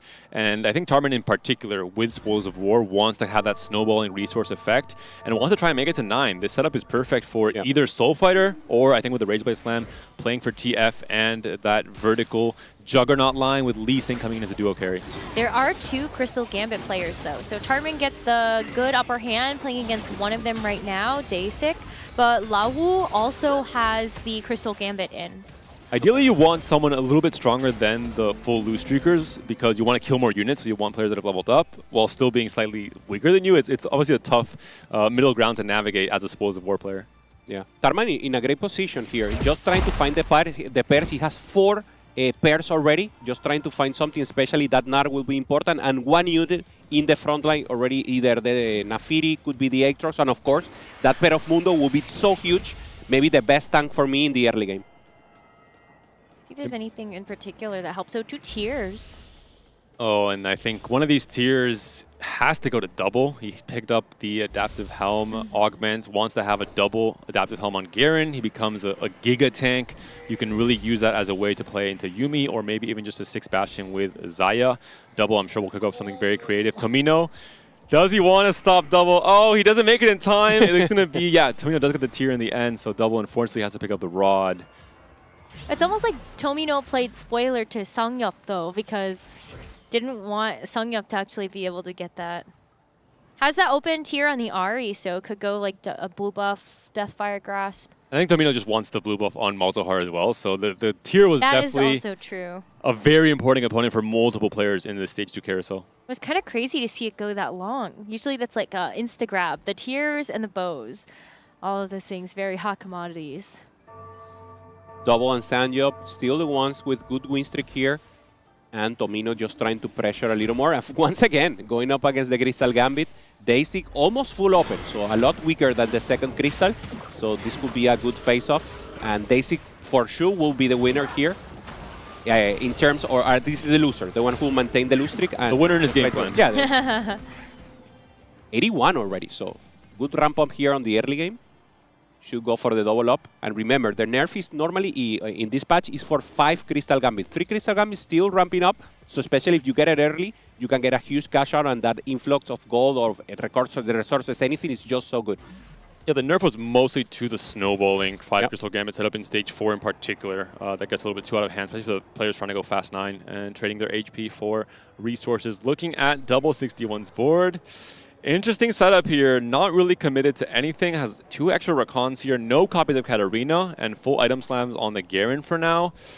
This could be a lot of things. It could be Yuumi, it could be Jace Caitlyn reroll, which I mean I would love to see, but with an open rod I think maybe not going to happen. I think it's like double adaptive on the Yuumi. It could be a setup as well. Maybe with Super Genius, for example, as a power-up to make a really good use of all the extra mana regen. Well, this is like the $3 Garen, essentially. It's not quite the innovating Rocket Garen, but this is the next best thing with double adaptive and adaptive augment as well. Garen casts so often, and he's really hard to kill until you have enough DPS. Also, he has the chance of going full cap level 9, level 10, and finding maybe 4 Wrath with the Varus also, using the Sniper additional. So, I mean, he could go all the way, trying to find full Prodigy, full Battle Academia, full Wrath. He has the Protectors +1. I mean, this is ideal spot for if someone knows how to navigate, has to be double here. Maladjust. This is a 5 win though. Maladjust is on 5 loss and really needs to start completing some of these Shen items. Also needs a couple more Shens. At the mercy of these Krugs. If he does not find a bow, ideally 2, he could be in huge trouble. Might have to try and fish for like item grab bag on 3-2. Or at the very least, he has to have item prio for the Stage 3 carousel to find a bow there. If by Stage 3 carousel he does not have a bow, I guarantee you it's a bot 4 because Shen is almost unplayable without having things like the Giant Slayer, things like the Rage Blade. Well, I think he will get priority because he'll keep losing in Stage 3. So I think he'll maintain the... There's a few Crystal Gambit players. I'd be careful stating that as a fact, Necro. Well, we'll see. We have a brief pause, but yeah, Dasik is one of those Crystal Gambit players, as is Lawu. But Lawu did end up taking a win somewhere, so that streak got snapped. Yeah, probably against Dasik. Dasik we knew was the one even weaker than him. So yeah, that chance, and now the open fort here for Dasik working and with good possibilities of going for that ramp up. We saw him at 80, probably now with more than 100 bounty for the Crystal Gambit. So great position for him. He will be the one from bottom to down. And Sangyup, the only one for a win streak so far, and still maintaining strong middle of the table for him. Very interesting lobby composition as well. 5 players from EMEA. They obviously know each other very, very well. Some of these players have been playing for, well, a very long time, all the way since set 1 for players like Daysig, players like Double. And they've all been playing together in the pro circuit, of course. So a lot of different lobbies throughout the set 15 where they know each other's styles, they know their game plans, they know their general, preferences when it comes to comps as well. And 3 players from different regions just, coming in and saying, we can hang as well. Well, I think Lawu is kind of one of those big wildcard factors for this particular tournament. One, coming in as just like a new player to the Tactician's crown, but also I feel like since CN does play very different formats, it's always kind of hard to tell where they land with the meta read of things. Yeah, also great to see Tardman. Saw him also in Macau, trying to compete also in every open possible. A huge elite player that maybe hasn't have the recognition, at least internationally. Heavy-minded, high HQ, fully into the game. Great character. And also, I like to say a good friend. Someone who likes to talk about the game, likes to share his knowledge on stream. And remember, all of these players, the players on Tactician Crown, are all streamers. So they or are forced to become streamers in one way or another. So you can also watch their POV directly live for this Tactician. All their players keeping their hands warm for the action that would surely start very soon as Wet Jungler gets his PC locked and loaded. One player I want to highlight in this lobby after this stage 2, 5-win streak for Sangyup. He's playing around the Sorcerer line right now, has an RE2 and a Swain 2. He's a player, we have Portable Forge with the DFG pickup. We mentioned it. It's a hard line to play, Vertical Sorcerer. You have to play it from very specific spots. I think you have to play it from a win streak in particular. You can't just move into it from a 10 loss and then hope to stabilize, because sometimes it just doesn't work out if you don't hit your Gwen. So I'm very curious to see if Sangyup, with the help of the Trainer Golem, with the extra +1 Sorcerer, can play into the Vertical Sorcerer line, and if it can work out in this meta. I feel like it can, but I think, I was talking to Frodan about this a little bit as well, but some of it is just really complicated to make sure that you have enough power, and then it's expensive to actually get to the point where you have the ability to get all of those sorcerers in. You need to get Gwen. You need to be able to actually tech in enough sorcerers, and I think that AP lines in general can actually be a little bit problematic to actually get all the copies that you need. And a lot of the champions that you want in that front line are going to be contested. So can you actually get enough that are going to buy you time for everything to kind of work?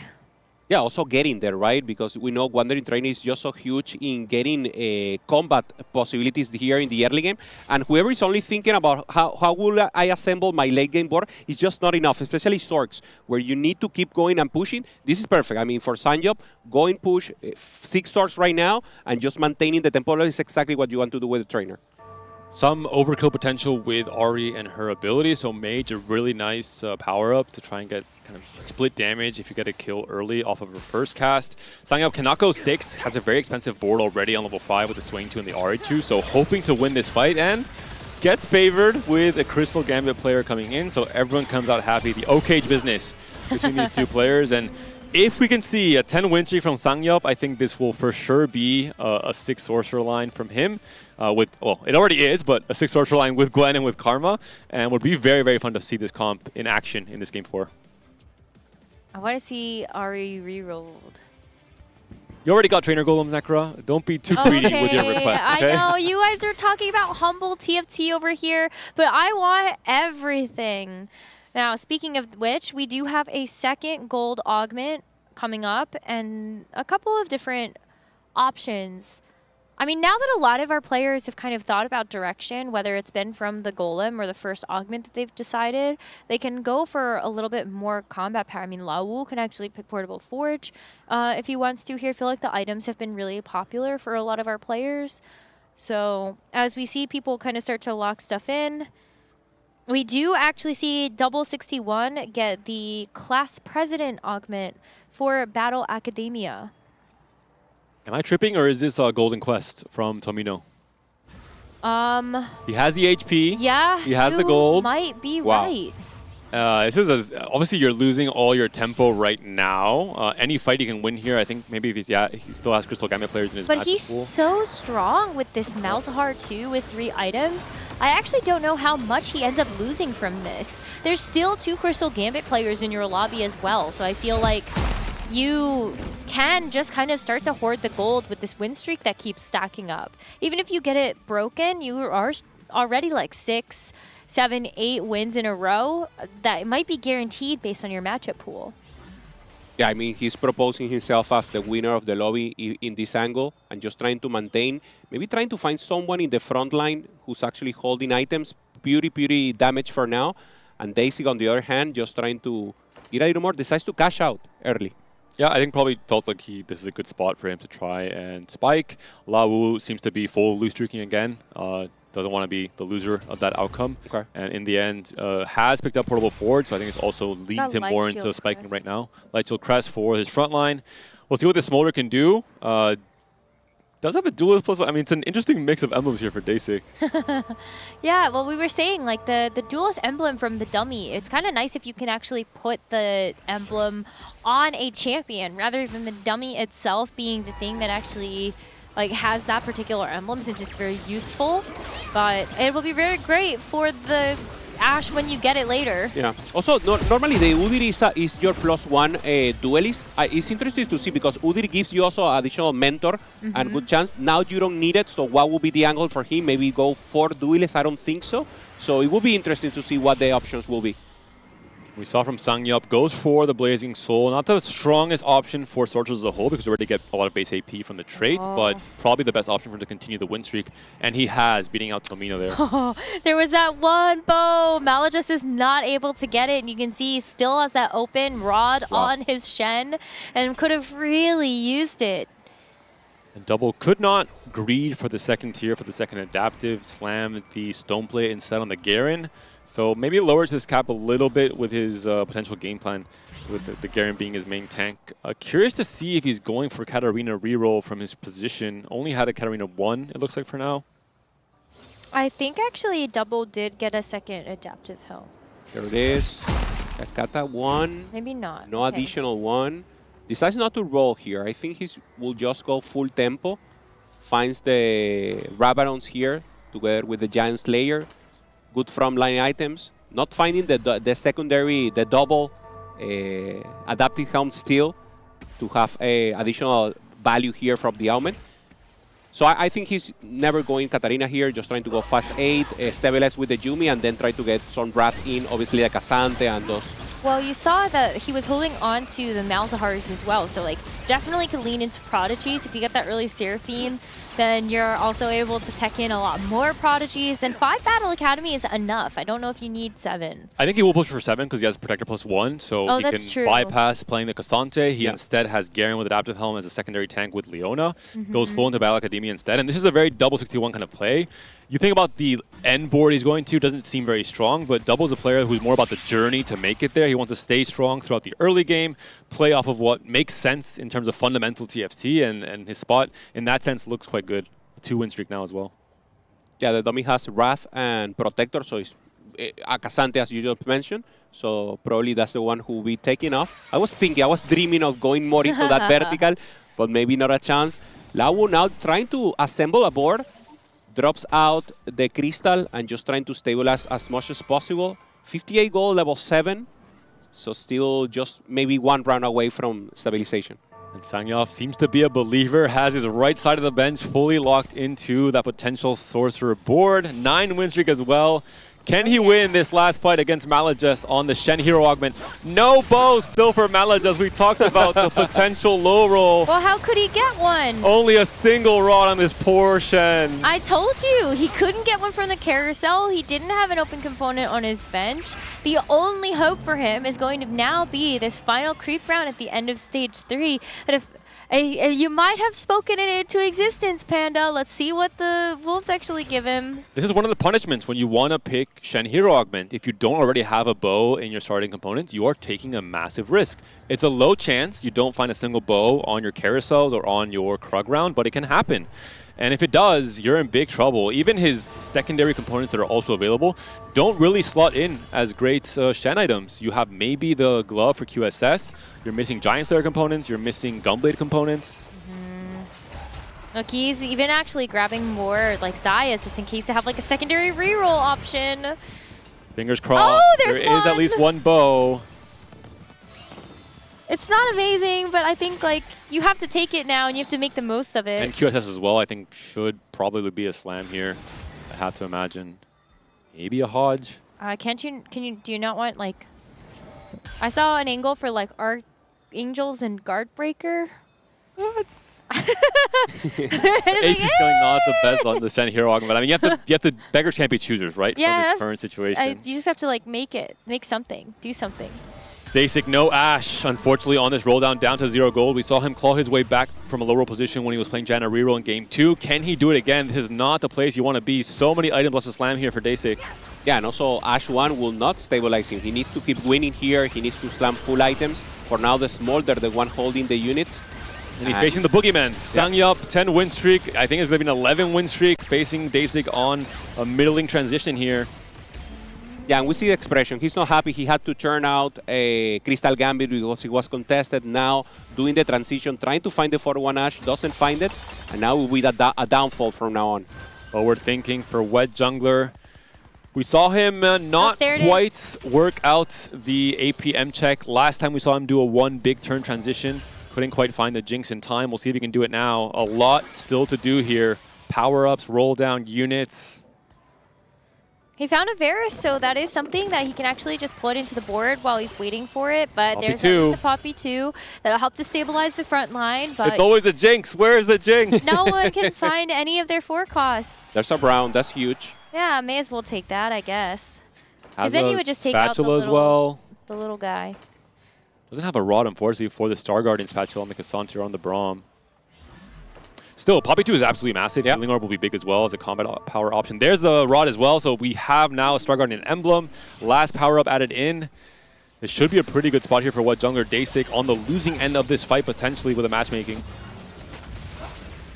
Corrosive there as the power-up, just trying to pressure as much as possible. Jinx, no pair, but with good front line, should have a chance here. And Daysik gets built out. He finds reinforcement into the Ash 2 right away, despite having very little gold to roll with. We saw he was at a 0 gold on 4-1, so thanks to reinforcement, it completely saves his game and this fight as well. Daysik stays healthy and alive, now still on 2 lives at the very least, while Jungler now down to 18 HP. Oh, I'm getting word that Tomino got a Gwen 2 from the Duo Q augment. Sangyup has his fist raised in the air like the one time I played Vertical Sorcerer. Oh. Just beautiful there for him. Rolling to true 0 here with Jungler with the pair, trying to find the Lee Sin, trying to find especially the Jinx. And Tomino had actually the Malzahar item carry. He was the player who had the heroic grab back into Malzahar 2 on stage 2. So perfect And AP the items for the Gwen Gwen. Yeah. Yeah, Maybe this is how Tomino has 21 points. that might be why. The fast APM to back it up as well to make that full transition happen. It's exactly as I mentioned in stage 2. It is going to be 6 Sorcerer with 4 Soul Fighter, making use of the Soul Fighter +1 as well, trying to elevate that Gwen, who now just has a DFG. Still no Karma 2, unfortunately, for Sangyup. Has still more gold to roll with. Maybe has a chance to spike yet again. Has lost now the win streak. And a huge win here for Double, not having even the pair of Yumi, just having that 7 vertical Battle Academia with the President pressuring the lobby. So great for him. Finding the Yumi 2 would be huge. And in a good position, I didn't imagine that he could be winning, so good recognition of board. Last pick Yumi would be big if Double can get it. Also would be a chain to finish off a Bramble on his Garen, who's currently still main tank and missing that 3rd item. So we'll see if this Yumi makes it. Nope. Tartman missed on the first one, but was circled right back. And Tartman knows how scary Double is when he has everything online, so he says, I'm not going to make it that easy. Gets a belt, can go for the Sunfire here, doesn't have a burn still. Sangyup still keeping strong. Our tempo Sork player Tomino finding Zaira 2 very early into the game, and of course the Gwen 2 that you mentioned, Necker. Yeah, it's just so cool. Like everything kind of came together so beautifully for this board. But with the rest of the Soul Fighter setup, you get the Sat 2, looking just to be able to finish off the Braum. Oh, I can't believe you have to sell the Gwen. So crazy. But you've got the Zaira. Everything is looking really great on this board so far. Yeah, and Challenger players already know this if you're watching, but for players introducing to TFT, normally you see more maybe support units on the Gwen, but when you're going for Soul Fighter, you're going for Swords, Gwen is already very powerful. So going for more damage in her is actually amazing here, and she will be the main carry right here for Tomino. I think Tomino had no choice as well. The items were already built on the Malzahar. He just said, oh, Gwen, sure, I'll take the high roll and just transition them over. Finally a win, though. Tomino was on a 6-loss streak after picking up Golden Quest, despite being one of the win streakers early on with Sangyup. So I think a sigh of relief, showcasing that maybe that augment pickup wasn't a grief. We'll see if he can stabilize the rest of this stage for Maladjust. Has finished 3 items on the Shen. Maybe not best in slot, but close to it. And is now just missing for that final upgrade. Still can't get it. He has to sell pieces to actually try to get the roll down. And he's still 1 off. At 17 HP, it is just not looking easy for him to actually get any higher placement than 8th. And especially going up against Sangyup, who does have the Sorcerer board.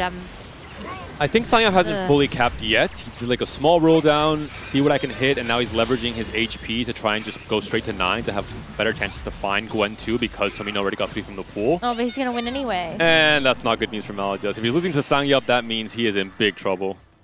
Well, he's got 1 round of creeps. Yeah. The thing is, going now to stage 5, normally you want to pressure stage 4 with the Shen 3 already, and now just getting your ramp up of stage 5 just doesn't feel good. Maladjust 5 HP, Lawu still strong. I think it's very, very difficult for him to even survive an additional round. Tarman has 8 Soul Fighter online now. Really cooking. Viego duo carry with Samira instead of the Volibear. You have the overheal, really amazing insane setup with a Viego to act as kind of a drain tank with Rageblade, with Titans, with a BT, as well as a Thrill Seeker. Really cool comp from Tarman. He is cooking. If he hits the Viego 3, I would love to see what this comp can do. Yeah, making that line open here, 2 additional Viego. Very far away, but probably will keep rolling here and stabilize the rest of the board. Still hasn't found the set 2. No pairs. Oh, there's the pair. So maybe more options here to roll. Finds also an additional one. Oh, there it is. Keep talking, Hoop is on every roll, he's hitting something. Yeah. 1 more, come on. About a value rolling here. Should not break 10. There's an additional Viego. So decides to go to true 0 and try to fish it. Tarman knows his cap, he's not going to win this game, so he knows that each of the fights here at the start of stage 5 are pivotal for his placement, trying to fight for maybe a 4th place. Oh, and finally the Fury break here, going full damage here on the Ashe. So we see on the front line there, the Kayle. The idea is that Kayle dies immediately and then transfers full AD damage to the Ashe, and that Ashe will be the hyper carry here for this is exactly what you want to see. Yeah, I mean, what an easy win for this board. Starts to get a lot of nice loot coming through from that 5 Crystal Gambit. And Sangyup still looking for that final upgrade. Still has a pair of Gwen now. And, well, Mal just found the Shen. It doesn't matter. Oh, man. Poor guy. Too little, too late. Too risky of a game plan not having the bow right away. I think you always think, I'll find it on the stage 2 carousel, I'll find it on Krugs, I'll find it on the stage 3 carousel. It wasn't until 4-1 that the first item was fully slammed onto Shen. And when you're playing a hero augment in particular, that is just way too late. But then also, you didn't get your 3-star Shen until stage 5. Like, it's just so hard. So compiling low rolls. Yeah, just a tough game for Maladjust. Hopefully he can brush that one off and really clutch up for the last 2 games of the day. Lawo looking strong here with Jinx and Seraphine, both very low in HP right now. So it's not enough for him. Trying to access backline there with the Volibear. Only Volibear one. Star Guardian Volibear. Trying to make a difference, but it's just too much frontline right now for double. It's a really good setup for double, and just 2-item poppy. Oh, Seraphine! Huge ult onto the back. Takes out the Yuumi. And a huge win right now for Lawo to maintain alive. Look at Double's bench. He is going for a Caitlyn 3 as well. This is like, I think there's no other player in the field that would go down this specific 7 Battle Academia line playing full tempo around whatever he is hitting. Not going for just the Yuumi or just the Katarina or just the Caitlyn Jace, but a mix of all 3 playing fully into that vertical. I like it. Well, I mean, if you know that you're relatively uncontested for all of your champions as well, you may as well just hold all those extra copies and see if you can, collect them while you level. Yeah, Daisy doing an adaptation here. You can leave alone the Kayle in the front, but if you do, normally position gets hurt, so just put it in the front with something else, and she will sometimes die.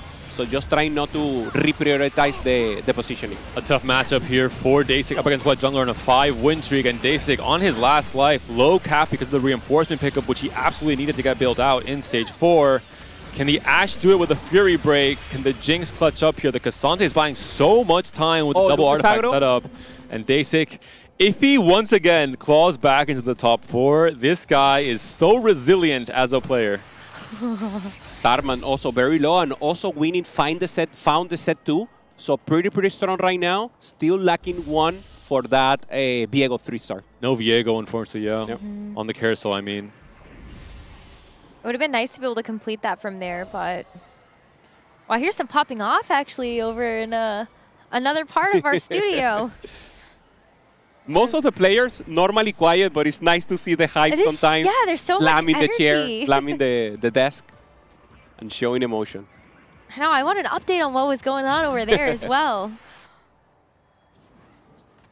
Okay, Dasik, dire position here. Tarman also 3 players, 2 players in single digit. Dasik thinks he's strong enough. He's not rolling. He's sitting on 40 gold on level 9.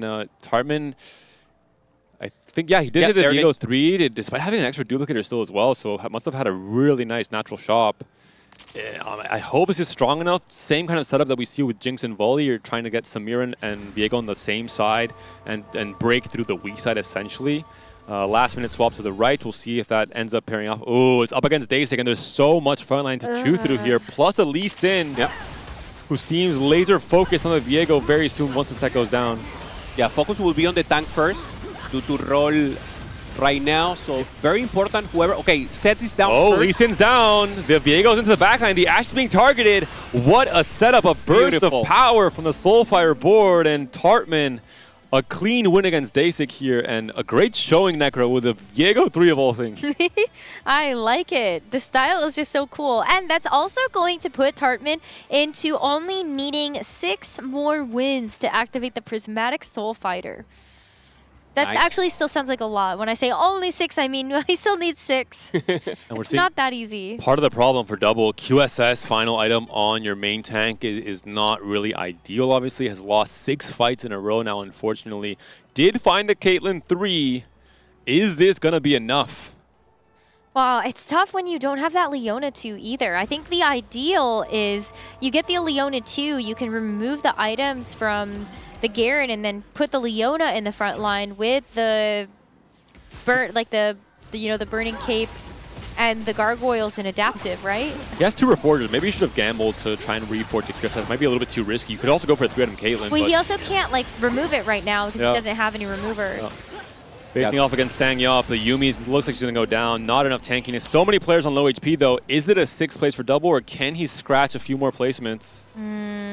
Dasik is also out. Oh, so it's going to be double out in 6th, Dasik in 5th. And our top 4 of this lobby secured. Songyop still the healthiest amongst the field with 51 HP. Both Tartman and Lawu on final life. So it's really up to maybe Tomino to start to play spoiler a little bit. But maybe it's Tartman who can win. And that was another win for him. So I actually think he's only needs 4... He needs 5 wins now. Yeah. He needs 5. Finding that Viego is a huge win condition. Normally Soul Fighter lacks that initial power to ramp up. So it will be good. Sanjom still looking strong. Recognition for him also playing that short line since the start and playing full tempo. A lot of soul in this lobby. Our top 3 players currently in the standings, all leading in Soul Fighter in one way or another. Vertical Soul Fighter for Tartman, of course, but even Sangyup is playing 6 Sorcerers plus that for Sork. And Tomino didn't really choose this path, but Golden Quest gave him a Gwen too, so he said, sure, why not? Really hasn't been a bad option, but I think unfortunately for Tomino, it hasn't really been able to be like a super win streak in this form. We'll see Tartman on the right side, the Viego and Samira trying to break through the Swain, trying to maybe get onto the Gwen early. Sorcerer also a very bursty setup, so it's going to be a fast fight on the left. Both boards and players trying to achieve the same thing. Viego seems to be online, has already broken through onto the Karma because of the Gwen aggro drop. And looks like the Lux will be able to clean up against the mech. Maybe not, though. It's a really close fight on the left here. Wow, he just disappeared there in the end. Oh, no, Tartman. No, the Gwen couldn't do it. The Viego did so much. Wow.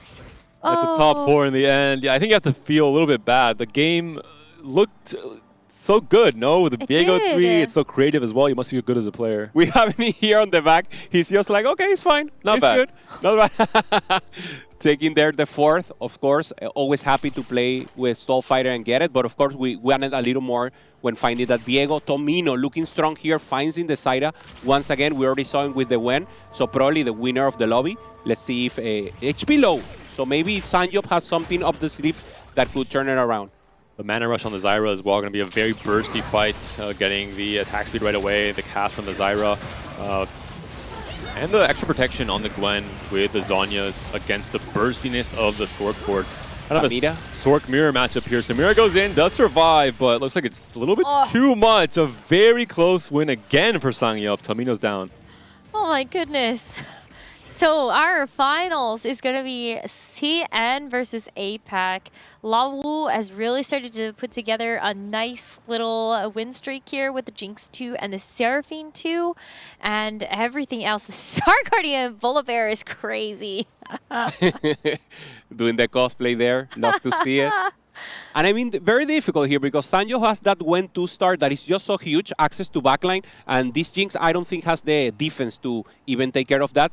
So should be a small win. Maybe possibilities here for the Jinx to burst someone very quickly. An ideal ult from the Seraphine can give a chance here for Lawu. The timing of the aggro drop from the Gwen, if the aggro's already dropped, then the Seraphine can hit both the Karma and the Gwen with her AoE. There's a world. That can be just a way to win this fight. The Jarvan is going to hit the Seraphine at the very least. We'll see if the Jinx can take down the Gwen with the AoE damage coming in from her rocket as well. At the very least, maybe it'll proc the Edge of Night early for the Volibear to try and clean up.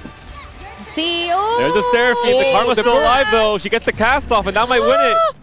Oh, it's so close. The And it Jinx, does. though, The could Karma actually surviving beat wins the that. fight for Sangyup. Wow, Lawu is not happy right now. In the last moment, Sanjo playing tempo from the start with Swords and finding a win at the end. Great recognition of placement of the path that he had to take and finally taking the win. I really thought the Jinx had it because it was just so close to seeing an additional cast from the Jinx. But that final moment there, I kind of wonder if some of it was just all of that Gwen damage that came out early really starting to stack up so that the Jinx just wasn't healthy enough for that final 1v1. We had all kinds of lobby complexions up until now in the first 3 games, but Game 4 gave us our off-meta lobby. Six Sorcerer takes the win. Viego Reroll makes a showcase. Double 61 plays a vertical Battle Academia with all kinds of carries in his comp as well. So a really cool and creative game from most of our competitors in that Game 4. Yeah, Malajos on the other hand, a bad game maybe in RNG for him, not finding bows early, going for that hero Aumen Chen and as possibility. And now we're seeing a little of the Americas. Old man Robin there, just trying to keep himself very awake. Marcel P also having a good chance on the back. Dohua also with good possibilities here.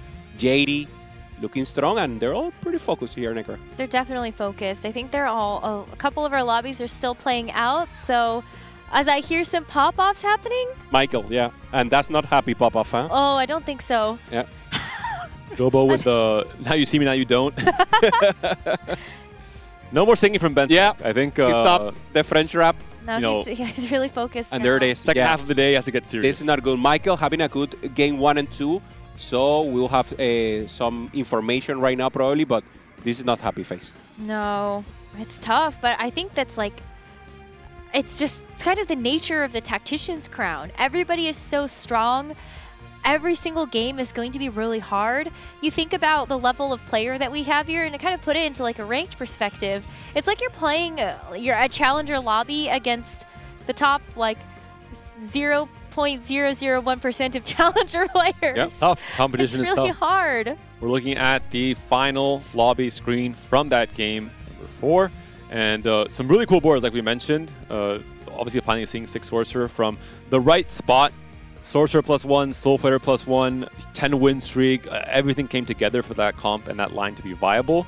Even then, Sangyup had some trouble stabilizing because there were more players holding Gwens as well, with Tomino finding it from Golden Quest. Yep. Props to Tomino as well, I think took a big risk playing for Golden Quest off of a win streak, trying to I think he was already with 21 points, so he said, hey, I'm going to try and gamble a bit, see if I can have like a really big high roll and play for another first or second here and be in a great position, not just to make day 2, but to be in a place for final lobby maybe even going into day 2. Yeah, exactly. One of the leaders together with Cheetos, their high placement. So Tomino having a great run right now. And we see some more streams here. Our co-streamers having fun, making sure to cover all the action here. And now we'll see some of the highlights. This was the highlight. Yeah, the Big highlight. Lulu pop-up. I was like, oh, the game knew I was coming back and just wanted to give me a treat. And props to Double. I really liked his game. I just think he lowered a little bit. Not finding the tier for this second adaptive would have really changed his lobby tempo and his tankiness, really. Also, maybe going to level 9, he decides to stay there and ramp a placement and maybe trying to find the Varus for the Wrath and also for the Sniper. Never got Leona too, Yeah. either. Like that was, I think, kind of the big deal. On top of the fact you didn't have that second adaptive, is you were stuck using that Garen in the front line when you would have much rather had that Leona doing all of that heavy lifting for you. With Jungler, couldn't find that Jinx too early, went 7th here, just trying to tempo out there with the Star Guardian, so not having a good position here. Daisy also trying for Crystal Gambit in the start. 5th place, his spot looked very doomed. Yep. I remind you, 4-1, 0 gold, level 8, no Ashe. Yep. Reinforcement immediately finds an Ashe. Kind of saves the game, ends up being a 5th in the end, but similar to the Janna reroll game, it looked like an 8th, it turned into a 5th. Last time it was a 4th. Those are a lot of extra points Dasik is able to get, and it shows the resilience of a player like Dasik who has been playing for so long. Definitely knows how to mitigate variance. Oh, the Seraphine. Ah, it's a big cast. Le Coco doing the double screen. I mean, new generation always have to have a double screen present right here. And of course, once again, beautiful Alicante, Spain for all the players. I mean, it's so hype. I'm so happy to be here for this threshold in TFT competitive. Necra, it's just huge. Seeing the co-streamer together, seeing the players, and now building the tension up. Is that we have seen so many mixed emotion that is just, I mean, it's amazing for me. Yeah, the highs and the lows of the players, how they've done in their games, how they can commiserate and celebrate with their compatriots, and also get all of the backseating coming through from the co-streamers. No, it has been such an amazing tournament so far, and can you believe that we're almost done with our day? We have 2 more games for our competitors. Our field of 40 will be cut to only 32 at the end of it all. We're going to take a short break, and when we come back, we will get you that 5th game. Stay tuned.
Welcome back, everybody, to the Tactician's Crown for KO Coliseum. This day number 1 has already proven to be electric. And as we enter into our final 2 games of the day, we've reshuffled our lobbies, and this is our players' final chance to avoid the bottom 8 for elimination. My name is Nekra, and I'm so stoked to be back on the desk with my good friends, Hope-san and Clement. And you can see our players just, kind of just refreshing themselves, rebalancing themselves as they look at these final 2 games. There was a lot of emotions that we heard back there. A lot of commotion, a lot of yelling, people getting frustrated that the roll downs didn't work as intended. Now is the time to reset. There's only 2 games left. You get the reseeded lobbies, and these 2 games will decide who moves on. Yeah, 100%. This is the most important of the day for sure.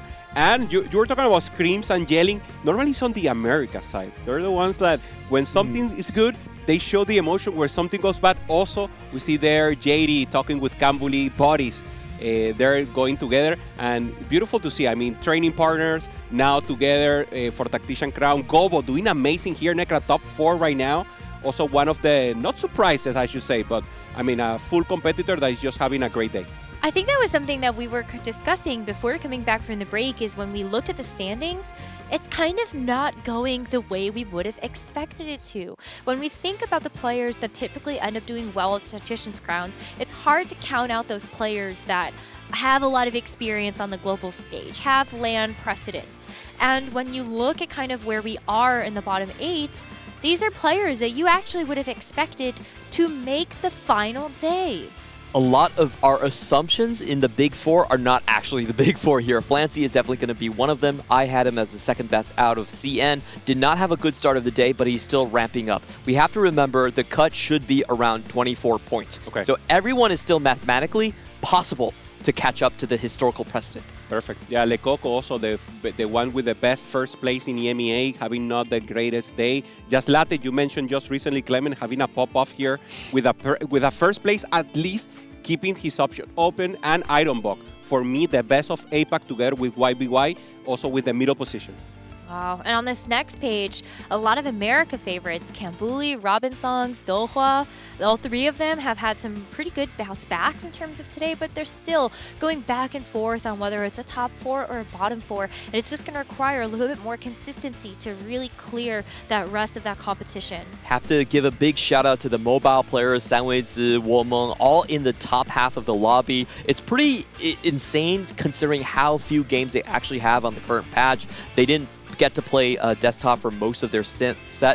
And now to the heavy favorites. Wow, I mean, at the top of the tables, let's give a shout out to Shaco, the player that actually had the most points at the regional finals, but just fell short in that final checkmate lobby. That's where CMB ended up taking that crown, but Hope, in the regional finals, Shaco was dominating the competition. I'm playing flexible, and in a meta that was more close than this one. Now he's in his element, playing once again amazing. We see CMD also 9th place, so 2 Brazilian players in the top 9 is huge for the region. Remember, Brazil has never had a Tactician Crown Championship, and doing this is great with not the usual suspect. So I mean, this is beautiful to see. Also highlights for Tomino, GoBobster, they're doing just amazing. It's just so crazy to me that we have 4 players that are basically new in terms of the TAC Crown level scene make it here. You have Shaco, Tomino, Sol, and Weimu Luoqiu. All of them have no real TAC Crown experience, but now they're leading the pack here. It's really a new day. I wonder if some of that is just the pressure is off. you made it to the TAC Crown. And I think that's something that a lot of our players have talked about previously, which is that if you know that you're coming in with a heavy weight on your shoulders or a big responsibility to bear, sometimes that does weigh on you mentally versus you're just happy to be here. And sometimes that in itself is enough to allow you to play your best TFT. Yeah, I mean, yeah, two Brazilians up, Quintanilla not doing that well, so and But he's also not having a that lot far of fun. behind, Okay, you know? okay, He's still in it. Having good possibilities. Also, the reroll players here from the Americas, and yeah, you mentioned Nekra. Maybe Double has a little more pressure, but he's not feeling it. He's just great. I'm seeing it right here. He's just below us, or just below us. Yeah, having a possibility. He's just having fun, looking strong, looking amazing. Tomino, second place right now, also with great performance and looking clear, mental focus. Totally cold, and it's great. Yeah, I'm so curious at what these players are trending towards in terms of their compositions. A lot of the players like Tamina, we actually thought a little bit lower of them because of their AP-focused lines coming into it, but they proved that they could still navigate these situations. I think one player we have to mention is definitely YBY. He's really the only one out of the big, S tiers that has kept his promise. He's in the current, I believe, 8th place on the 7th place in the ranking, so still scheduled to hit the finals right there. Still going strong for Vietnam. Now you can see all of our players are getting ready as the lobbies are being made for game number 5. We have reshuffled things a little bit, so maybe we won't get that mega EMEA lobby like we had for our games 3 and 4. And there can be a little less infighting for these final 2 games of the day. But it's definitely time to lock in, get serious. You know that these last 2 games are going to matter a lot because, as a reminder, points carry over. So not only are you playing to avoid getting eliminated in the bottom 8 of the standings today so that you can continue to play tomorrow, but you also want to set yourself up for the best success heading into the severe cuts that will happen tomorrow in day 2. And if you're looking at the field, the points this time around is that we have a very condensed upper bracket. There's no one really running away with the show. We saw that with Nandada in the previous TAC rounds where there was just 1 or 2 players like AQ1H that were just dominating on day 1. This is actually fairly close across the board. So it's really exciting. We're not having a clear favorite just yet, but a strong birth of contenders all showing up at the same time. You know what I want to know? I want to poll our competitors and see what is it? What is the music that really pumps them up? Because I know when we were talking to Malala, he has a few artists that he thinks are like particularly like energizing. And so I've got to know, like who's Daysik listening to? Who is Dohua actually like listening to there and singing along to? Yeah, normally I've talked to a few about the music, and normally they would like to listen to music they are accustomed to listening. So it's like rebalancing the brain and drop it to 0. Drop it to base level. Yeah, and just try to play your best because you're not reinventing the wheel here on Tactician Crown. You already did your prep. You know exactly what you're going for, so you just want to feel like if you were at home, right? And maybe lower that pressure. Yeah, it is a little bit different of an environment to see your competitors across the way. So it's definitely nice to have that grounding moment to listen to that music that you know brings you back into the competitive space. Maybe a dududunga for someone. What would be your music? Like I love EDM. Like that's my thing. I'm more Caribbean, so I salsa, bachata. Oh, nice. I get a little dancing in. I was gonna say, Hope, do you like stand up and I stand up a little dancing? to dance. Yeah, a little. Okay, nice. I'm doing my like sit up some sometimes. DJ stuff because I can't listen to stuff with a lot of lyrics. I think that like kind of drowns out what I'm talking to myself in the brain. Makes sense. Yeah. So I'm kind of like Setsi is that like that as well. He listens to a lot of classical music when he's trying to play at his best. Oh. I love it. Okay, well, we're gonna have to actually get that poll out for sure, and then, see what the masses have to say. As a reminder, if you're tuning in for the Set 16 previews and all of the good stuff we're going to be dropping about our future TFT set lore and legends, there will be the full dev drop released after game number 5 concludes. So please stay with us, cheer on our competitors, and then get that first taste of what is in store for you for lore and legends. Guys, taking a look at that cinematic, it was so inspiring. I'm so excited about what is to come in this next set. I'm cheering for Snek. That Snek has got to get through that battle for Shurima. It's really been a struggle because we've seen Set 16, but it's like we can't say anything. I'm just going to say it's big. It's humongous. It's the biggest set ever. Well, we already know there's going to be a lot of champions. That is said. Yeah. Yeah. Let's confirm. And yeah, I mean, beautiful. Going back to Runeterra, Lore and Legends, going deep into the story of the champions we all love. And of course, the IP that complements TFT. And sometimes even easier for players that come into TFT and already play League of Legends because the skin is exactly the same. It's the base skin. So maybe a great save to come back and have that possibility and that chance to once again go into 5th game. As you mentioned, Nekra, after this game will be the depth drop and we have a Zaira encounter to start. All right, so let's see. Where's that Prismatic going to be for our augment selection as we get a chance to load into our lobby with some really big players. I mean, Michael, you did hear a lot of the emotion behind that 4th game finish, but he's still entering into this lobby with a good amount of points.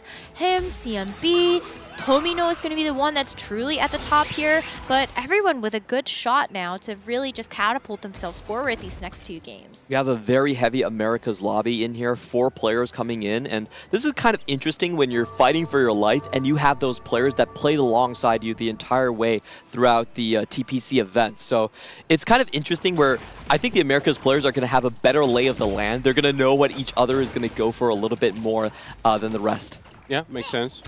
Also important to see if the Prismatic would be the start. We have seen that economy Prismatic open up so much possibility for the Fast 9.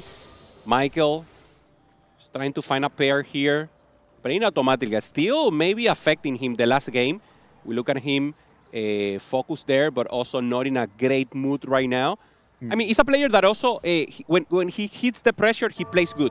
I talked to him and he was like, Jupe, I feel the pressure. I feel the pressure of being live. I feel the pressure of having all that time looking at me for results, but I play good under pressure. So I think that's a good skill to have. Yeah, I think it's better if you can let the pressure out in some ways. I believe he took a pretty hard 7th in the previous game, so we definitely heard some frustration from Michael. And it is going to be Prismatic Finale, so we're going to start off with the gold augments. As always, I'm always looking for double trouble. Which one of you's hat is it? I don't see it yet, but I do see a Wandering Trainer option there for Tomino up on top. I don't know if we see a Twilight Assault game again if you don't have the right items for it. Definitely didn't work out great, but Dohua has a chance to give him the chair. Okay, a chance. Gold Destiny for Michael getting preparation. So trying to find good units there to ramp up as much as possible the middle game. Tomino actually did take Twilight Assault Shen. And Tomino was in that last lobby that we had where he saw... It's good. I know. But you have to, but he saw what cannot happens be unlucky. if you don't have the bows, so... Yeah, that can be quite troublesome here. And we're going to get Mana Zame from CMB. This is a very interesting item because it opens up lines like the Sork, like the Yumi to be more competitive. Not the Kaisa. We want to see a Kaisa game. Still no Kaisa game. We're I'm sorry. waiting for that Kaisa, man. He is holding on to the possibility. I do want to point out he does have a Kaisa pair, which is very interesting. But you have to stack that character. You have to get max attack. It's just so hard to complete. And I do wonder if Dohua went with the give him the chair. Because you see right here, Dasik, already with the Mundo 2. He actually had 4 Mundos to start. Builder. That's smart. That's smart. You want to avoid that. But you could really see him taking the time because when he was presented the option, he was the last player to pick an augment, really scouting to make sure that he could actually go down that path. And it's funny because even though he does actually have the bow, opts against it. And I think that's, yeah, you're right, Clement. Like, very smart to do that. Scouting. Yep. And Tomino does have the bow start. Okay. Nice. Yeah, Dohua, as you mentioned, he had the bow, but he had a good angle to go for the Janna. So has the Janna, has the Kobuko. So probably a Janna veteran together with the additional duplicators. I really believe that's the angle for him. Talking to him actually after he completed his 3rd game, he said, I had an opportunity to go for Janna reroll and I didn't. Right. So maybe that is a composition that he's favoring for this tournament. It does seem very well positioned, and we've seen veteran Janna reroll actually be able to stand up to compositions that are at level 9 with a with a bunch of legendaries. Yeah, we have at least 2 players that are going for 2-cost rerolls here, the Janna and of course Tamino with the Twilight Assault. The player I'm really interested is Marcel because he needs a top finisher. 10 points. Mathematically, he needs 2 final lobby appearances back-to-back. It's going to be very difficult. You need to find yourself in the right spot, and he's giving it up to Destiny. And ends up with the Adaptive Helm Augment. We saw Double 61 take this with the Battle Academia line just this last game. Didn't end up getting a chance to complete a second Adaptive Helm, and it just left him into a really awkward spot where the tank items weren't ideal. Also still on a Garen 2 rather than being able to upgrade that Leona. So maybe there's something that we can see Marcel P do with this.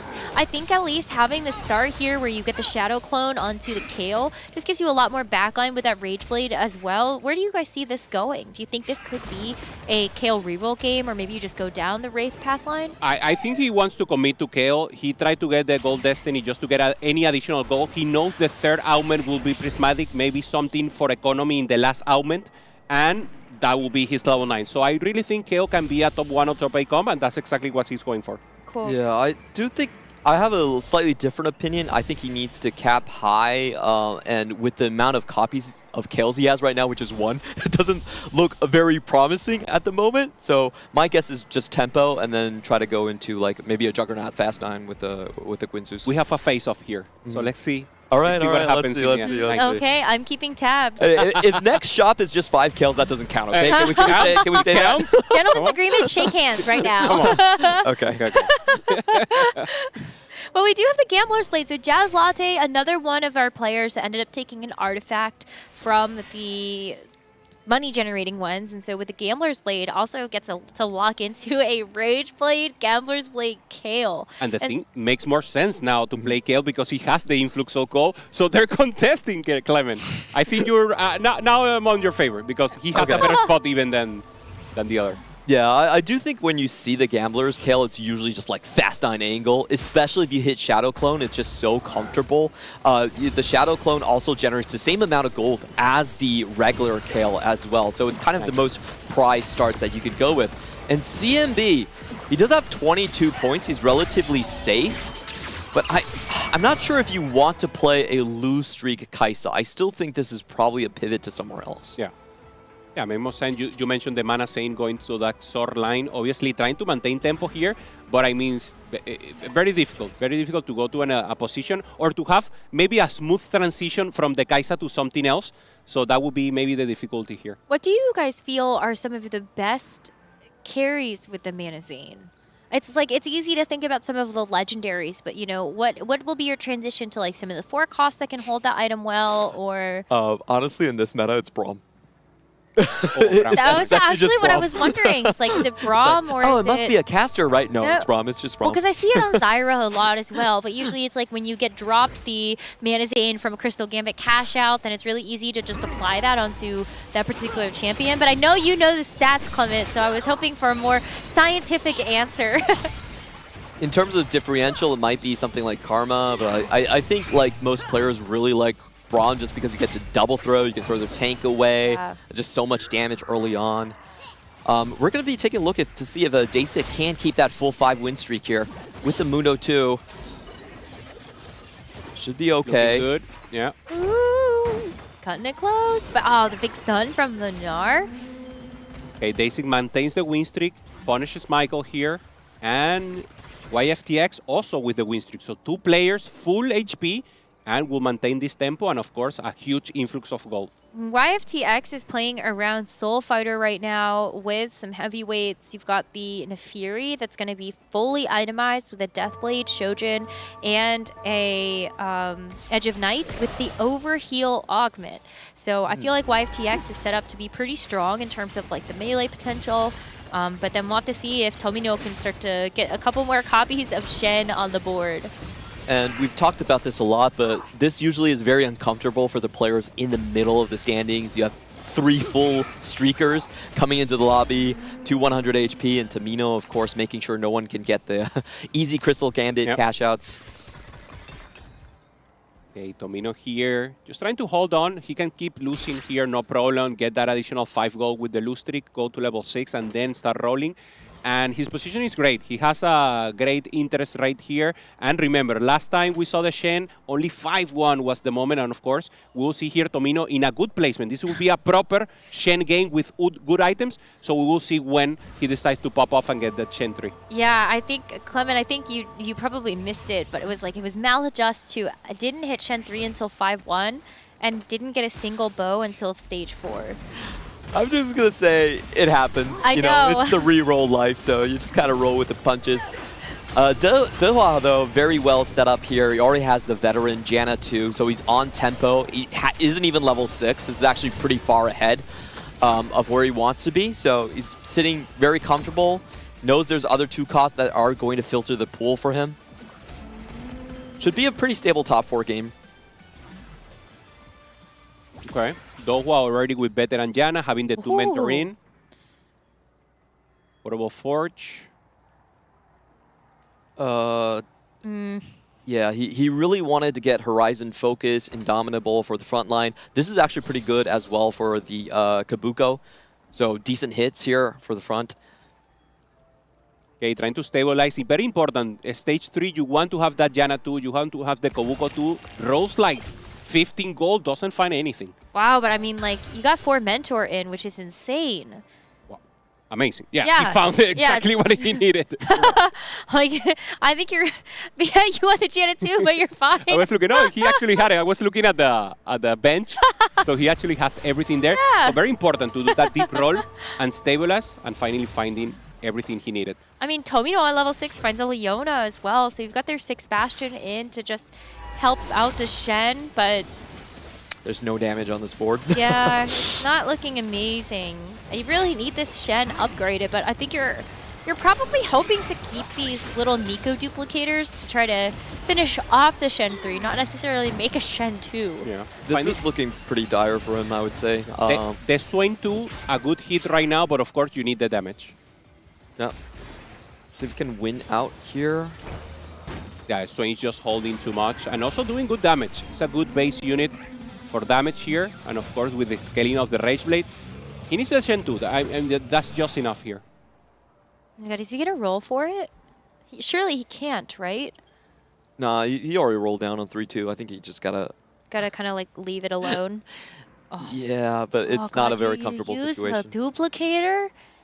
This is... And he's not going to be able to hit Raid Boss on 4-2. So he doesn't have a save necessarily. Okay. It's probably invested save angle, or I'm not even sure invest is good enough. Call to chaos. Okay, Jaslati on the other hand didn't find the KL2 in the end. Very important to have it when you have this Shadow Clone setup, but as Clement mentioned, at least he's getting the additional gold there from the Gamblers. But Marcel P did. Yeah, the mirror here. So far, yeah, Marcel P, level 6 already, so just going for that tempo line that Clement, you won. Thank you. Do feel like he's going to go for the Juggernaut line. This is something that Marcel P is pretty comfortable with, and even with the Lee Sin nerfs, it's still doing very well across in tournaments. Jaslate is expected to kind of lose here, as he has gone for more of a cash out. That he's on a 4-win streak. He wants to leverage the HP for more items here with the quiet quitting. He got like 5 gold, so not bad at all. I think both of these players have lower point totals, so most likely just going to be straight aiming for that Juggernaut Legendaries. This is a huge hit for a lot of players here. We have the Jinx on board. No takers? Okay, Michael goes for the Jinx. AP Jinx for now. Michael, who's just using tempo for now, so that Jinx will be amazing for him. Had the Saya 1, had the Smolder as a possibility, so now going for that Star Guardian line, having also the Rel pop into the game. Yeah, he also has forward thinking as well. So as we're looking towards the end of the tournament, a lot of players need to catch up on points. We're going to have more high cap boards across. Michael, Jaslate, Marcel, all likely going towards more Fast 9 oriented boards. CMB rolling here a little. What is he? Is this actually the Kaisa angle? I think it's the Kaisa boys. Oh. We're going in. Rolling at 6, finds the Darius too early here. Oh yeah. He does have 22 points, so I think you can take like a B tier reroll and just, stabilize. That's fine. Keep your lead. However, the problem with the Kai'Sa reroll is you have to scout the lobby and make sure that no one's playing heavyweights. So far, I don't think we've seen it. No, we haven't seen it that much. So yeah, no one with the angle to go for that Malzahar, which obviously the contested line or the line that we normally see when we see the Darius and the Supreme Cell. So yeah, the Kai's a good spot here. He got it very early, so maybe if the stacks are strong enough, maybe stage 4, the Kai'Sa will start to pop off. Right. Okay, there's a transfer here for Michael, finds the Jinx. Trying to get as strong as possible. Doesn't want to waste a duplicator, so decides to keep all units in. I actually would try to just get preparation on board here. Okay. Because he's forward thinking and he's stuck on 5 units. He was thinking about it. Yeah. He decides to just go for strongest board. Marcel P here finds finally, well, already with the KL2, just finding good tempo here, holding some crystal units just in case he gets the early Ash. Yeah. Whenever you have this high amount of HP, you can still leverage your stage 4 for a Crystal Gambit. Go for like a double down once and then cash out on 5-1. Okay. Kind of past that point. Fully healthy also, 85, 84. So pushing that tempo in a great way here. YFTX going for that Malzahar. Is he committed? Why? No, right? He's No. just using it as transition for now. Yeah, I think he's going for Edge Lords. Double IE he has. Yeah. Okay. Yeah, also with the overheal, yeah, Edgelord makes sense. Typically gonna go for like you know, Samira Volibear and then transition the Volibear maybe into something like a Lee Sin. Yep. Just a reminder, we are gonna get the Prismatic as the final one, so there could be a large cash injection from things like Invested, from things like called Chaos. That's gonna be what a lot of people are looking for.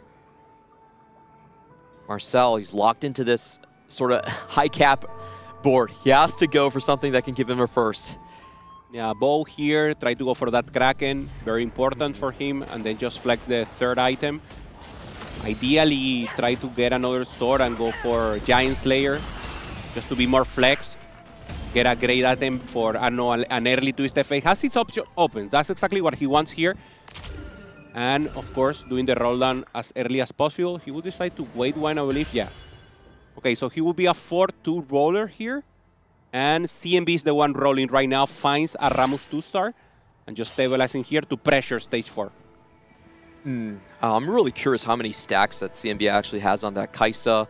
I haven't really seen Kai'Sa do all that well. You need ridiculous starts. Meanwhile, YFTX already natural to Samira. He's going into a very strong position here. And the Kai'Sa count is very low. Wow. 4 Kaisas, 29. This is not up to par. Unfortunately, I don't think the Lose Streak Kai'Sa angle is going to do that well. Yeah.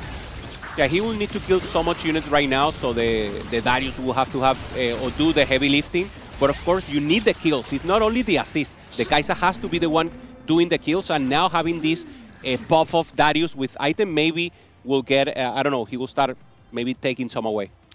I think I was trying to look for this information, but I heard that there was a Kai'Sa reroll played off of our broadcast. Oh. And I want to say it was CMB.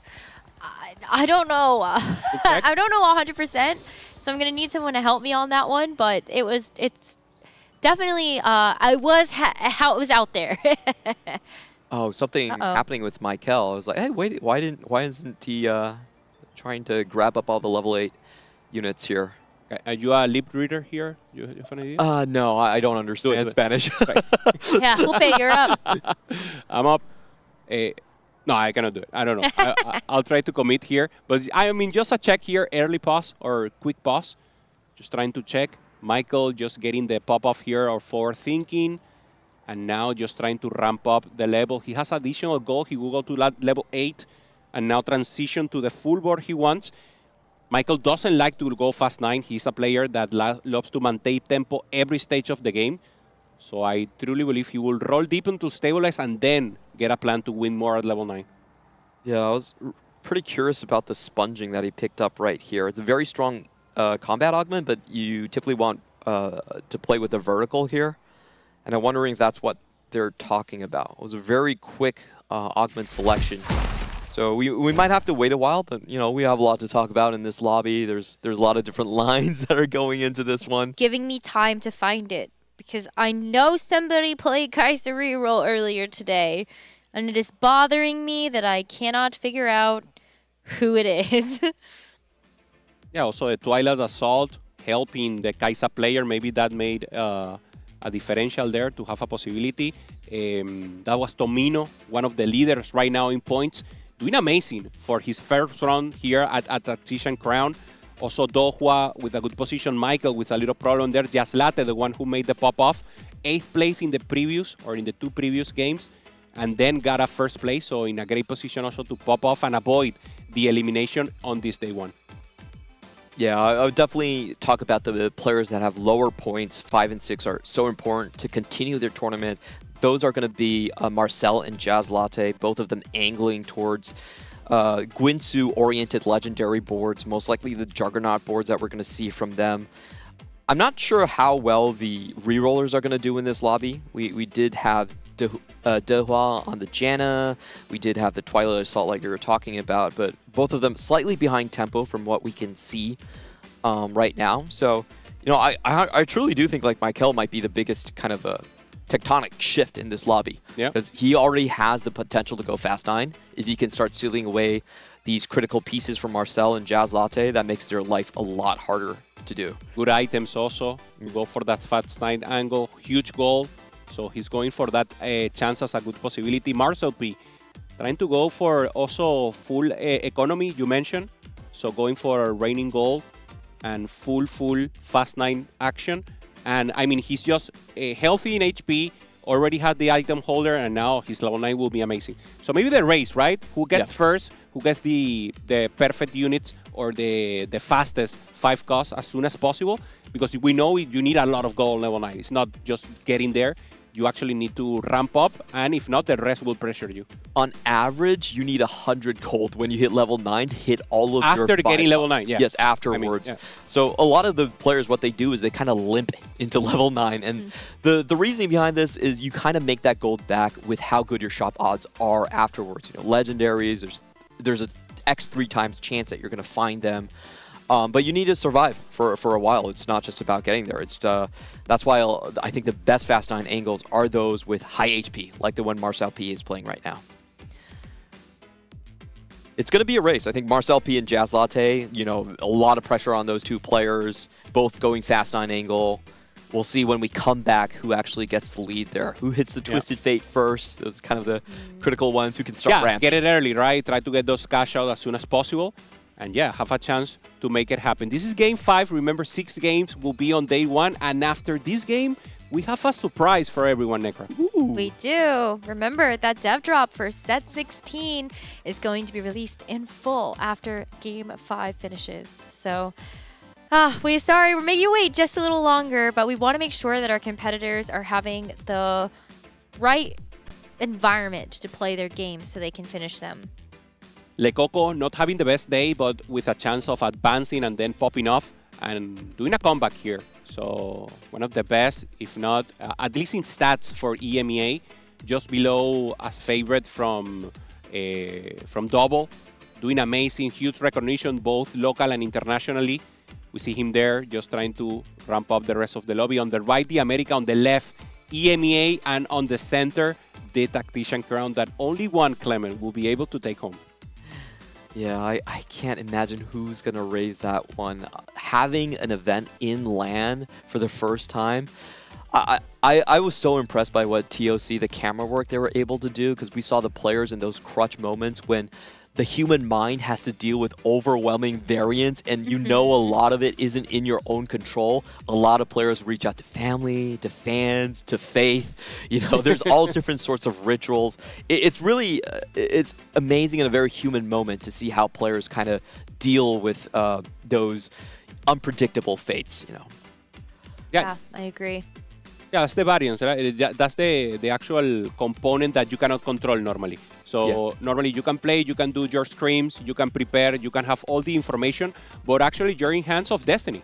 Sometimes it works for you, golden destiny. Sometimes you don't have anything that gives you a good chance to go again. So, I mean, that the element sums it up. it's really cool to see, like, these players are our smartest players. They're our most rational, calculating players. But when it all comes push to shove, everyone is still reaching out to something a little bit more. It's not just reason that's going to take you to the finish line. A lot of times it's belief in oneself. It's the community that has pushed you all along. And watching those moments land, there's nothing quite like it. I got chills. That was thanks, I know thanks. that was like it was so inspirational. Like I got like chills from that because I think, Clement, you're really onto something with that. I think a lot of players, while we all like to say TFT is skill-based, because it is. Inevitably, it is skill-based. Yes, you can have those variants in that low roll, but it is ultimately the belief in yourself that you can do it, that you actually get the win. And you know when people are not confident, they don't make the best decisions for their games. And I think that can show itself in gameplay and other facets as well. Yeah. Also happening in LAN events, that if you get a bad placement, the next one is very likely to be also a bad placement, especially if it's an 8th, because of idle time. Normally, that idle time in your home, you know what you're doing. Okay, I'll stand up, I'll get a treat, I'll get something. Here, of course, players are being treated. They have water, anything they need at any moment, can go to the bathroom. But you're not home, you're not comfortable enough. So maybe that starting bad is even worse at the start. So that mental phase, that important emotional commitment that you have to have with yourself is so important every time. Pauses are one of the hardest thing in esports to overcome. You know, technical difficulties, they always happen. They're not new to esports whatsoever. I'm sure we've sat through a couple pretty long pauses. I remember my days back in when we were doing like IEM and League of Legends and all of that. So, you know, fun times. No one's should be new to this. But I think the great thing about LAN as well is that we have a lot of great technical staff that can help fix things and smooth things over just right in front of the players here. And it's very important that our players are in the best environment possible to complete their games. So again, thank you all so much for bearing with us as we sort through these technical difficulties, and we will be getting back into the game momentarily, so don't you worry. But you know, going back and kind of taking stock of what is kind of happening around the rest of our games, as we got a chance to look at our standings before heading into this game number 5. There are a couple of players that are sitting at the top of the leaderboards that I think are just really great players to shout out. Seoul. Let's talk about Seoul for a second, because I think in terms of like the Asia Pacific region, I think Seoul was one of those players who said, well, they're new to the Tactician's crown. This may not be the best showing, but maybe they are able to kind of show up. And now that I've said all of that, I have caster blessed our stream and we'll go back into game. Soul's great, by the way. I'm sorry, I put him super low in the rank, and he's proven me wrong. Okay. Dory has corrected me. Best tier 2 Korean player ever. Okay, let's go back. All right, roll down here for Michael. This is where we left off. We saw the forward thinking pay out. Michael had over 100 gold to roll with and has already invested quite a bit of that to make this transition over to having the Jinx. Yeah, huge role, and he needed to find everything. He find at least the Jinx and the volley too. As we know, he doesn't likes to go to that level 9 with few gold. There's a Spongy, giving so many additional great items and the possibility of access the backline for the ball. Is that a Nico 3 on YFTX's board? Oh, sure is. How did he get that? Oh, he did take. Was that for Call to Chaos? Yeah, I think it was. But I still don't envy his spot. He's at 10 gold right here, is contested by Michael, who has a stronger board and combat augments to boot. So he's basically has his escape hatch kind of closed by Michael here. Yeah, Michael finds an additional unit here. Trying to find something else to... Yeah, the Poppy is the only one missing, has the pair. And trying to find that additional tank that actually pops up here. Daisy playing for Mentor. Regular for Mentor with the Bolivar, so going for the basics of TFT.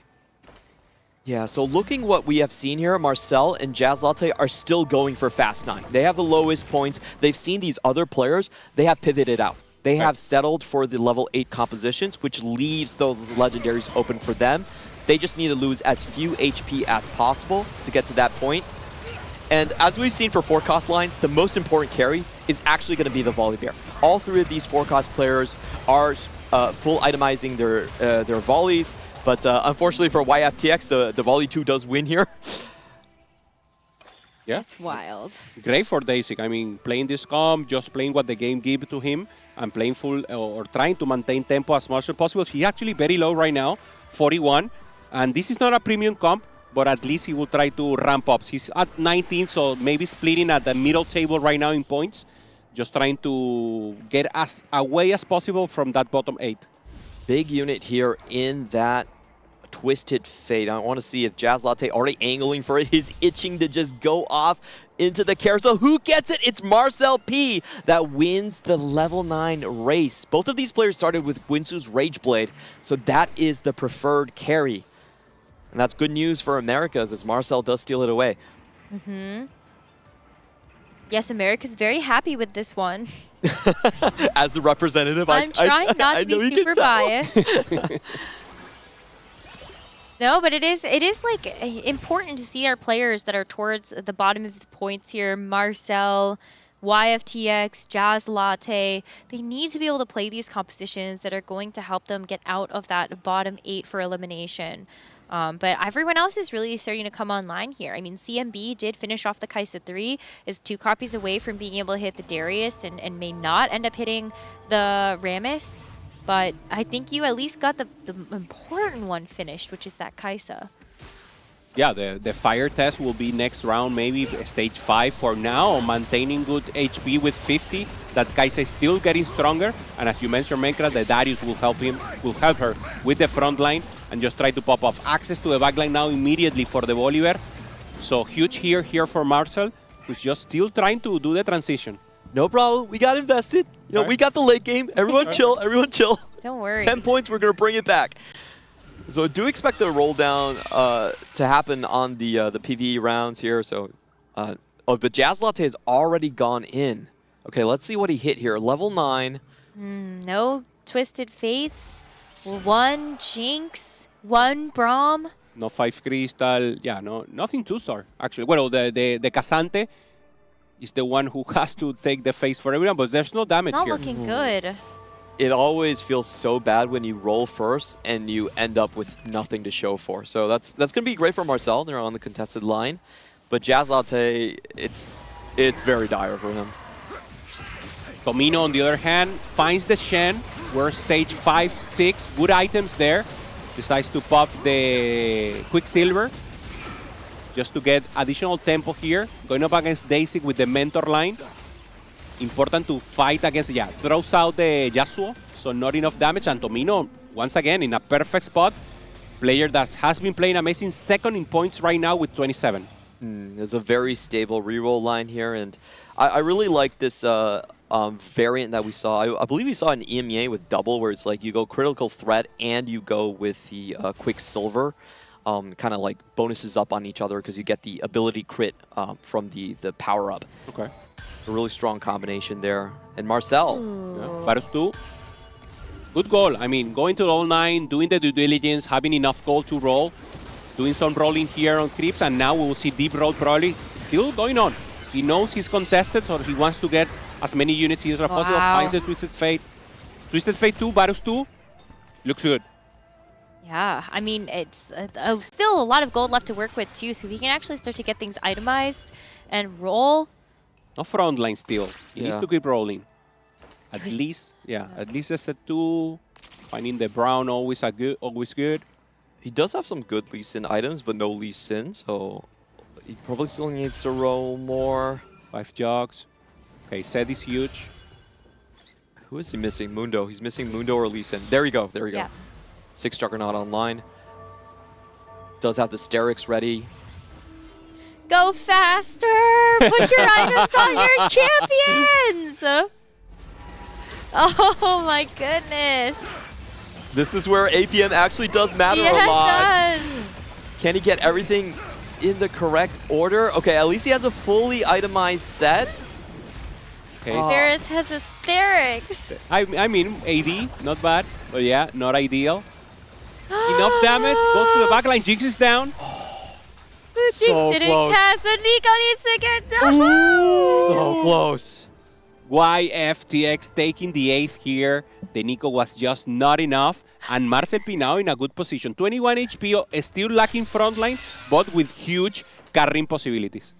All right, come on, keep rolling, Marcel. Go, go, go. Zyra 2, that's 4 pretty damage. big. Come on, Lee Sin. We need 2 more copies, though. Yeah, anything. Even Udyr 2 helps a lot here. Hold the Twisted Fates. Additional set.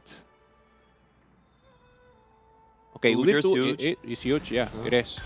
Lots of tanking. Noxus Trap and Doom Barrage, these are pretty good augments for now. Okay, strong side on the left for Daisy. Not in the best side right now. So CMB winning the position in battle. I think there's a chance that the Volibear goes directly for the back line in this position, but no, it faces Darius. Oh. Wow, And this Daisy's not Rammus- happy. Rammus just can't get taken down, and this Kaisa is actually looking very good. No, Dasik is still alive. Okay. Well, unless we're delayed on the damage. But he doesn't really have a cap here. This is probably as far as the composition can really go. Does he have the Lee Sin to kind of round it out? No, Holding it's the just Yone, Gnar. but yeah, pair of Yone there. It's like you would really like to, I think, replace the Gnar with something, no? Yeah, Braum would be better, but I guess we know why They are a Braum. lot out of the pool, I think. And there's the call out from Clement from the start. The Mana Saint Brown, the legend. Exodia tech has been accomplished. How about 2 Braums? What? 6? 6 copies of Braum. What the hell? Jazz Latte, 2 Braums? And has the Poro power up, the new one. Yeah, that's true. Next time. This is the Fast Line battle. They're all on 1 life. Marcel or Jazz Latte, one of them has to fall here, and it does look like Marcel is a little bit stronger for now. Oh, but as the Braums continue to ramp up, they actually get to access the back line. But Wow. the Twisted Fate of Varus is good enough. Marcel does actually beat out Jazz Latte.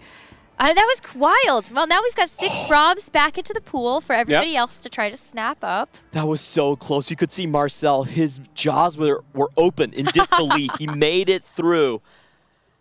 And against one of probably the scarier players in the lobby, I feel like. Especially having to go up against 2 2-star Braums. It's wild. Yeah, especially when that Manazane Braum was heading towards his bars. You could see he was like, ah! Yeah, one more ult and it's over.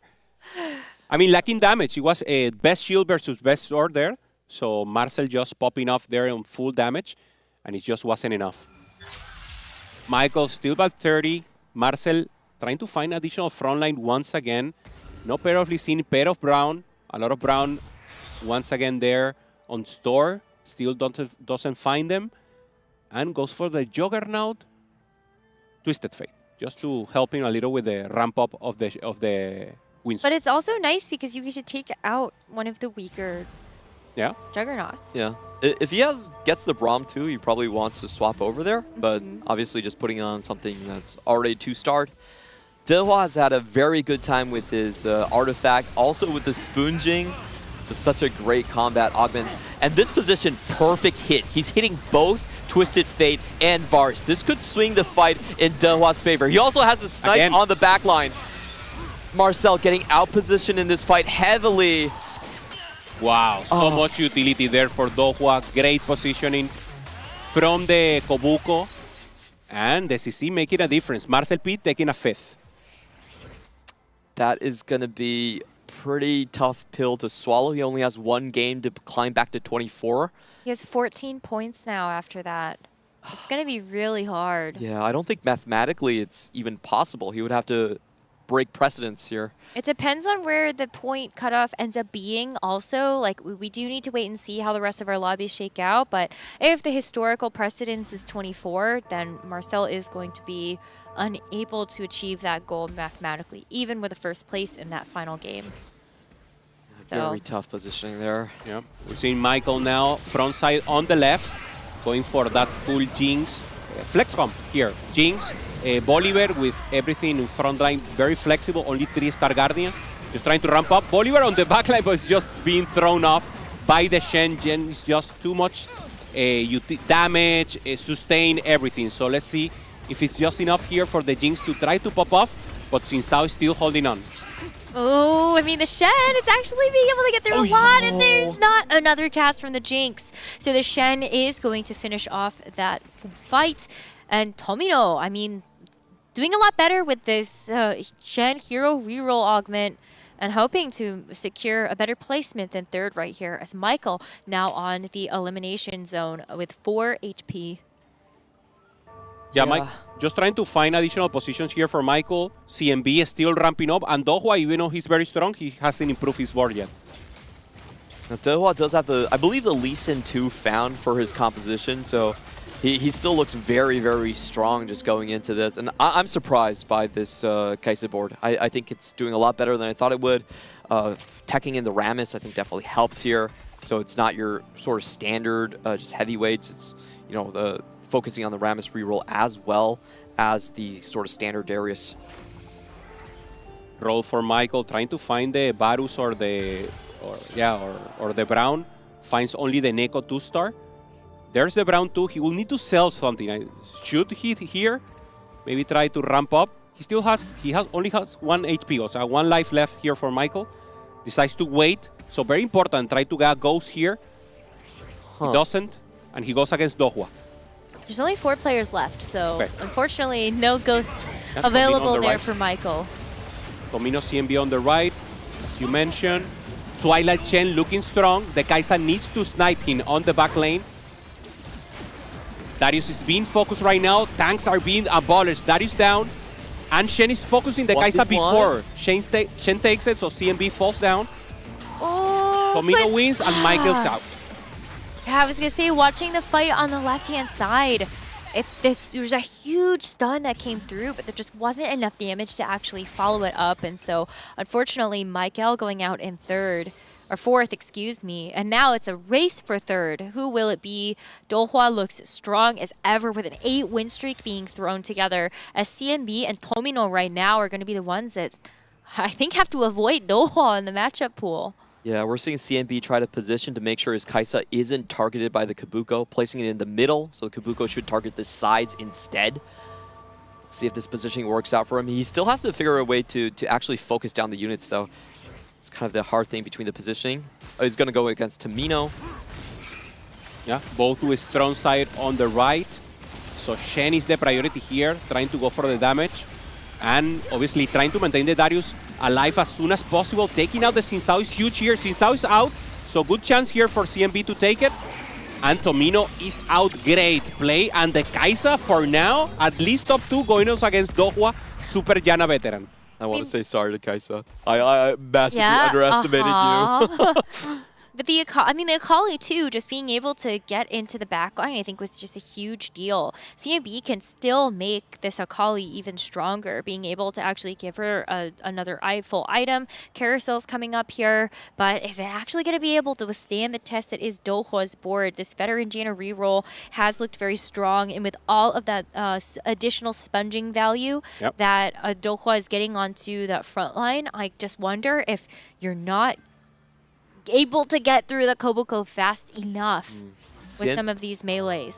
CMB needs to stack everything. He's doing a staggered position for last-second changes here, but he eventually does need to stack, as we're seeing here. And which side he runs into is vastly important. It looks like he is able to dodge the Kabuko stuns.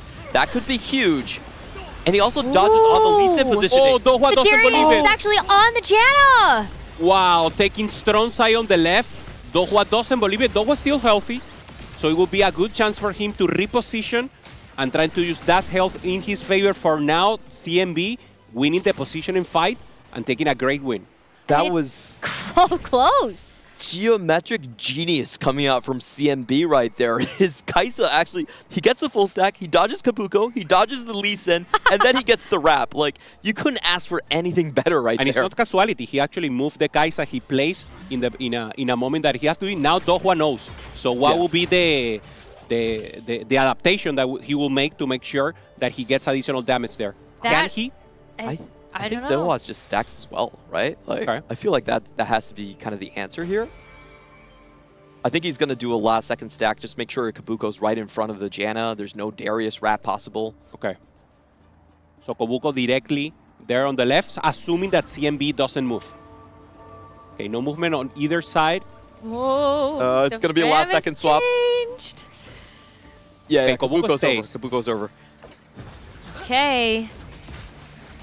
So Kabuko does end up actually getting towards this Rammus, but can the Kai'Sa weave through that damage? And also, where does this Darius go? The Darius is actually getting stuck on a tank. It does end up being stunned huge up. damage from Lee Sin. And this time around, though, the Darius falls, so it's just going to be the Kai'Sa. Wow. And we see it finish on one screen before we see it on the other. Dohwa finishes with the first. But CMB, what a performance from our America's Regional Finals champion. A second place with an off-meta composition. Clement, that was pure cinema. Yeah, I really was kind of down on Kai'Sa. There's so many conditions that you need to hit to make that game work out. But, you know, taking a second place, I think flexing in the Ram is definitely a great move for that Kai'Sa composition. And Dohwa, I love that gameplay for him as well. Going for the Janna veteran, it was a very open line. He started the game with the Janna too, so it's just kind of uncontested for him. But the way he capped out on the Lee Sin and his final adjustments to the positioning was just great things to see from him. Also, Janna wasn't a priority for him in regional finals. Nekra, you mentioned he had the spot to play it maybe in a previous game. He decided not to go for it, and now played it game at first. This has to give you a huge boost in confidence. I mean, a line that you know, obviously, but you don't have it prepared or you don't have it mastered, and now having good possibilities, a good chance and good results, great for him. Oh my gosh, of course. Like, you know that you've got the meta read, you know that you have the tech correct, you know the optimizations, and this is now 2 games that we've seen from Dohwa on the main stage where he has piloted fantastic reroll comps. I think back to that Katarina game that he had with the Max Arcana, and I thought that game looked spectacular. With that Radiant Hand of Justice, he just had so many things going for him, but it's about finding the right signs to say, yes, this is that composition. And again, major credit to CMB for finding the Kai'Sa reroll line and making it work to a second place. Yeah, America's won too. No, can I jump on board? I'm also American. Let's go. Yeah. On the other end of the board, though, I do feel bad for our, you kind of have to play Fast 9 players and Jazz Latte and Marcel P. It does look very much like the end of the road for likely both of them. Jazz Latte, I believe, on 17 points only. Hopefully they can bounce back a little. Well, we do have one more game left in our day number 1 of the Tactician's Crown. We, of course, the moment you have all been waiting for is the death drop. Let's see it. Let's send us into Lore and Legends.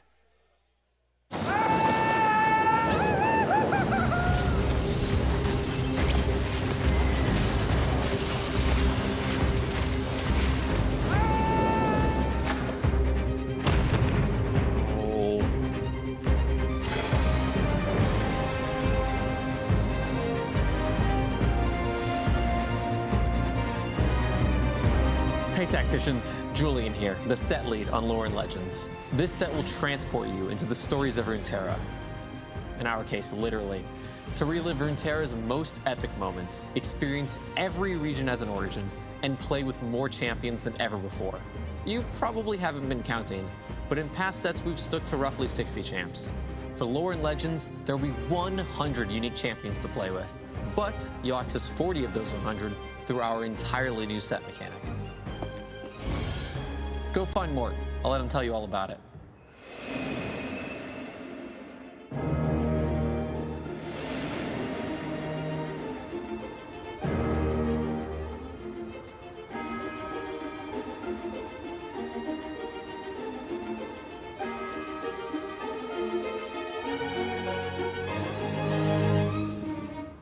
Hey everyone, Mort here. I'm so excited to talk about the set mechanic of Lore and Legends, Unlockable Champions. As Julian said, this mechanic turns a core TFT truth on its head. A set doesn't always need the same number of champions. Lore and Legends will have 100 champions thanks to our new mechanic, which creates near infinite paths to building your comp. Since day 1 of TFT, we've wrestled with the same challenge. No matter how healthy the meta is, there are only so many carries and endgame boards to go around, making endgame screens start to look all too familiar. The Unlockable Champions mechanic is our big swing at tackling that challenge. Here's how it works. In total, there are 40 unlockable champions in the set, ranging from solid 2 costs to super powerful 7 costs. Throughout your game, you'll identify which champions you want to unlock and then pursue. Once you unlock it, you'll add that champ to your pool for the remainder of the game.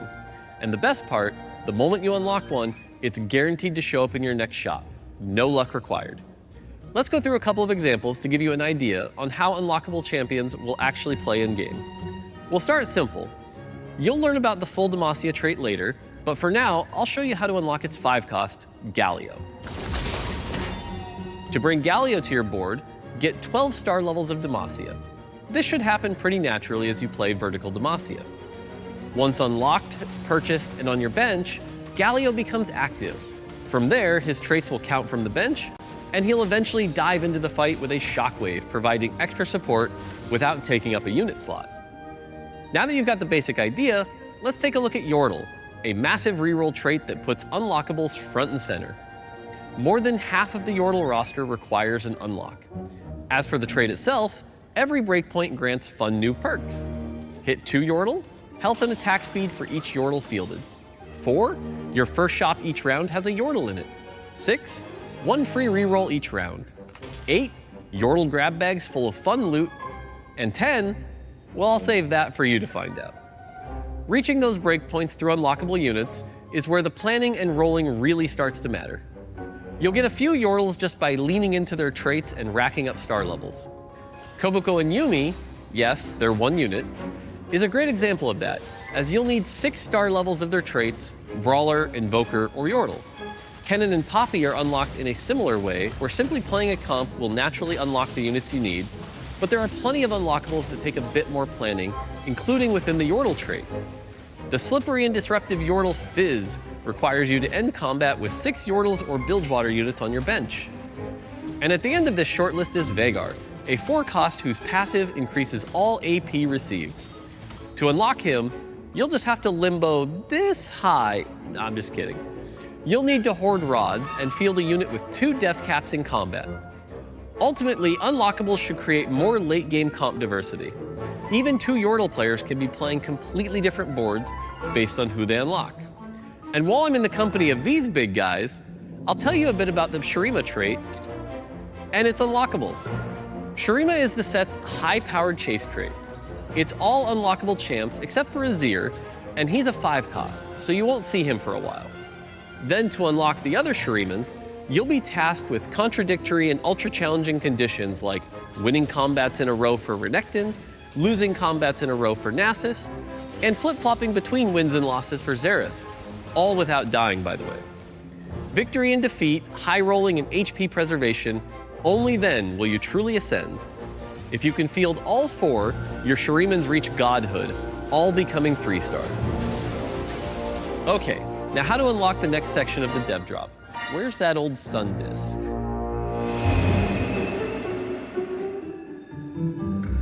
Can I get a spot? Sorry, bro. I'm up next. Oh, come on. Hey, Tacticians. I'm Anya, a UX designer working on the Lore Finder, our official unlock tracker. Now that you know how to unlock champions in-game, let's talk about how you can track them all throughout the set. We know many of you won't be able to rest until you know you've unlocked every champion possible. Lucky for you, there's a place you can keep track of all unlocks as you discover them. As you unlock units in your games, they'll appear as discovered in our Lore and Legends Lore Finder. Of course, you'll still need to unlock them each game in order to play them, but it's pretty satisfying to finally align the stars by unlocking Diana after fielding a 2-star Leona with 3 items, or 7-cost Sylas when you sell a 2-star Jarvan, a 2-star Garen, and a 2-star Lux. Plus, you'll rack up rewards along the way. And for you overachievers, there'll be an extra special reward for top 4ing with all unlockables. Maybe you'll discover all 40 unlockables over the course of the set, but I can promise you this, it won't be easy. Oh look, Mort's undergoing the Rite of Ascension to unlock the next dev drop segment. That's brave of him. Good luck, Mort.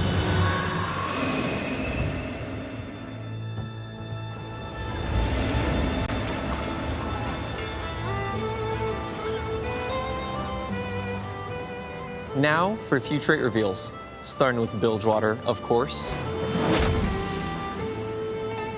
With the Bilge comp, you'll earn Silver Serpents each round and extra on takedown.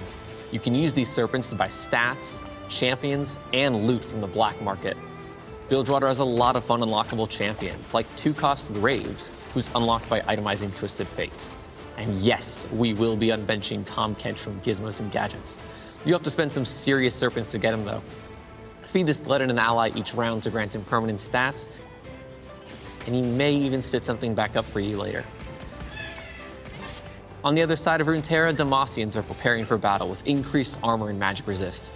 Every time their team loses a percentage of their health, they'll rally, and they'll rally, and they'll rally for the cause, gaining powerful bonuses. You'll see classics like Garen, Vayne, Lux, and Xin Zhao. Speaking of Xin, if you get the Trials of Twilight augment, you may even be able to field League's new champion, the ultra-powerful, ultra-enlightened, darkened Zhen. If you want an easier way, you could just lock him in on Summoner's Rift, which is on PvE right now. You can also play Xin Zhao and thus Zhen with Ionia. Sadly, we couldn't fit the entire roster of Ionians into the set, but we think we have a pretty good representation with the likes of Jhin, Yasuo, who you can 3-star to unlock Yone, Yunara making her TFT debut, and of course the boss himself, Set. And in the true spirit of Ishtal the Exploration, we're sending you deep into the jungles for some side quests. With the Ishtal trait, you'll choose expeditions to embark upon. If you complete them, you'll earn treasure and power up your team. If you don't complete them, well, better luck next time. But if you're lucky and skilled enough, you could unlock Brock, the Giga 7 cost of Ishtal. He's less of a unit and more of a living, breathing Nexus fountain, really.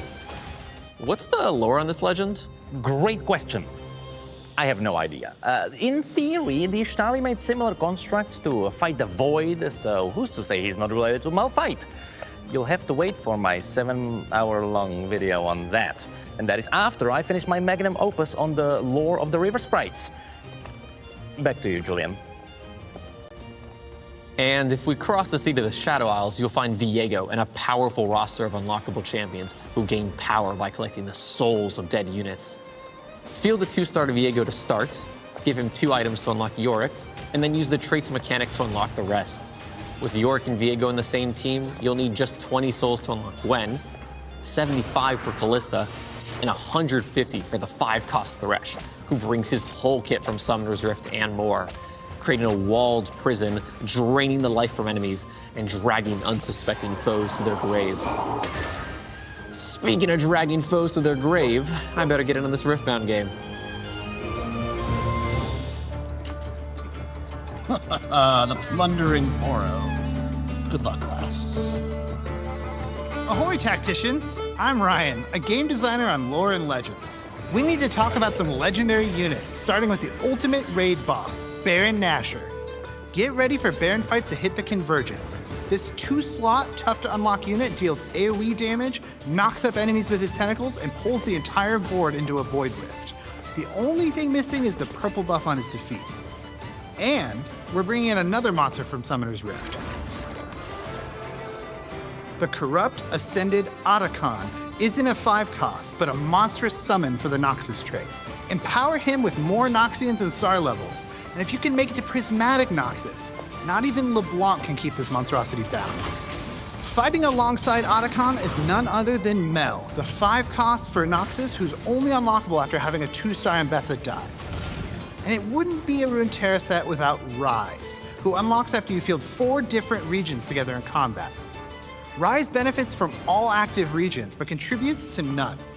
But this Globetrotter doesn't just benefit from his traits. His abilities are modified by whatever regions you have active, creating millions of combinations.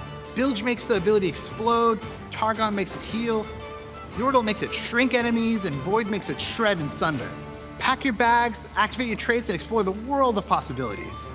All your favorite regions in Runeterra are represented in Lore and Legends. Soon you'll be building custom inventions in Piltover, mutating Void creatures, splashing in traitless but powerful Targonians, and so much more.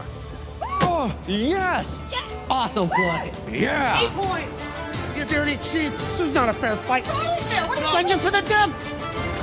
Get out of here!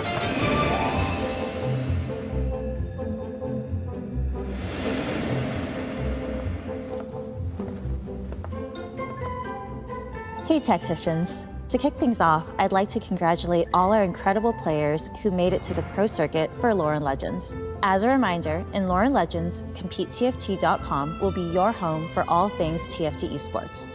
If you're already playing professionally or aspiring to play professionally this set, head over to CompeteTFT.com to register. In less than a month, we'll be celebrating all things TFT in Paris at our 3rd ever TFT Open. The Paris Open takes place December 12th through 14th, bringing 768 of TFT's top players together for the ultimate LAN tournament. But it doesn't stop at the competition. This is a weekend to celebrate our TFT community and the game we all love. This year, we'll have an artist alley full of community artists, dev panels with a game show twist, our mayhem-fueled Carousel of Chaos show match, a sneak peek for TFT in 2026 with the reveal of our annual roadmap, and so much more. And who better to welcome you to Paris and Chateau TFT than Chonk and Pengu, who never looked more chic, both in person and in-game. This is the first time our open mascots will feature as in-game cosmetics, so snap them up while you can. And we have even more exclusive Paris Open cosmetics for you. The Paris Open Arena showcases the busy streets and busier cafe bunnies of the City of Lights.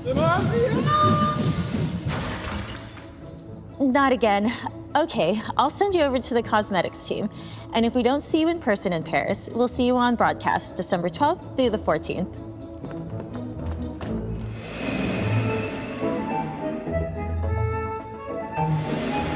Hey Tacticians, Alex here to play the highlight reel of this set's cosmetics. Our team in Singapore did not hold back with these. Starting in Demacia with the light of Demacia, except this time it's lights out for the universe. All right, enough Demacia. Let's go to Noxus with the Chosen of the Wolf Arena. Lay waste to your enemies and welcome them to the afterlife. And who better to help you fight for glory on this battlefield than God King Darius Unbound. Carve a path to first with his Tactician splitting finisher. Some worry about running out of bullets. Prestige, Chibi, Blood Moon Misfortune worries about running out of targets. And I worry about running out of breath when I say your name.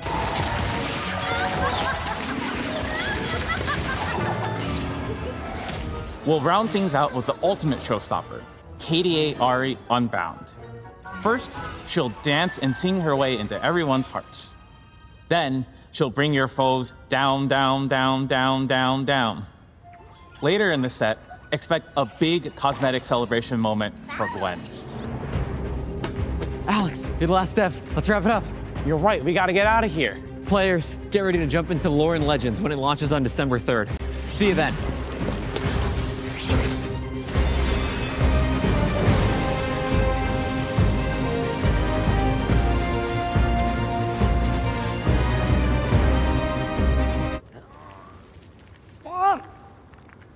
Anyone?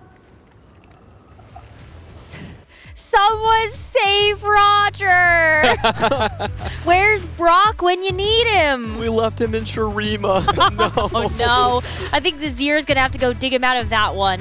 It is so exciting to see what Lore and Legends has in store for everybody. There was a lot to take away from that dev drop, but what were some of the things that stood out to the two of you? I love Baron and Herald that you can play, but as champion.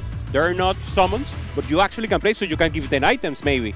So, I mean, that's amazing to have that additional pool of champions as a possibility. For me, it's the Lorbarian achievements. Those are so cool. It makes you want to play TFT over and over again, even if you're like losing LP for it. Yep. You're like, nah, you know what? I'll get a couple more achievement unlocks, you know, and it just feels like I could play hours and hours on end. Oh my gosh, I think there's gonna be so many things to discover. I really can't put a finger on one specific thing that I'm looking forward to because you were jelly with the cosmetics. Oh you love gosh, the cosmetics. Yeah, I know.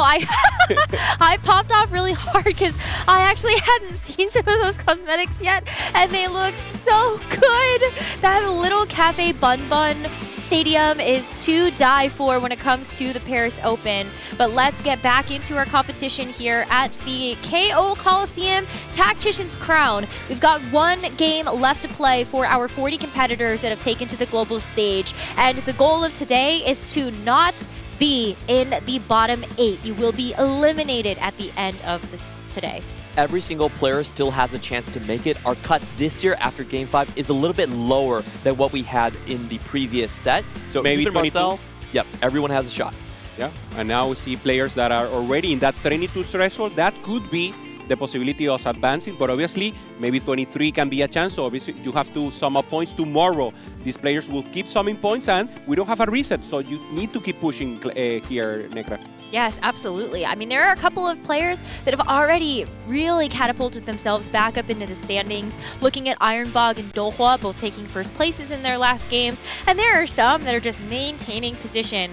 Leading at the top of the pack after 4 games was Shaco. And now is still our points leader at the end of game number 5. He has been on an absolute tear today, as well as Tomino. While only won first place, still has gotten 3 third places, and the AVP is crazy. That stretch is just so amazing. 877 for Shaco, and I do want to touch on a little format change that we have. If you have enough points, you can actually skip game 13. Yeah. You automatically advance into the finals. This is a new change that we have in this current set 15 TAC round. Yeah, for players get that possibility to advance directly, and then of course the rest of the players would have a chance to accomplish and finish that 8-player lobby that we'll have for day 3.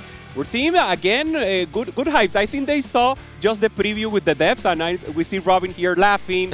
The players are more chill right now, so the tension has lowered a little. There is so much personality in that dev drop. I think that was the thing that I'm so excited about. Clearly, the whole team has been really excited about being able to showcase this set to the public, and so I hope everybody is looking forward to December 3rd just as much as we are, as well as the Paris Open. December 12th to 14th is where we are going to be able to showcase Set 16 for the first ever esports experience. And what better way to do that than at the TFT Open? These opens have been amazing, and spectator passes are still available, so make sure you do go check out the Riot TFT websites so that you can figure out how you can join us either in person with those spectator passes or just to find out more information about that broadcast. We give you a lot of goodies to think about at the end of that dev drop. Yeah, talking about goodies, I want to have that Pengu and Pashon with the party theme.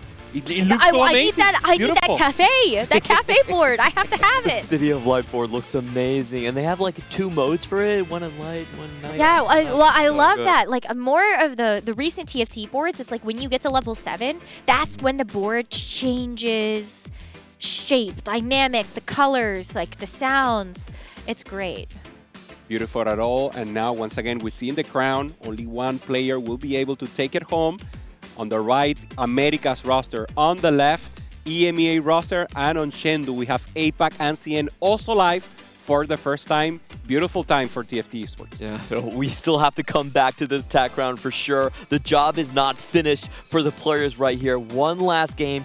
Everyone has a shot. If you're looking at our bottom 8, though, no APAC players. They've become the best region. I just wanted to sneak that in there. However, for a couple of our greats, they are on the cusp, especially for someone like Lekoko. 15 points. He's currently in the bottom 8. He needs to give a really strong performance if he wants to continue.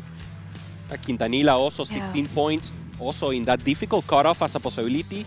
The Brazilian that is known about playing reroll. He's playing a little more flexible. I would love to see him going back to the basics and to what gave him the strength and the possibility to get here to the finals. He played a lot of Katarina reroll at the Americas Regional Finals, and we've actually only seen a select number of players go for that line throughout the Tactician's crown. One of those reasons being, I think it has not always been able to keep up with the power level of some of these more like fast 8, fast 9 oriented boards. And you really need something like a Radiant item or an artifact to really feel like it's going to be that big breakout performing composition. For our 6th game of the day, we are going to have the Braum Encounter Gold subscription. Everybody is going to get dropped varying amounts of gold at the beginning of each stage. And I think this is good news for a lot of the players that are lower on the point totem pool, because this allows fast 9 compositions a little bit easier. The other players that have high points, they're probably happy to just roll it down on level 8. They're not going to contest your game plan. You're going to have an easier time hitting all your legendaries. And of course, whoever has that possibility of reroll that we haven't seen that much. I'm happy. We saw the Kaisa in the last game. So actually open up. And the surprise, no one trying to force that Malzahar line, at least not the normal Malzahar, heavyweight Protector Malzahar. And obviously that double trouble hasn't been found, at least on the games that we have seen live so far. Double true. possibilities here, trying to find the Nar as a good opener. The only player that could get a second crown here at Tactician Crown and looking well, playing well, maybe in middle table at 22 points, that's the actual cutoff. He will need to step up for tomorrow if he needs to accomplish or wants to advance to that final lobby. Yeah, I think for double, he's one of those players in the position. He's not thinking about not going A. He's thinking about how do I hit the finals. So he's still going to, I hope, play for a little bit more high-risk compositions. I do want to touch on some of the individual storylines. Cambuly started the day off in the top 8, but now has dropped considerably after a string of subpar games from him, down to 21st. On the other hand, for Zumbai, he started very low with Flancy in the bottom 8, rose all the way now to 17th place. So we are seeing sort of these momentum shifts coming in from the players. I think, really just having the wind underneath your sails is a very important factor. And we're going to start with the golds. Oh. Okay, I thought I saw a couple of hero augment options, but there are also some for a little bit more variance. If you really want to, there's a calculated loss on the board, or you could take Worth the Wait if you are Terry. And we'll check in with our players as they continue to pick their augments. Pandora for Lecoco here. I believe he's prize fighter. We will check here for Senbai. Oh, Pandora's items. Senbai is prize fighter, yes. Okay. Oh, and Sunwade C actually took something amazing. That's one of the Luchador augments. Yeah, Grand Slam is kind of an interesting one to pick because it griefs your positioning a lot of times. When your units jump in, a lot of times your volley bear just gets targeted first, so it's always kind of fun to see. It's a little bit of a meanie one, but I think Juggernauts and that line with Edge Lords and Luchador are definitely a very strong one. Cambuly took too much value, so could have a good opportunity to reroll, but something that we did see in the Americas is you actually bank up all of those rerolls with all of those 2 costs that you're carrying, and then you push to level 8 or 9, and you roll down with all those free rerolls that you have accumulated over the course of the game until you get to that point. So a couple of different ways he could play it, so I wonder if maybe he tries to take things a little bit slower in the second stage and then see what happens from there. Because even if you are going for a reroll, a lot of the big roll downs you will do are on stage 3 anyway, when you can already figure out what your second augment will be. I think Cambuly definitely has kind of his finger on the trigger. He can kind of decide which 2-cost reroll he wants to go for because he's just going to have a lot more stacked up with that. And he does have the over 9,000. Yeah. He just needs to have a good, I think, items for the Katarina. And look, I mean, do you really want to try to contest the Katarina reroll Master Quintanilla? Wow. It's going to come down to what their items are and who can hit that 2-star first. I think those are going to be the key pointers. But someone has to budge. Yeah, it's not strong enough to have 2 people in it, even if you're the master of it. So, yeah, I believe Quintanilla should have the priority. Cambuly knows he has prepared so much and played so many games also with Quintanilla on regionals. So probably Cambuly will be the one who will be thrown out from this placement. But for now, still options open. Finds the Xin Zhao. So maybe more possibilities to go on another route.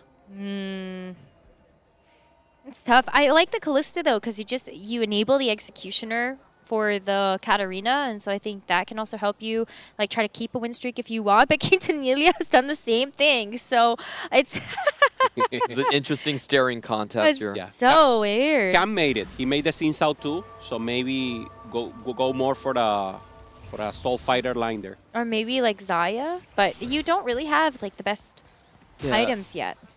It's going to come down to who can find the Hodges and the Nashers. I think those first items are going to be critical. For Lecoco, this is kind of an interesting one. He does have to go for a big finish here, and I'm rather surprised that he's going for Pandora's items. That's typically not thought of as a high cap augment. It's more of an augment that smooths your game plan over rather than accentuates it.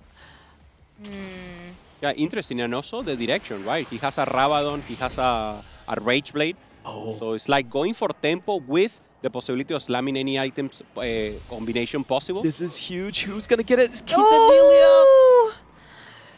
Oh, will Cambuli still stare him down after that? That's the big question here, because he's going to get the 7 BA easily. Oh, man. I mean, so he ended up picking up a bow. So there is a possibility to actually make a Kraken's or a Nashor's. Yeah. You could also, like, make you can make Shred if you want it, but I feel like either of those, you maybe just want to make the Krakens and just go down a route of Zaya.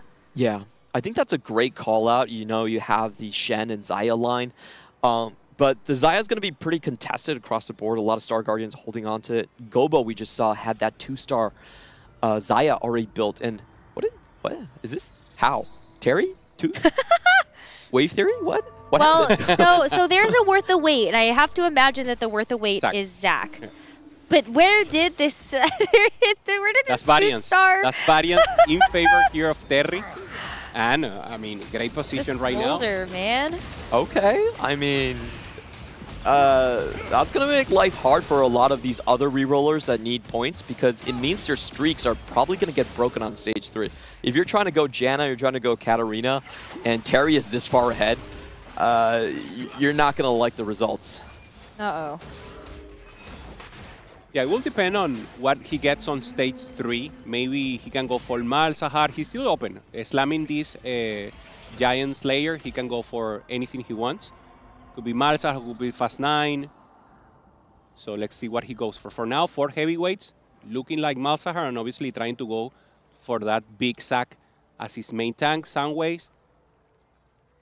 In for just a short theme right now, the augment for Luchador that you mentioned, Necra, and just committing fully to the AD line.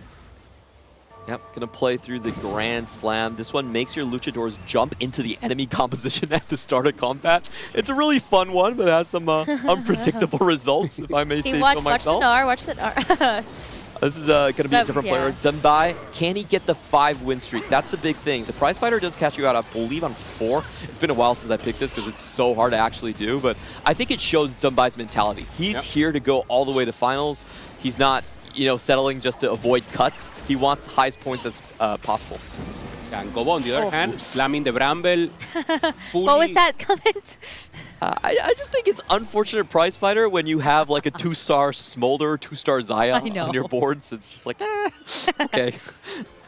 But that is to your point that you said earlier, that a lot of players are not going to want to actually see that 2-star Smolder across from them when they are trying to actually win and cash out things like the prize fighter and keep their win streak. So I just think it was like the perfect exhibit A to the point that you laid out before. Yeah, it does change the calculus quite a little. I think Terry is just kind of sitting pretty. I still want to see where Lakoko goes with this. Again, he needs a lot of points here. He doesn't have a high cap augment. So I'm really wondering, how does he pivot this? Also, Zach is going to be very hard to find. There's a worth the wait Zach on another board here. Is he going to put all of his eggs into the... he has a good chance to re-roll the Kale. We'll see it now, yeah. 3-1 will be the inflection point. Has 4, finds 1 additional.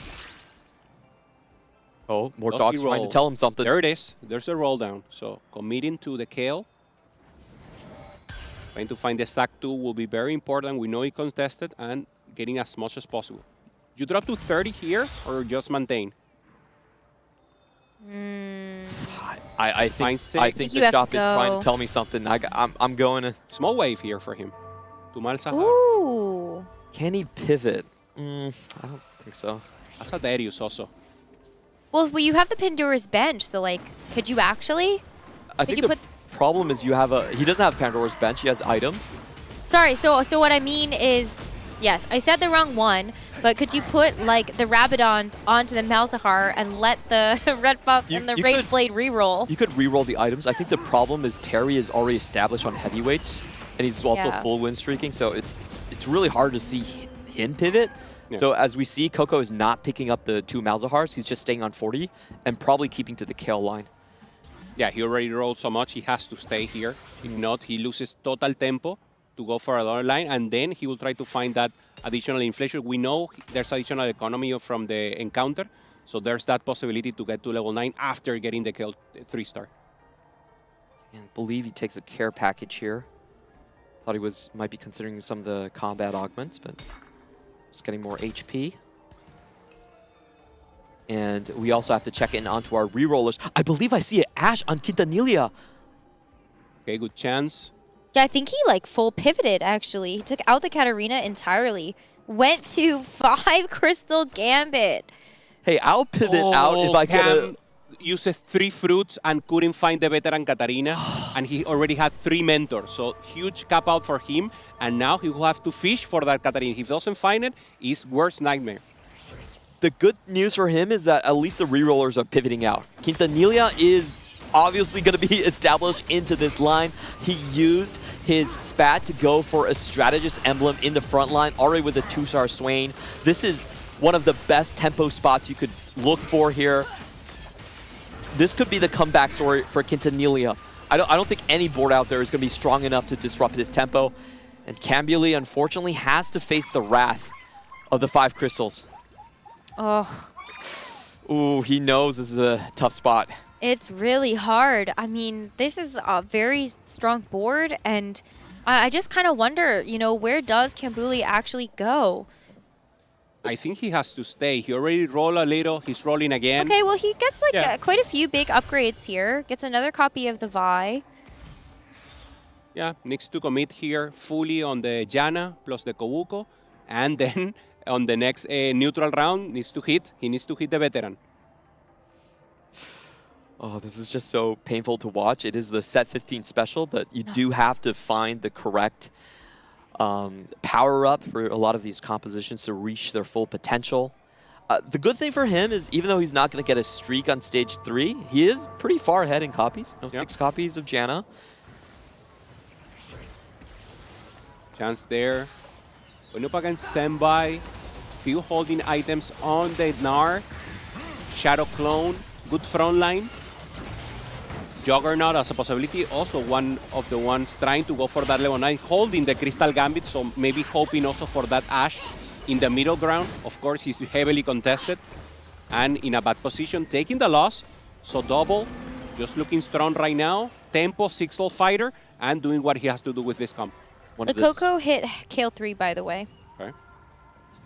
Okay, so he's fully established in that line. 81 HP, that's not too bad. That's actually pretty great. Yeah, it's very good for the reroll line. Sorry, I was a little too unexcited, I guess. I was like, oh, it's pretty good, I think. Oh, look at this! These carousels for Samira, double. Volley, you got the Jinx if anybody wants it. 2 major picks here for double. Oh. If he gets the volley bear, it'd be huge for Samira, obviously. Samira also goes for the Samira priority and perfect.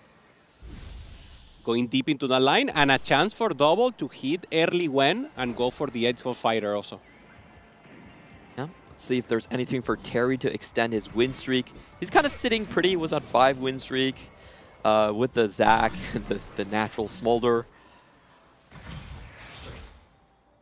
Okay, Le Coco. We mentioned the Kale 3, and now not having a front line will be difficult, not having enough chance for the Rage Break to pop off. So he will try to play Seguro Tempo here, trying to find economy augments on the 3rd one and go to the important level 9 to pop off the Kale and be a good carry. Cambuli keeps rolling, or at least a natural Rakan here to improve a little his board. But the one punishing the lobby right now is Terry. 6 win streak right now, 92 HP.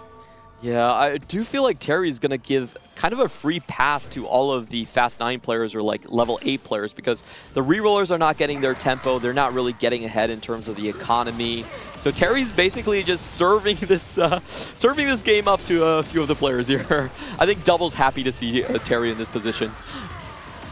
Oh my goodness. Poor Cambuli. It just feels like it's falling apart. Yeah, he knows. Such a tough position here for him, taking the L. 45, now 40. You mentioned, Clement, he has a chance here with the Janna, but he needs to hit. So we will check him on neutrals just to see if he hits the veteran and manage to stabilize right here. Terry once again, the Zac, going for Zac 4. So he's not selling the additional copies that he has. He's going for full commitment on that Zac. So maybe he will stay probably on that heavyweight line for that Zac and then maybe flex obviously the back lane. Maybe trying to go for Wrath Vertical. Yeah, that's a potential line that we've seen people go for. It's just like 6 Wraith with the Varus. It's one of the rarer lines. I don't think a lot of people know it, but we've definitely seen good players kind of pivot their positions into that one. And Gobo Star here, just going for the Jinx Samira angle. Yep. Probably leaning more towards the Jinx now that. Yeah, with the IE. Yeah. Fully Jinx. You see body change on that sack.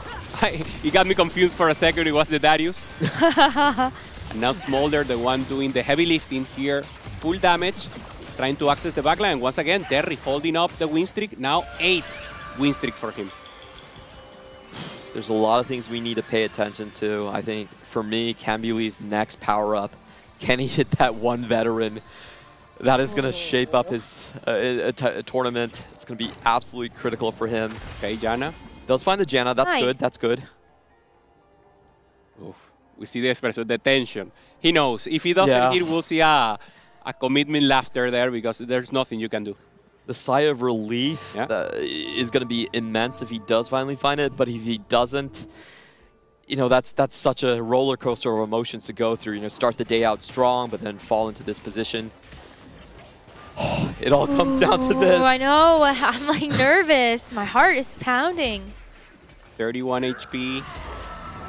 A roll and a dream here for Cambuli. Okay. Come on, let's see. This is it. This is it for all the Cam fans. Get the power up.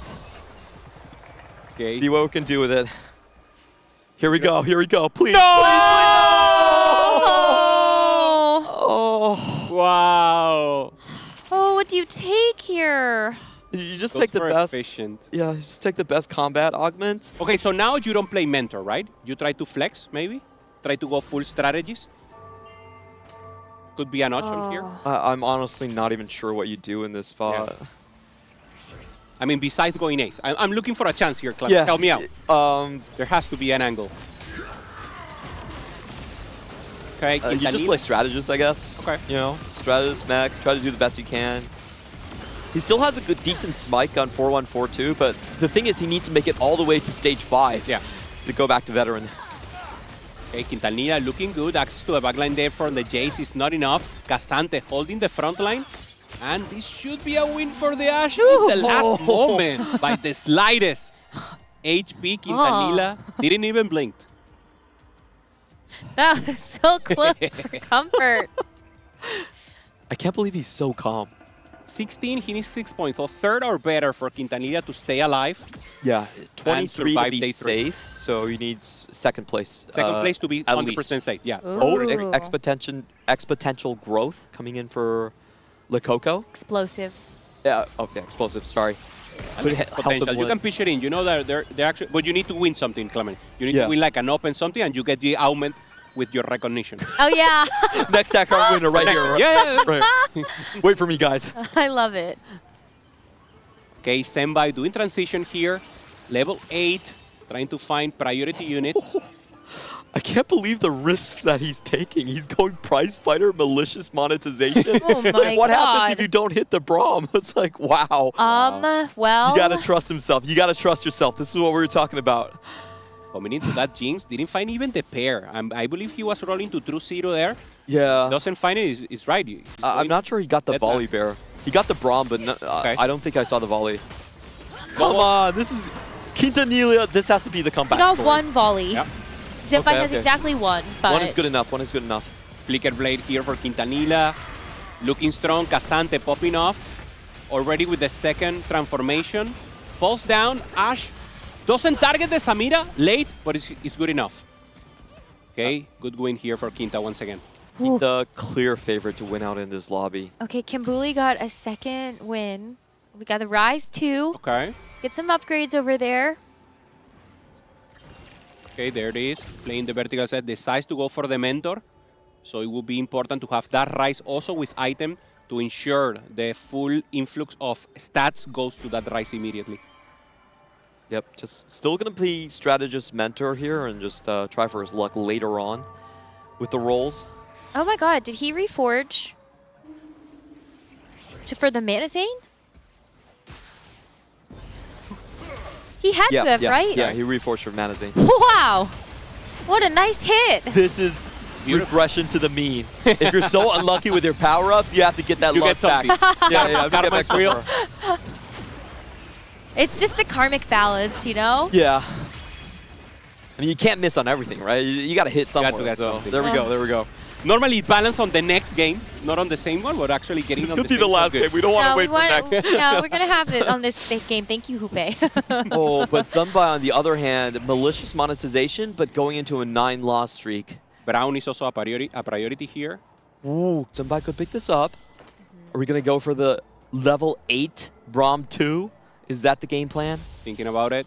But does he have the correct items? Oh, no, he can't even go for it. Decides to go for Prio. Needs the sword here. But is it good enough? Double stabilizing here with the Edgelord. Lecoco trying to go for that important level 9. All the comp is still assembled. Little bodies for Sunway. Yeah, there's a lot of pressure on like the bottom end here because you know who first place is going to be already. Yep.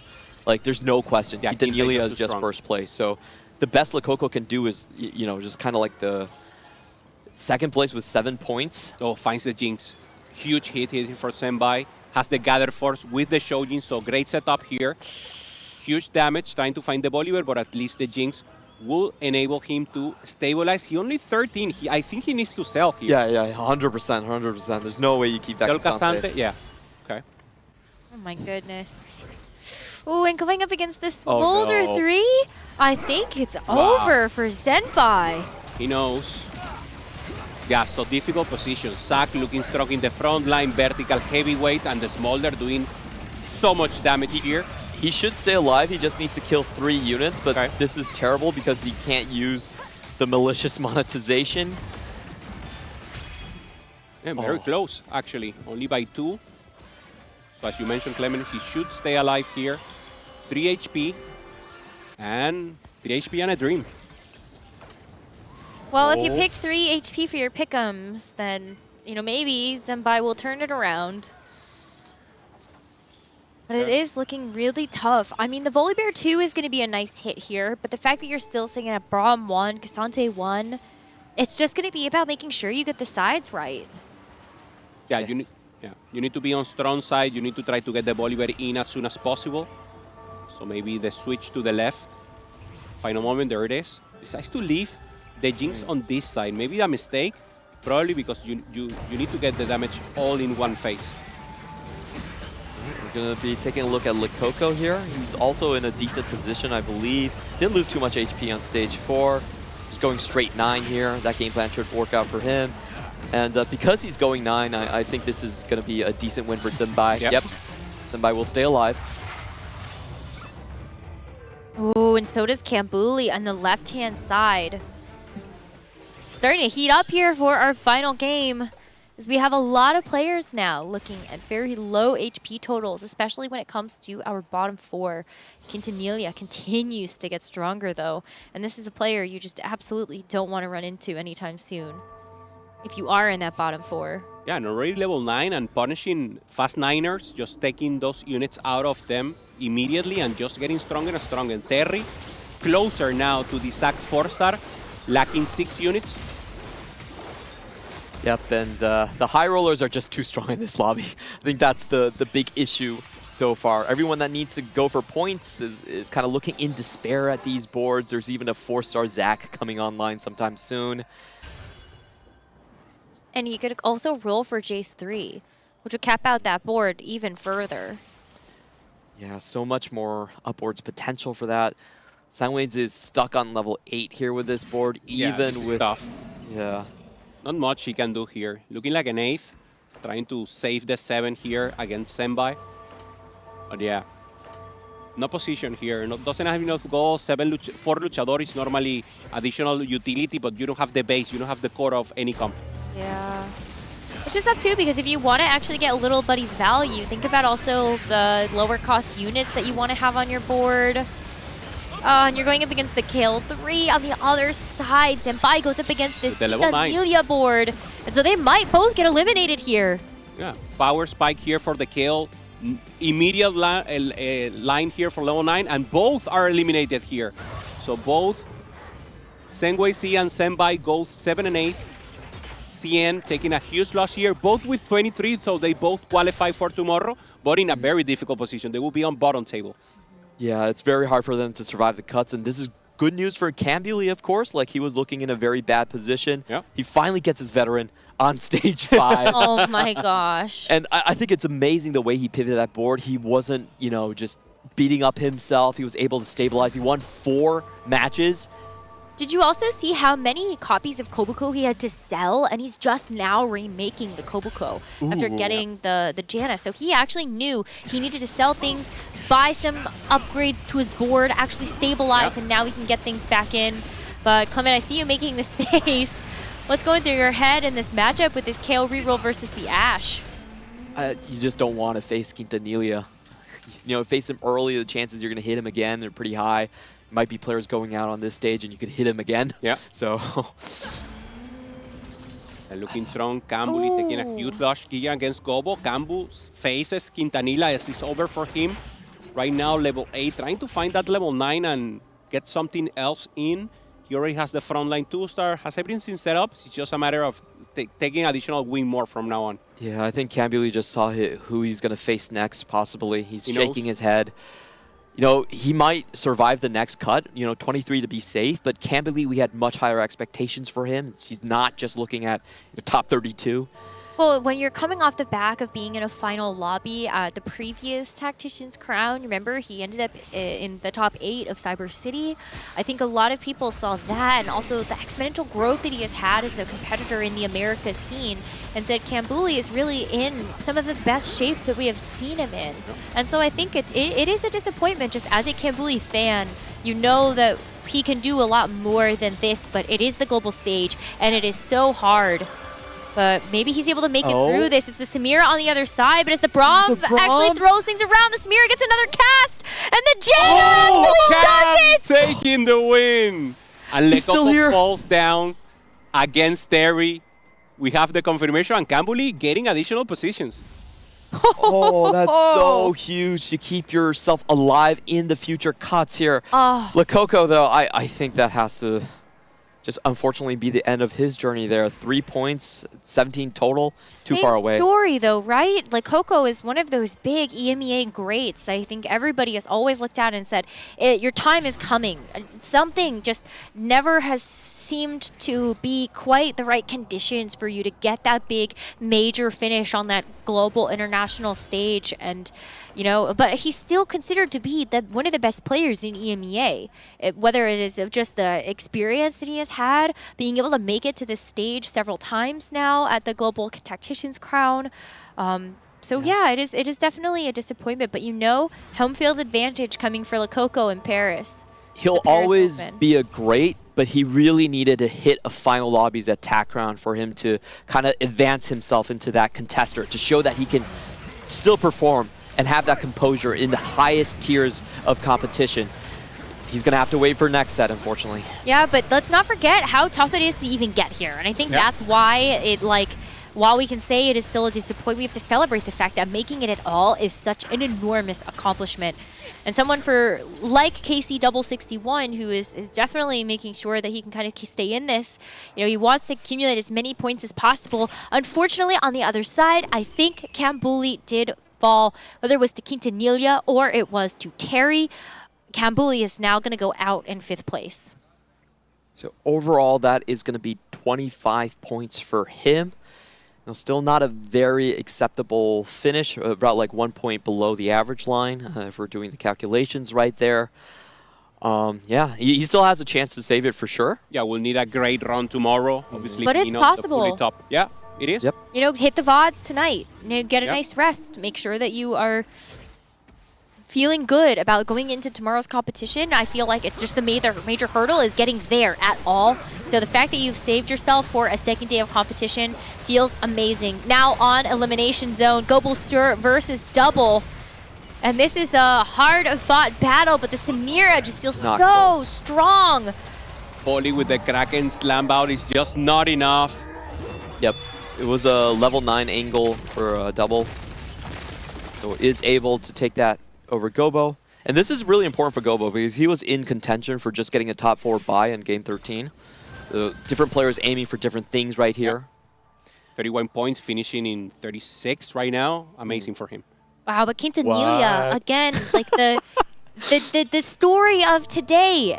2 copies off of Ash 3, by the way, but also 12 win streak. This 5 Crystal Gambit Ash has heavily been paying off. 2 Strategist emblems on top of a Duelist emblem, probably from all of the rewards that he's been getting from this 5 Crystal Gambit. And as a player sitting at 16 points, when you think the expected cutoff will be 24, Quintanilla with a first place may have bought himself another chance at life as well.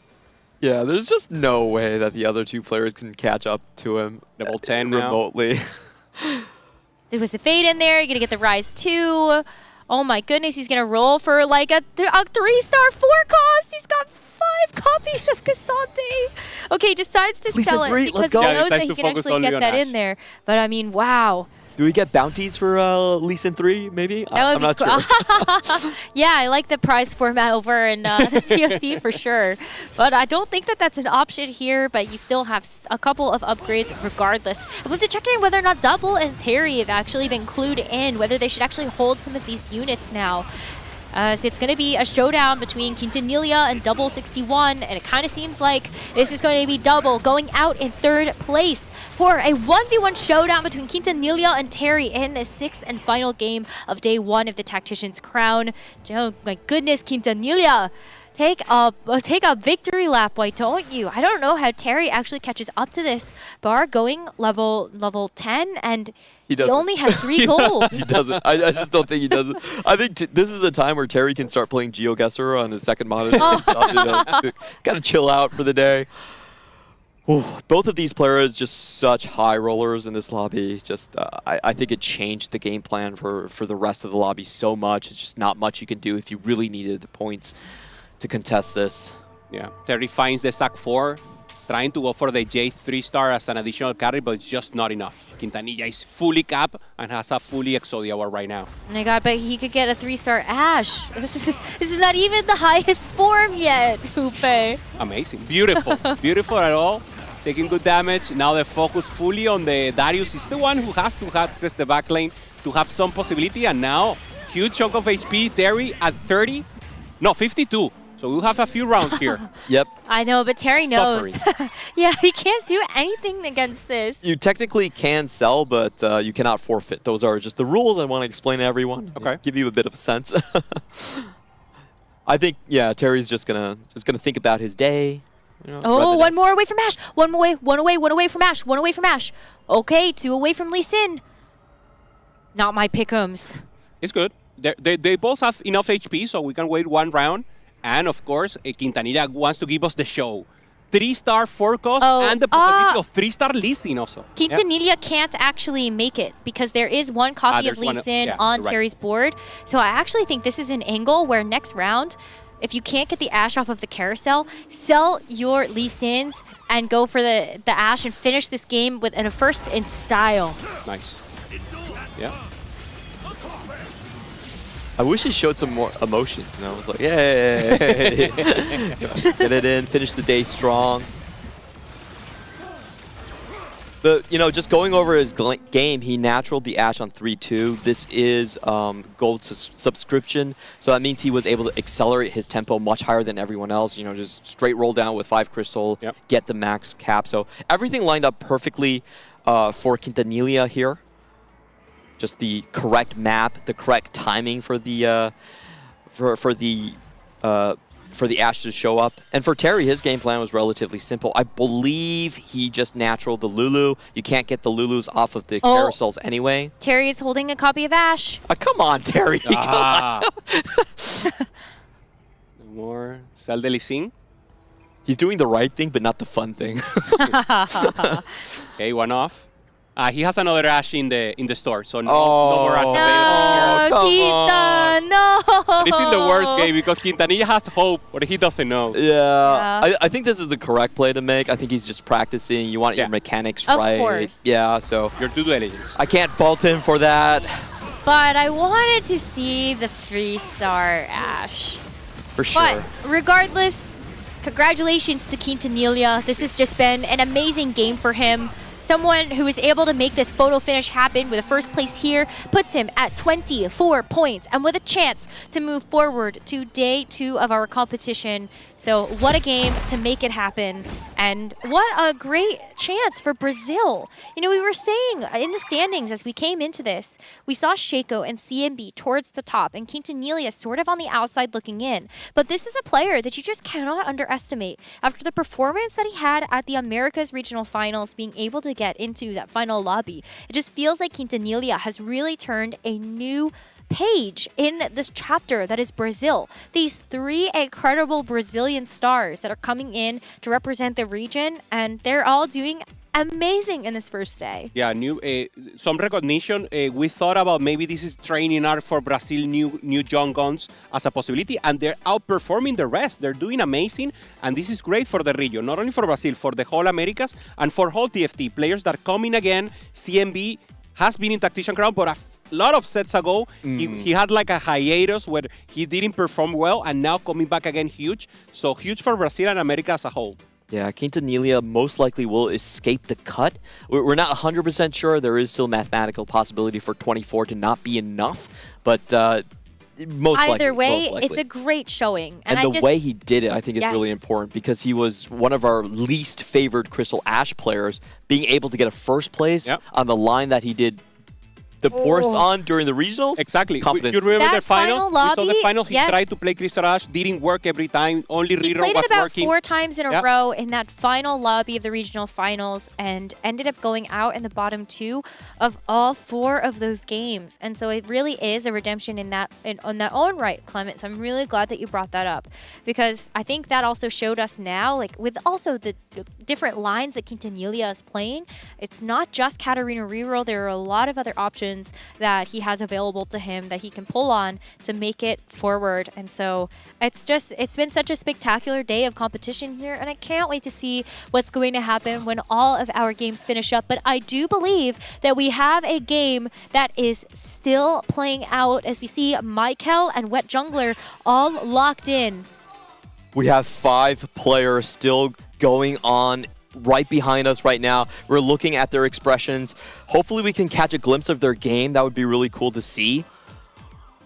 There's also another lobby that just finished up, but let's walk back on some of the highlights that we saw from our game that we had on stream here. Yeah, Lecoco committed to the KO, trying to find as soon as possible. I managed to get there, but only took a 6, and that would be the end for the tournament for him. And Camberley, well, the novice Jana until he find it later. So, I mean, taking a good position in the end, given the situation, and we'll have to ramp up tomorrow. Yeah, I mean, I think the fact that he was able to save as many placements as he did, I hope that's something that he can look at as a confidence booster for just that skill, because it's going to be so important, especially when the cuts get as deep as they do in the second day of competition. We really want to have all of our players at their A-game know when it's just about HP preservation and points preservation. Yeah, this lobby was absolutely wild. We're just waiting for the confirmation. Lecoco's just going to be out, but Quintanilha and Zumbai, they're not in the safe zone either. Mathematically, there's still a possibility for them to drop out, so we need to hear about these. I think Zumbai especially, he was the last picked in draft, the most revered player out of the 40. Him going into just 24 points on day 1 is definitely going to be a little bit of a disappointment. Yeah, in this final fight, we already knew Quintanilha was the winner, doing amazing, but Terry also worth the wait, Zac, finding the Zac 4 at the end, and just punishing heavily the lobby, and in the end, just playing Smolder. We thought maybe he would go for that Malzahar as a possibility, but no, Smolder worked out in the end, and if he wasn't against someone as cap as Quintanilha, he could have got the win. I know, I feel like it was almost like right in front of him. That Smolder 2 so early at the beginning of stage 2, I felt like was just such a good signal. I think if he maybe had seen a little bit more copies of Malzahar, maybe that does make sense. But just, you also had the item optimization with being able to get the double infinity edge. And I'm eager to see what's going to be happening on our stage soon, as we are still calculating our standings. We're waiting for one more game to finish up, and then we will be able to bring you the results of our day 1 of the Tactician's Crown very, very shortly. I'm pretty sure the players we're seeing on the screen right here have already made it. That would be my guess. Anyway, hopefully. Gobo with so. well over 30 Yes. points. He's in a great position to continue.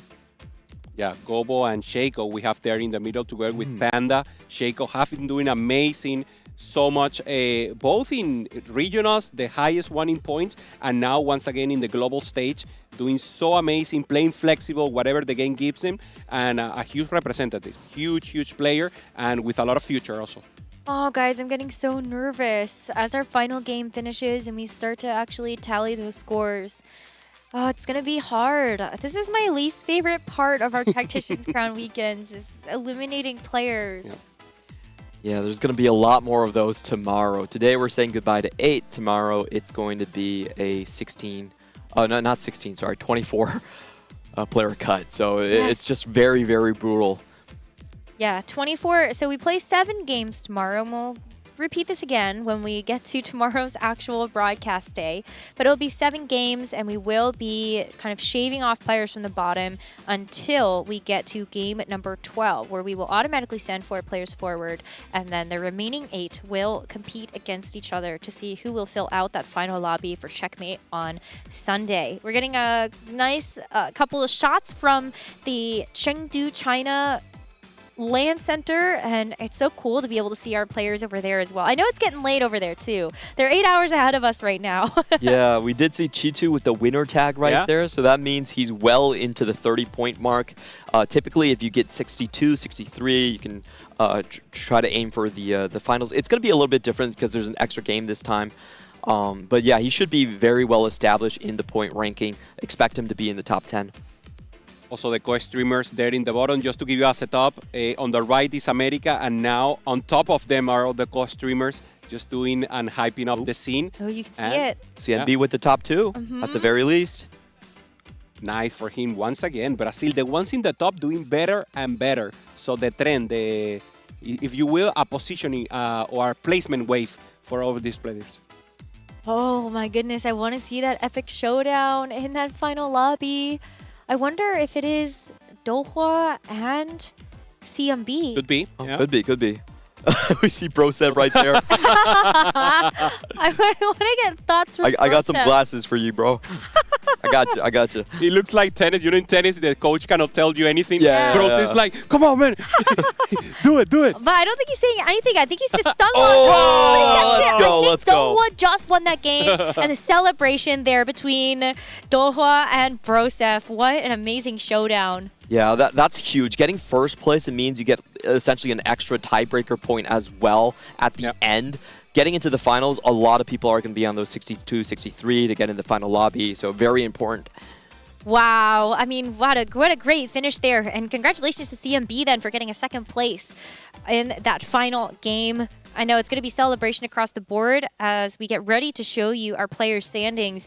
But Dohwa definitely had a bit of a comeback from the beginning parts of the day. Ended up getting 2 firsts in the final 3 games. And so that's a really great position to be in heading into tomorrow's competition. Yeah, we saw that Jana veteran in the previous game, and now we will see more information about this game. We're seeing the player lounge also. They're having chill. And it's amazing because every time game ends, they have a chance there to talk a little about that. Well, standings are finalized now that Dohwa and CMB have finished their showdown. So let's go ahead and see which of our 40 competitors will be eliminated today and which ones will be moving forward. We will go from 40 just to 32, so it's not a super harsh cut today, but still losing 8 players today is going to make it really hard for players that are at the bottom. And unfortunately, oh, what a crowd to lose. Yeah, APAC before Game 5 didn't have any players in the bottom 8. Now we have 3. So, big hit there. I think if we're looking at the names, Flancy and Lococo are like probably 2 of the most surprising losses that we have out of the group. I mean, it's just so tough because I think you look at players like Jazz Latte and Marcel P. I think lots of them globally are very high. Yeah. So I think it's also just hard to believe that this is how it finished for them. Yeah, once again, the recognition these players got here, and some of them were favorites, even Flancy, going up against the best on the best. Lecoco also, we're losing huge player here, and they will have a revenge. They will have revenge on next Tactician's Crown. and this will be the 8 players sending, or that we're going to be sending to the convergence. At the end of tomorrow, we will only have 8 players remaining. So our players that are in 32nd and up, they will still be able to compete, but the lower you are to the bottom, the harder it is going to be. And at 22 points, just making it into the cutoff, Robin Songs, Yatsuhashi, and JD Zelinsky. A lot of Americas here, just going here. Robin Song's holding it strong for Citadel. He went 6th place overall in Cyber City, so do expect a bounce back from him. With Jungle was in a difficult position, getting a first, just getting to the cutoff. Similar story to what we saw about Quintanilla, Cambuli also in that bottom position, or at least in the middle. Tarman, who started strong, then a little, and Ironbog. I mean, the best of the best here in APAC, also being in the middle. And I mean, it's very close in points. No one is like popping off a lot, so middle ground will be open for everyone tomorrow. Yeah, I mean, even towards the top of the standings, I feel like we're already seeing like a very small point differential between what we saw in 24th place and what we're seeing now up in 9th. Seoul getting 34 points to the day. A lot of APAC and CN on this particular page of our standings. Yeah, T2 not in the top 10, going 11th overall, still very, very strong. Whoa. Oh. What a score. Yeah, it's pretty crazy. Again, it's another Hong Kong player grabbing the top for the group stages. It's going to be Terry with AQ1H in Cyber City. So, you know, they're in the same study group, definitely showing up really, really strong. And this is Terry's first trip here, so I'm really amazed by this performance, the composure. To get 37, he's in very good position to move forward. And good surprises there, having Domino, having from the Americas on the top, Dohua, both CMB and Sheiko is just amazing. Brazil on top. I mean, it's just such a cool story, I think, for us to be able to cover. And what better way to be able to celebrate that than with an interview, both with Sheiko and Gobelstjor with Panda. So let's hear how they're feeling after day 1 of our competition. I had the pleasure to talk to 2 of the best competitors across today, Gobo from EMEA and, of course, Sheiko from Brazil and from Americas. Gobo, starting off with you, you had kind of a big change to make in this TAC round. You're a beast in EMEA, Magic and Mayhem champion in set 12, but on the TAC round stage, you weren't quite able to find that success. How do you feel after this day 1 where you just really did pop off? Actually, I'm really relieved. I couldn't expect more than my result. I think overall I had really good spots, so we'll stay focused for tomorrow because nothing is done yet. I like that. Job is not done. Sheiko, parabéns. You had a lot of nerves maybe coming into this day 1. It's your first time ever playing in a TAC round stage. Did you feel any nerves coming into it? Bom, para ser honesto, eu estava bastante nervoso, principalmente nos primeiros jogos, porque eu nunca tinha jogado um campeonato presencial e nem um campeonato mundial de TFT. E eu sabia que os primeiros jogos iam ser os mais difíceis, que era até eu entrar, ficar imerso no campeonato. Então, tendo primeiros jogos bons, eu acho que o resto vai vir sozinho. Então, quando eu comecei o campeonato bem ali, eu sabia que eu ia bem. Sheiko mentioned that it was his first time playing not just on the world stage, but also in a LAN setting. So he was quite nervous at the beginning of the tournament, but once he got into the right flow and the right zen state, once he had good results in the first few games, that momentum carried forward until the very end. So overall, he felt comfortable coming into the later stage of the tournament at the very least. Gobo, back to you. You had a lot of success in 4v4 this set. Now, individually, you also had success. Is this your set to pop off? Do you think you have a realistic chance to make final lobby in set 15? Maybe. I think I really improved this set about mental overall. Like, for example, coming into this tourney, I had zero stress at all. Like, I'm much more an introvert, and during set 12, it was my main issue, actually. So, I mean, I also had a bit of luck because first game was really high roll, like it was double trouble Malzar on Scuttle. So, if you start good the tourney, it's way easier to play all your spot because, like, for example, in set 12, I started poorly. Then, in Tactician Crown, only final lobby matter. So, if you start with 2 bottom, for example, you have to take a lot of risk. And in world lobby, overall, risk doesn't pay often. So, it's normal to do a lot of bottom if you start bad. So like Sheiko mentioned, the same kind of momentum carrying over and finding that flow state where you feel comfortable. Great to hear, Gobo. Good luck for day 2 as well. Sheiko, I'm wondering if you had any specific game plan coming into this day one, any comps you wanted to play more than others, anything that you have a comfort on as a player? Bom, na verdade, eu cheguei no campeonato com uma mentalidade de que eu ia sempre tentar jogar para as composições que pegam top 1 e top 2. Então, todo jogo eu ia tentar jogar de Fast 9, ou eu ia tentar jogar com algum reroll muito forte, como Catarina, uma Jana num bom setup. E os jogos que eu não conseguisse esse setup, eu ia tentar jogar para salvar a posição com algum custo 4, como Jinx, Vôlei, essas coisas. You mentioned his game plan for today was really just try and play for first and second, things like Fast 9 obviously, Katarina from really high roll spots, trying to always play for those kind of really high roll positions coming to stage 4 and 5. If he saw he couldn't, he would be realistic and try and play more for 4 costs, things like Samira Volibear, and just try and play more for just saving placements. That was the main goal. And I think it worked, Shaco. It went well. So both of our players popped off today. We have still a lot more in store for our players and our games tomorrow. Back to you, Necra. Hopefully you guys are also excited to see all those games tomorrow. Oh, you best bet, Panda. And even more so hearing from some of our top competitors in the field today. Their insights super valuable, and you could tell, like, you know, they're feeling good. Like, let's see what tomorrow brings us.